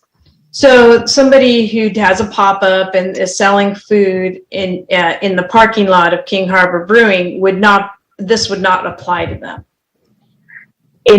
On private property? Well, I'm assuming the parking lot is their private property, right, in front of King Harbor Brewing. Come on, Jillian, you don't know where King Harbor Brewing is on 182nd? I know where it is. I just don't know specifically where the lot lines are offhand. They may have received a temporary use permit. I'd have to look that up. And probably because there was a period of time where breweries and wineries could only operate if they had food available, and so they could collaborate. So that might have been why. So it's most probably a temporary use permit in their lot for. I'm not trying to get anybody in trouble. I'm trying to get somebody another way for a vendor to have a place to be. So if we're really restrictive on all the different places, I'm just trying to find a way for people to operate at some point. So, for example, there is a sidewalk vendor that's outside of living spaces. Now, I've never seen her have a customer, so I don't know how long she's going to be there the few times I've been there. But I guess I'm thinking is that if living spaces allowed her to set up in front of their parking lot, no harm, no foul, as long as the business is allowing her to be there. But would that not apply? Does this law not apply to them because they have permission to do it in their parking lot? What we are looking at within this law is vending from stands in public ways. So that is sidewalks or being potentially the street. Typically it is sidewalks. So this would not specifically apply to private property as currently drafted and reviewed. Unless Brandy, did you see any reason? Yeah, I don't believe that there's anything in this that would prevent a private property owner from allowing sales to take place in front of or in connection with their business. Okay. All right. Well, that's cool. All right, that's it. Brandy, let me ask you, I'm sorry, Jillian. Yes. Does our code permanently prohibit vending in parks? I don't believe so, I'm sorry, Mr. Mayor. I know that we have restrictions on locations, but I don't believe that parks are one of those restrictions. If you give me just a moment. Right now, yes. If you had a business license, as far as you know, you could go set up one of these booths in any park, Veterans Park, Anderson Park. Pursuant to state law, it would be any Vista park except for veterans, because Veterans Park has an exclusive concessionaire agreement, and it is not prohibited. I'm sorry, it's not permitted to do so pursuant to the state law, and the state law is currently controlling, because in the absence of an applicable or in the absence of our local ordinance controlling, because again, the state law has superseded it. And to answer your question, we do not currently have a prohibition on sales within parks, and the state law allows these types of sales to take place within parks or near parks unless there is an exclusive concessionaire agreement in place, or a temporary use permit that would clash, or a farmer's market, but I don't think that would really apply to a park. No, we get the picture. I could go set up on Alta Vista Park tomorrow with my little stand and sell some shirts and some caps. And if they were trying to hold a ball game, could they come kick me out? According to state law, say, hey, we're trying to have a baseball game here and you've got your stand right here. So there is, I mean, currently what we need to have a local law in place that would allow that behavior, right? There is a provision for something along those lines within the state law, but I would say currently we would not be able to do that. Yeah. Okay. Well, And they couldn't set up because we give a permit to the various little leagues and softball and soccer organizations to have exclusive use of those fields. They're dedicated to those fields. And to use your Alta Vista example, most of that is on school district property. Only the Julia Field is on City of Redondo property. So I should think of a better example, but yeah, I got the point. We all got the point. We need to have an ordinance. So let's just keep moving. Okay, Councilmember Obashi. I was just going to express favoritism for kind of what Councilmember Lowenstein was saying, like to the maximum extent possible, we got to prohibit hate speech at these places. I don't know what the law is there as far as somebody disseminating something with, you know, just World War II paraphernalia or you name it. So we definitely don't need at this time of heightened anti-Semitism, you know, and anti-API hate that we allow these types of groups to proliferate. And maybe that's the finding that we have, which is that there has been an increase in anti-Semitic, API violence and hostility. And this is why we need to preclude the types of businesses that would advance that kind of hostility or promote it from operating. And then I just want to say generally that we ought to think creatively if after we pass a law, these persist, then we should think about getting together with some of those plaintiffs' ADA lawyers and having a couple in their wheelchair not be able to roll past these premises because they've contracted the width of the sidewalk from 6 feet to 48 inches. And now two 32-inch wheelchairs can't fit on it. And now this state law has conflicted with federal ADA law, and therefore it's trumped under the supremacy clause. So we can get into the litigation side of challenging state laws, and we really got to look for the opportunities every time we can as they steal our land use controls. That's it. Great point, Councilor. I have a new budget response report for next week for the budget. Hey, we got a meeting. Throw it in. I don't have enough. Okay, Councilmember Nierenheim. Thank you, Mayor Brand. Yeah, I'm glad we're finally getting around to this. I brought this to our attention, staff's attention, back in 2018 when it got passed, because we did have, we still have the program in place for the Esplanade, the 4 locations on the Esplanade. It's a lottery system. And I'd like to get some quick clarification. It says here in, let's see, which section is it? 3-7.2008 issuance of permits. Issuance of permit. Vending permits shall be issued by the city treasurer. That's Steve Deal's city treasurer?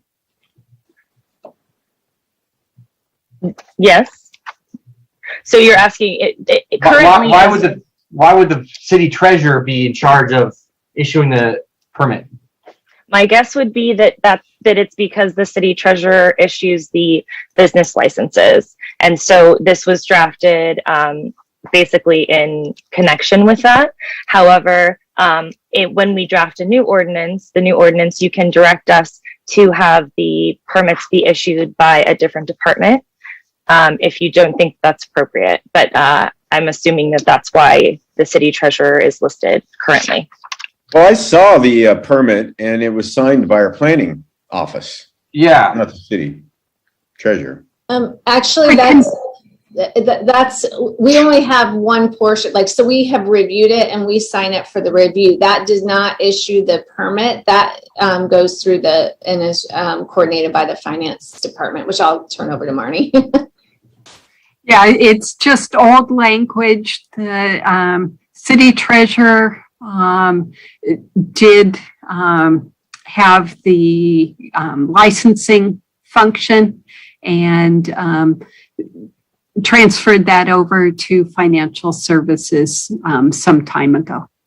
So we're not following our own code. We need to update this in our code. That's, I guess a priority. Yeah, well, a previous council, I think at one time the treasurer had like 10 employees, and a previous council under the immediate previous city manager transferred most of those employees and most of those duties to financial services, but they did not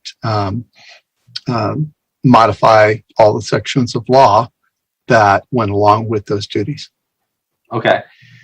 And it says here, because it says, should be chosen by lottery.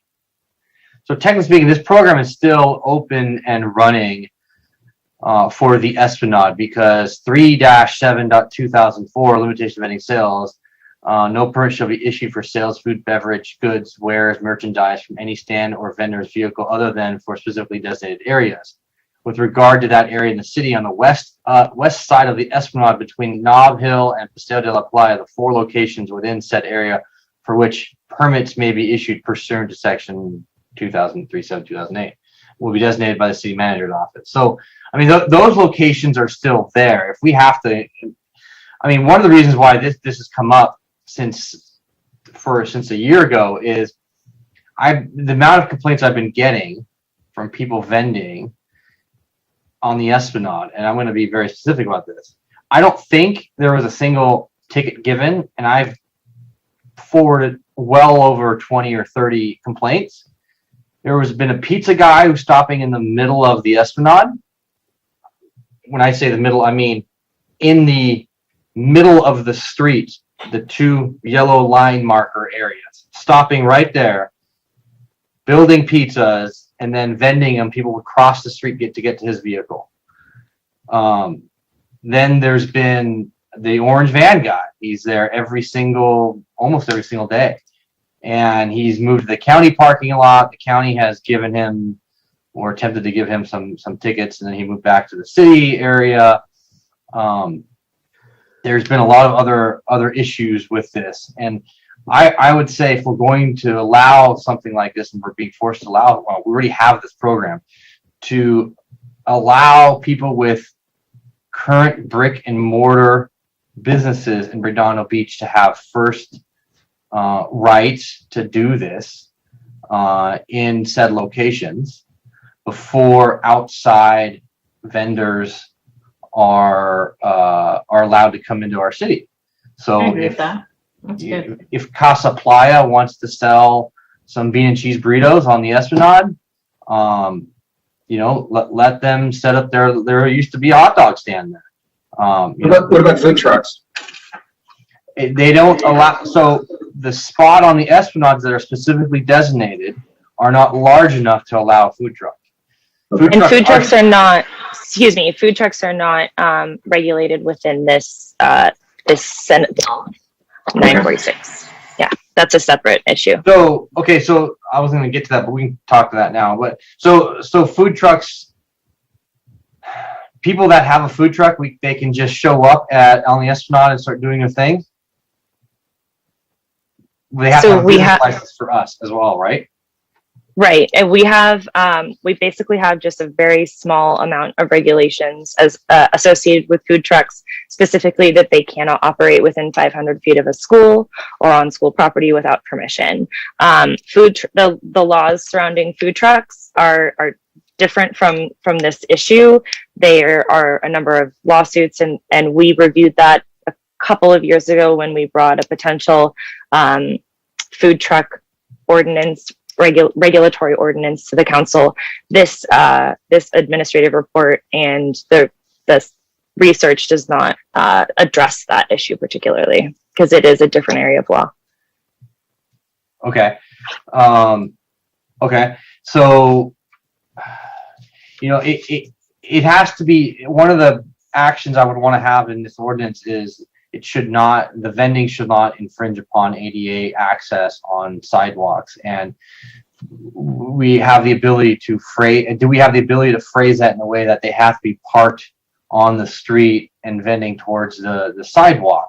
So for instance, on the Esplanade, we have those 4 locations. they can be held within those 4 separate locations?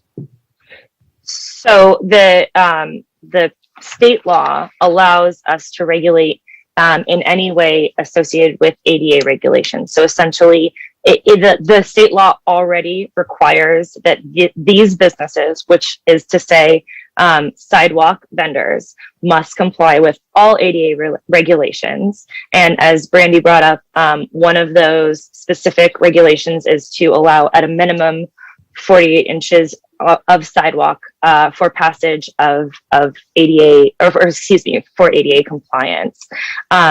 If you're asking about food trucks, I would need to review that separately. Okay. No, okay. not food trucks, because people are going to need, you know, a support vehicle, so to speak, a trailerable device to put their food or their vending equipment inside of. The issue is I don't want people showing up. I want to confine them within a certain space so that they're not taking all over the area, sidewalks, whatever area they're at. So are you saying that you like the restrictions that we currently have in our ordinance in terms of Yes. those locations on the Esplanade? Okay. Yes. Okay. Yeah, and confine that to those areas, because we have that as defined. We have the signage that's still there right now. I take pictures of them every once in a while. They're there. They specifically says city approved vendor parking only, no motorcycle parking. So the program is there. Let's contain it within that. Have we had any enforcement actions in the last year? Any tickets given to anyone that's been vending? That's not in this report. Who's that question for? Anyone that can answer that question. Anyone that's given the ticket, whether that's police or where there's been enforcement action on your side, the prosecutorial side.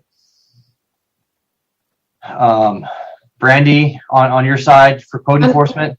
On which the Orange van guy, the pizza guy, the coffee guy, the Havanas guy. I know with the orange van, that is something that the police department is aware that they do not currently have a business license. They have not been, from the police reports that we've seen or records that we've seen, that they have not had that. They were not vending at the time that the PD was there. Okay. Okay. And obviously the hours only until sunrise, or sunrise to sunset, or I should say 7 a.m. to sunset, because I've gotten quite a few pictures as well from some people after hours at 8, 9, 10 o'clock at night on the Esplanade, even though they're supposed to be parking there. They're parked there after 9 o'clock. We've gotten a couple pictures. But let's see what else. I haven't had a chance to read all the different other city or regulations. It's just been too much. Licensing requirement, have the license go for a 1-year term. And I don't mind at all the lottery-based system, and first come, first serve, or first lottery tier is for the people who have a brick and mortar in Redondo Beach, a current business license in Redondo Beach. And then let's see, food. Let's see, I'm primarily concerned about the food aspect, but there's also the materials that they're selling. I mean, people's free speech is people's free speech. I don't want to get in a spat with that. Sanitary conditions. I think that's it for me.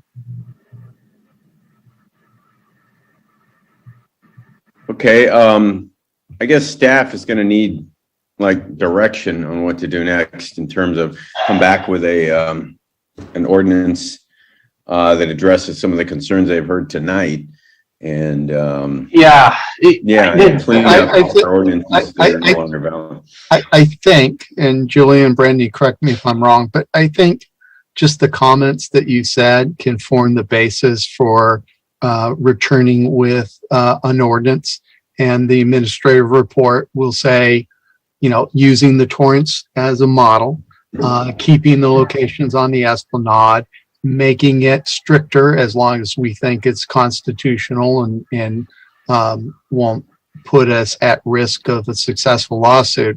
And they can return that for first reading and introduction, and then the council can make any changes it wants to, and then can just, continue the ordinance for first reading, as opposed to trying to narrow down a motion right now. Is that acceptable, Right. Julian and Brandy? Yeah, that's what I was expecting, Mike. I just wasn't hearing the council give you that sort of direction, but. I think every conversation has given us information. Yep. And there'll be another iterations, like not even next time. So, Yeah, we can utilize this record to draft the recitals for the ordinance for first reading, which would make findings to support those regulations. And that's what we were seeking to do today. Yeah. And then we ask you really take the time to modify that sample ordinance to make it acceptable to a majority of the council, and then you can reintroduce it and second reading, and then 30 days thereafter we'll have a compliant ordinance. Okay, great. Do you need a motion, receive and file and give that direction? So somebody please make that motion. I'll make a motion to receive and file the report, the comments, direct the city attorney's office to return with an updated ordinance at, Julian, what works for you in terms of timing? The second meeting in July Let's as do the that. introduction. We're going to be busy in July. I'll do my very best. Let's do something in August. Okay. Because we're going to be quite busy in July. Sure. More time is always good. Yeah. And Mayor, we have e-comment. There's no Zoom, but e-comment. Oh, yeah, please go. Okay, go ahead, Vicki. Submitted by Jane Abrams. Dear Mayor, City Council members, and city staff, I'm writing to support that you take immediate action at tonight's meeting to amend the current Redondo Beach Municipal Code regulating sidewalk vending. The city needs a code that details regulations on this activity and is in compliance with Senate Bill 946. It took effect in January 2019. The cities of Hermosa Beach, Manhattan Beach, and Torrance have added ordinances on sidewalk vending that address public safety concerns with specific regulations / restrictions that the city of Redondo Beach really needs to address in this update. The city of Redondo Beach has areas like our farmers markets, our bike paths, the public beach, the pier, and harbor where restricting street vending is important. The council needs to also consider that the majority of our residents' streets have very narrow sidewalks, overparked conditions, and some even have permit parking. Pedestrians, including the disabled, need safe paths to walk their neighborhoods. Police, fire, and emergency medical personnel need access to all sidewalks and not be blocked by vending. Please refer to attachments you received with this agenda item and note all the details in the ordinances from Torrance, Hermosa Beach, and Manhattan Beach. Please amend our code tonight so street vending regulations will be complete and updated in time for the busy summer season. Thank you, Jan Abrams, District 1. That concludes comments. Okay, thank you, Vicki. So there was a motion, but I didn't hear a second. Councilmember Obaji. I'd just like to make a substitute motion to bring it back in July, because you realize that we don't get it back till August. These vendors are going to continue to operate for that much longer. We kind of need an ordinance to get going. And I think there's like a first reading of an ordinance, a second reading, and all that junk, right? Right. I mean, it's going to be 3 months. It'll be after summer regardless. So. Well, let me ask Jillian or Mike Grab, is that something you could do sooner rather than later? I mean, hold on. Yes, I could get it to you in that time frame. Okay. So I would warn, because I think I'll need you to take a look at different. I want to make certain it's compliant with the Ninth Circuit case on striking down our soliciting and street opinion. I need to make certain that if we're adding any new regulations, that we don't need to go to the Coastal Commission. And with the extra meeting now that we're having, that the current burden of what we have to present to you is daunting. Also, I just want to remind the mayor and council that we have commission interviews on that second Tuesday in July. Okay, thank you, Eleanor. That's usually. I withdraw my substitute motion. Thank you. As a point of clarification, anyone that vends on the Esplanade, outside the scope of those 4 individual spots and without a permit, they can be cited, correct? Our ordinance is currently out of compliance with state law, and that is the difficulty with enforcement. I believe specifically the lottery system is no longer in compliance, but we can replace that with a different system, as you described. And taking the local businesses first as a priority. And then I wanted to clarify, Councilman Narenheim, you discussed the vendors having vehicles as kind of a backup. We can require that the vendors have only their carts as described within the ordinance. That is something that I saw in a couple of different cities, and I wanted to ask if that is something that you'd like us to include if it is permissible. Yeah, absolutely. Because that's exactly what I was thinking. Those carts they fit within that space.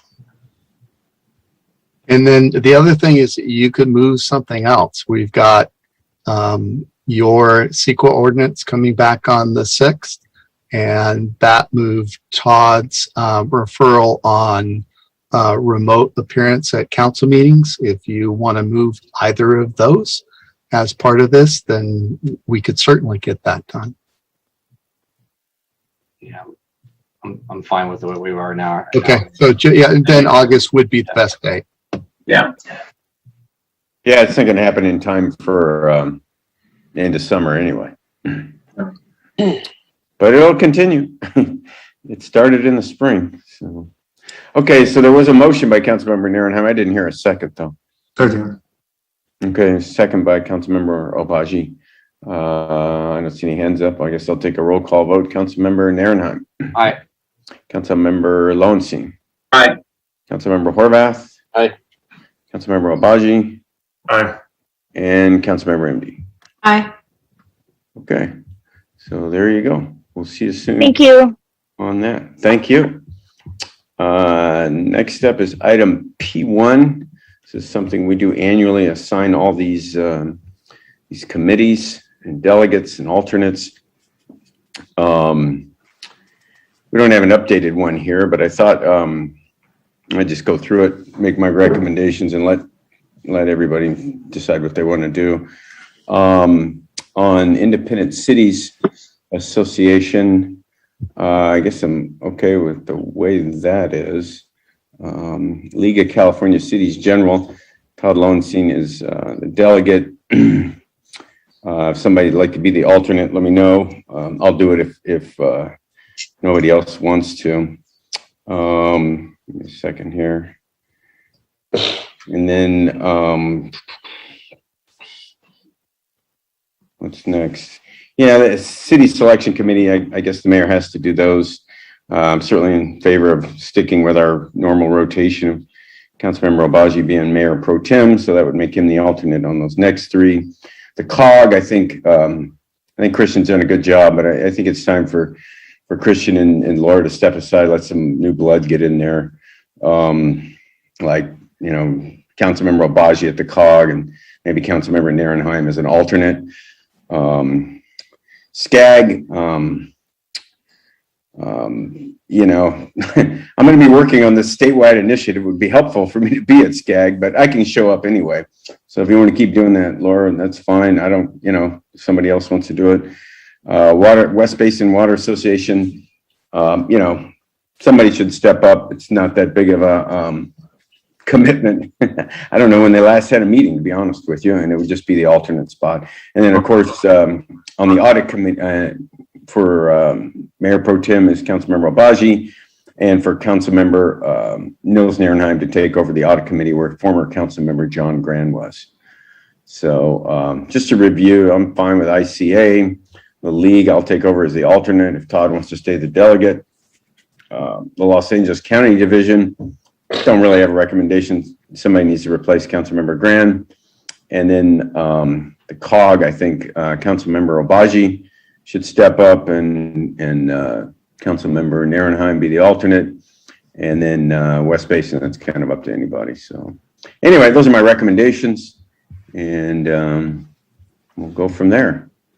And yeah, so normally, council member makes a motion, and then we approve these. Mayoral appointments, like the commissions. So anyway, Councilmember Obaji, you have your hand up.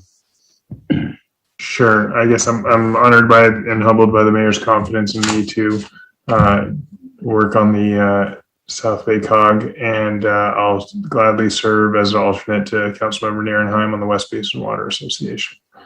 I'll move to approve these appointments. Well, they're not appointments, but it's a motion to, I guess, make those, to do that, what you just described. Move to resolve what the mayor laid out as the delegations and alternates. Okay. Councilmember Horvath. I'll second that. Okay, there's a second. Motion in a second. Go ahead, Councilmember Horvath. Yeah, I would prefer to stay on the COG. It's the only thing that I do participate in. I chair the Transportation Committee, the Finance Committee, and the Homeless Working Group for that body. I think, if Laura was interested in stepping aside as the alternate, I could bring Councilmember Obaji on and get him up to speed and make a transitionary process over the next couple of years. But I would hate to, a lot of the things we've been able to do here are as a result of the time and energy that I do put into that, which is an enormous amount of time and energy outside of the time spent here. So I would much prefer to stay on that one body. Can't you continue to participate regardless? You are not, you can't participate as a voting member unless you are a delegate or the alternate. Mm-hmm. And no, so I wouldn't be able to function as the transportation chair or as the homeless working group chair or the finance chair for that body. Okay, Councilmember Emdy. I was going to say the same thing. The way that organization works, you need to. He's built so much faith in him to be able to do all those committees, and it's been a lot of work to get him up to that point. And I just think it'd be very foolish and short-sighted to do that. In addition to, this is a year where Mr. Obaji is going to be the mayor pro tem, which is your busiest year when you're a council member. Look at all the different vice chairmen that he's going to have to do. And it's an awful lot to put on him. And also COG is always during the day. You just said he couldn't, that he's working. So I'm not sure how he's going to be able to do all that, all his vice chairmen plus to be able to do the COG. I just think you're really sacrificing a lot of the benefits that we've gotten from Christian being on all these committees and all the relationships he's built on there. And so it definitely would make sense to have a full year to have Mr. Obaji be in there a second. You can take me off there. As far as SCAG's concerned, you're not going to get anywhere with it, because the reason why I got on there was because I wanted to be able to get on the RENA committee. And that's one of those positions that unless you've been there forever, you don't get to be on. And it just recently got replaced by El Segundo. He's now the representative for the regional representative, now that Judy Mitchell finally gave up her spot after 34 years. So if you want to be on SCAG, go right on ahead. That's fine with me. Who on SCAG? I wasn't. I thought you said you wanted to be on SCAG because you're. No. I said pretty much it's fine with the way it was, actually. Okay. So, yeah, I agree with you, Laura. I don't see much happening at the SCAG. I just. Unless you've been there for 30 some years, you don't get to be on any of these regional councils whatsoever. You vote in May, and it's really not much. Okay, I don't see any other hands up. Is there any comments from the public? Imagine. I have no comments from the public. Yeah, I just think we need to rotate things. I mean, Christian, you've done a great job, but you've been there for 6 years, and yeah, it's time to transition somebody in. I mean, I'm saying he's willing to do it. I'm sure he'll figure it out and get a lot of great respect and have the next maybe even 4 years of doing this and build up the same kind of clout you have over at the COG. So, and any of these committees, anybody can go to any of them. I've been out to the league county meetings. I've been to COG meetings. I've been to SCAG meetings. You can go to these meetings, folks. It's not, you meet people, network, and learn everything. And usually your votes are extremely diluted anyway. So, but you're going to take him off of all those committees that we've benefited for, as opposed to just doing a transition year with Mr. Obagi. Mm-hmm. Yeah, I mean, I would be happy. I think it makes sense to transition out and to get somebody else up to speed. Laura and I are only here for another 2 years, so that would be my request, is to do one final year, and whoever comes, whether it's Councilmember Obagi or someone else, to bring them in and get them up to speed with as much as they want to participate in that organization. But I will say that it is definitely one of our key organizations that we belong to, and we do benefit greatly from both transportation, homelessness, the areas that I've tried to focus my energies on. Okay. Yeah, so there you go. Zane made the motion, and I think Noel seconded, so you guys can change it if you want to. Go ahead, council member. I'll amend the motion to make myself an alternate and keep Mr. Horvath in there as a delegate for at least 1 more year. I think that makes sense to have the transition and keep the seniority on there and have a training year. Okay, and then the rest of it, I just want to be clear on the rest of it. Trying to pull up the list again. So again, the list, the way it is ICA, and then you said the alternate. You didn't really mention it, but I'd be happy to be the alternate to Todd on the League of California Cities General. And I'll go to, if nobody else wants to step up, I guess I'll do the county division of the league. And then moving on down to COG, Christian, stay there. And then your motion is Zane to be the alternate. SCAG stays the same. West Basin Water Association, Zane takes over that. Nils on the audit committee. And then of course, Zane, the mayor pro tem. So is that it? Yep. I just want to make sure all the holes are filled. Everybody's in there. Is my seconder second? Yeah, is there a second? Yeah, I agree to those changes. You're fine with that, yeah. I just didn't think it was complete and there was a change. Laura and Christian left their hands up. Did you mean to, or? Sorry.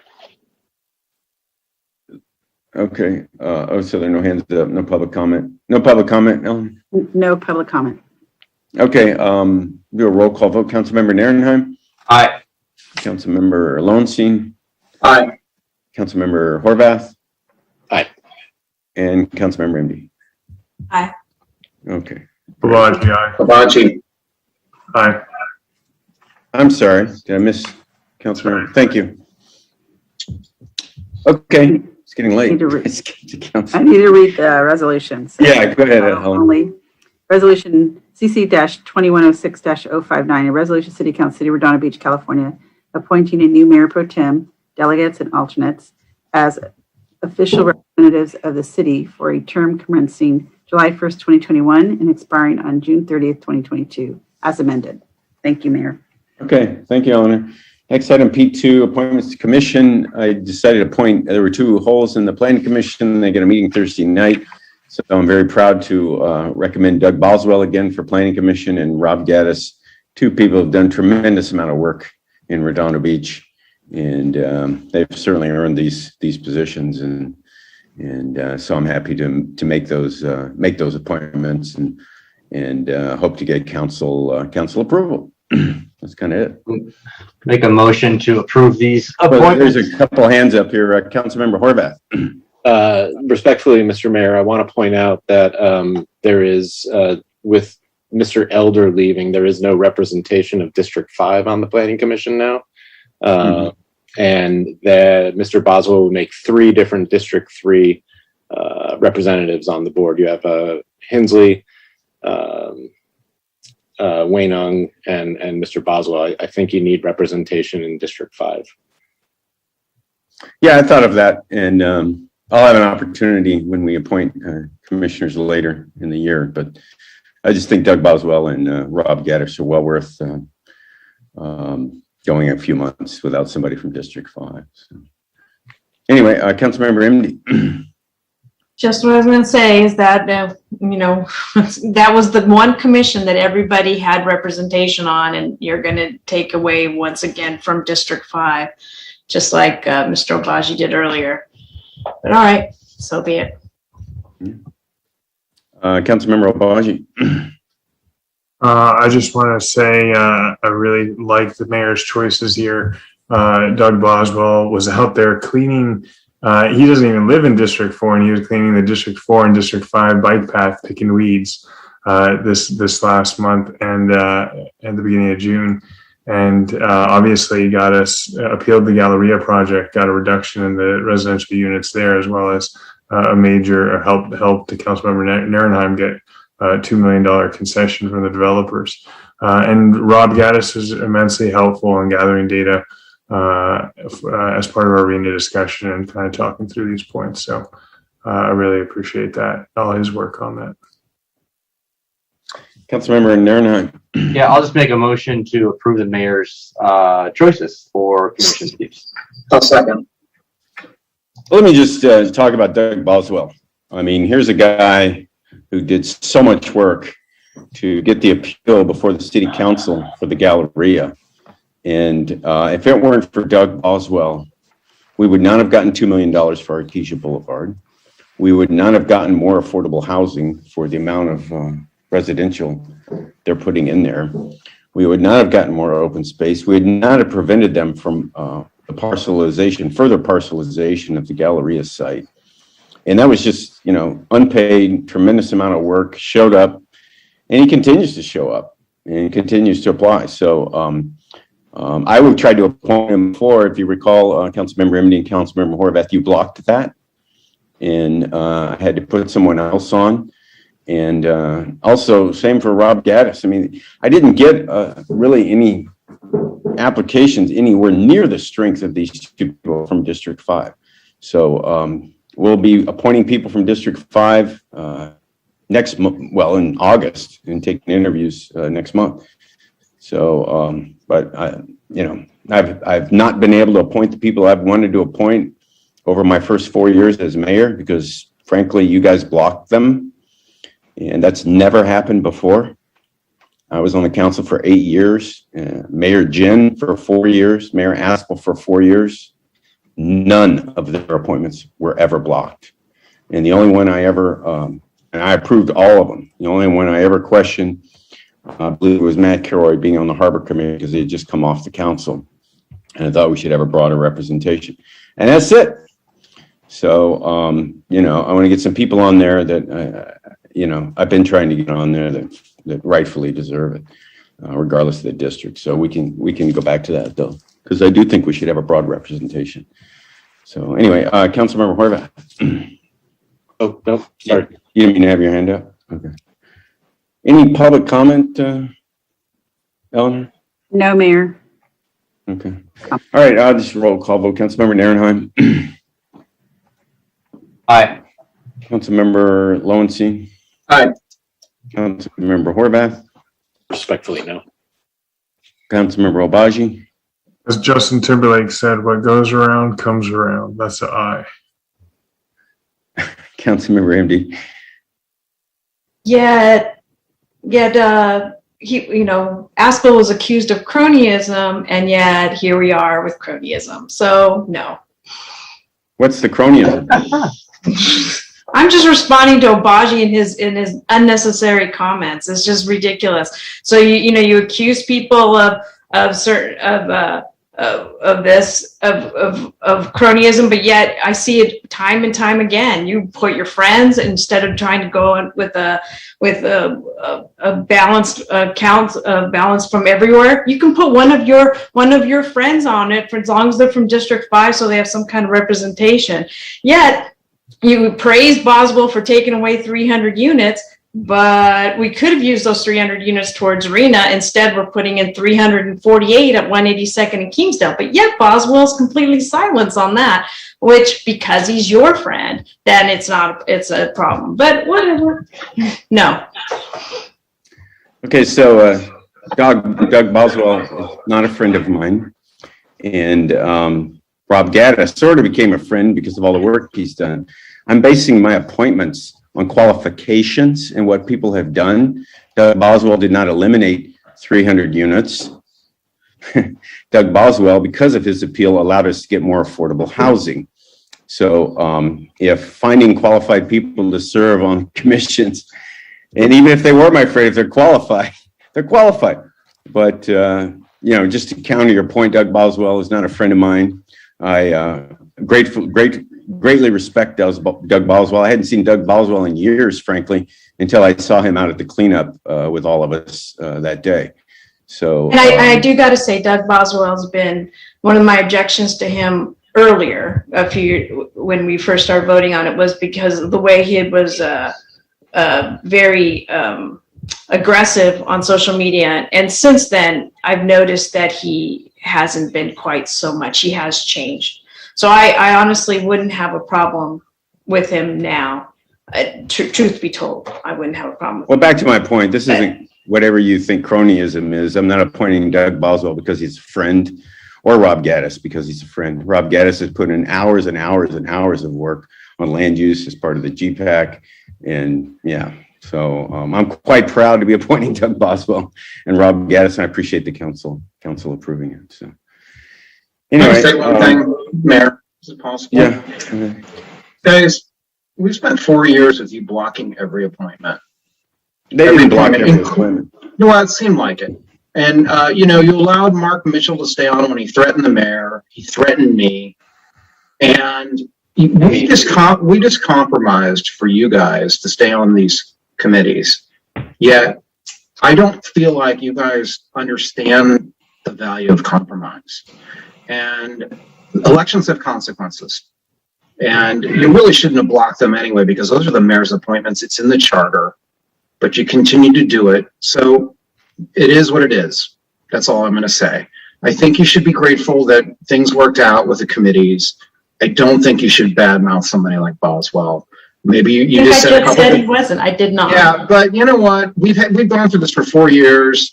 We've allowed it to happen. It's not going to happen anymore. The mayor has a choice. If we all don't agree, that's fine. We'll take votes. We really shouldn't have even been taking votes, but we've allowed it to happen. Now it's going to change, I think. The mayor has a right to appoint who he wants to appoint. So I think the charter requires affirmation or decline. So we're following the charter exactly how it is. And if they want to vote no, they can vote no. It's very much within their prerogative. That's fine, but I really want to call out the white elephant in the room. And I really think the elephant in the room, and I don't think that's right. I think there's been a lot of compromise, including tonight. And I think there should be compromise allowing the mayor to select who he wants. If you want to say no, I guess you can say no. That's fine. So. Well, and I think it's a slight to Doug Boswell and to Rob Gaddis to say they're getting appointed because they're friends of mine, quote unquote. Nothing could be further from the truth. And I'm sure they take that as an insult after all the work they've done. So anyway, I guess it's the end of our meeting. And we're having a meeting next week. So hang on, Mayor, can I say one other thing? And I know we didn't say this it wasn't part of the agenda, but I want to mention that Charlie's from Charlie's Italian passed away this last week, and he was a vital part of the community. So I just wanted to acknowledge his passing. So we can do a commemorative certificate in memory closing up for next week, actually. Yeah. Let's do that. Joe, did you? Perfect. Thank you. Joe, did you have any city manager items? I apologize, I skipped over yours. No, the only thing I wanted to say is that we'll only have the budget hearing for next week's agenda. So not looking to bring any other items and allow you to concentrate fully on the budget. So Right. That won't take long. I think it was a lot of just people having time to digest everything. So. Understand. Mayor and council refers to staff. Councilmember Narenheim. I have none. Thank you very much. Councilmember Lowenstein. About 10 BRRs. No, I'm just kidding. Councilmember Horvath. I just want to say thanks to Marnie and wish her the best of luck in retirement. Yeah.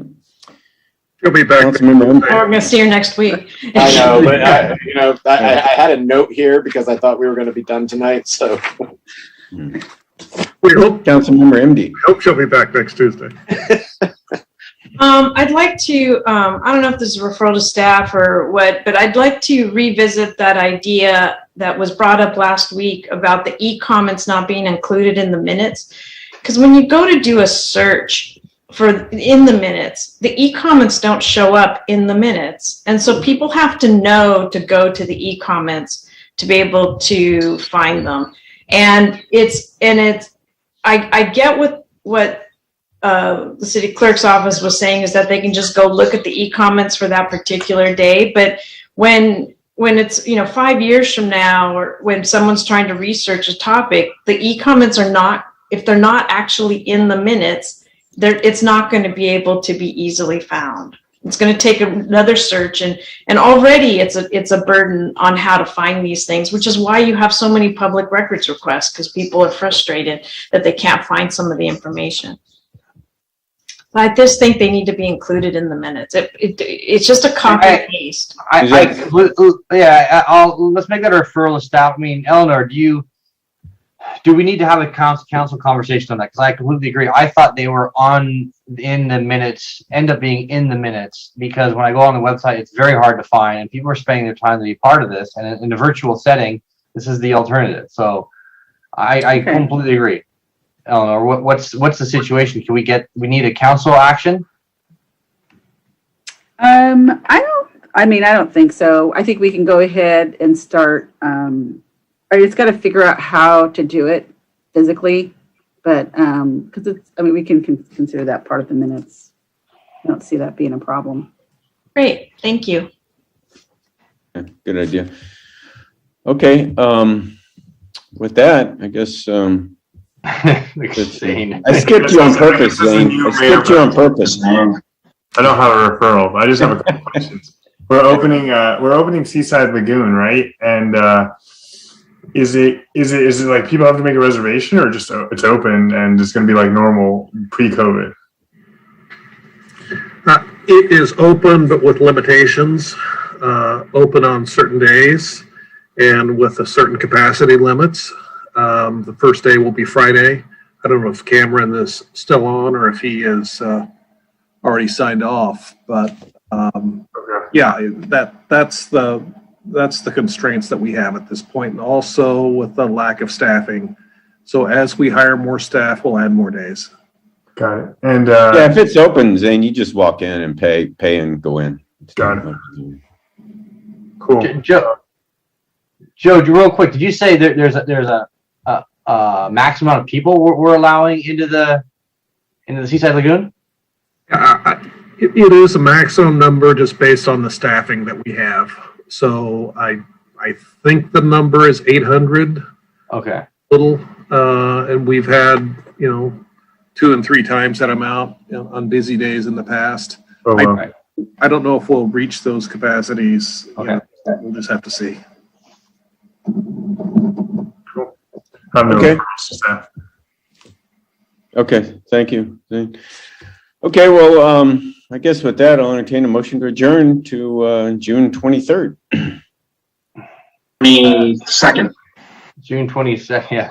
I'll make a Did I get motion that wrong? to adjourn to June 20 to reconvene with our public. Well, that's because my calendar, it's now 12:12 and my calendar switched. I just counted to 7. And that's 6 p.m. only, no 4 session. Yeah, 6 p.m. Regular session at 6 p.m. Okay. All right. You caught that. Okay, is there a motion to adjourn? Motion to adjourn. Second. Okay, any objections?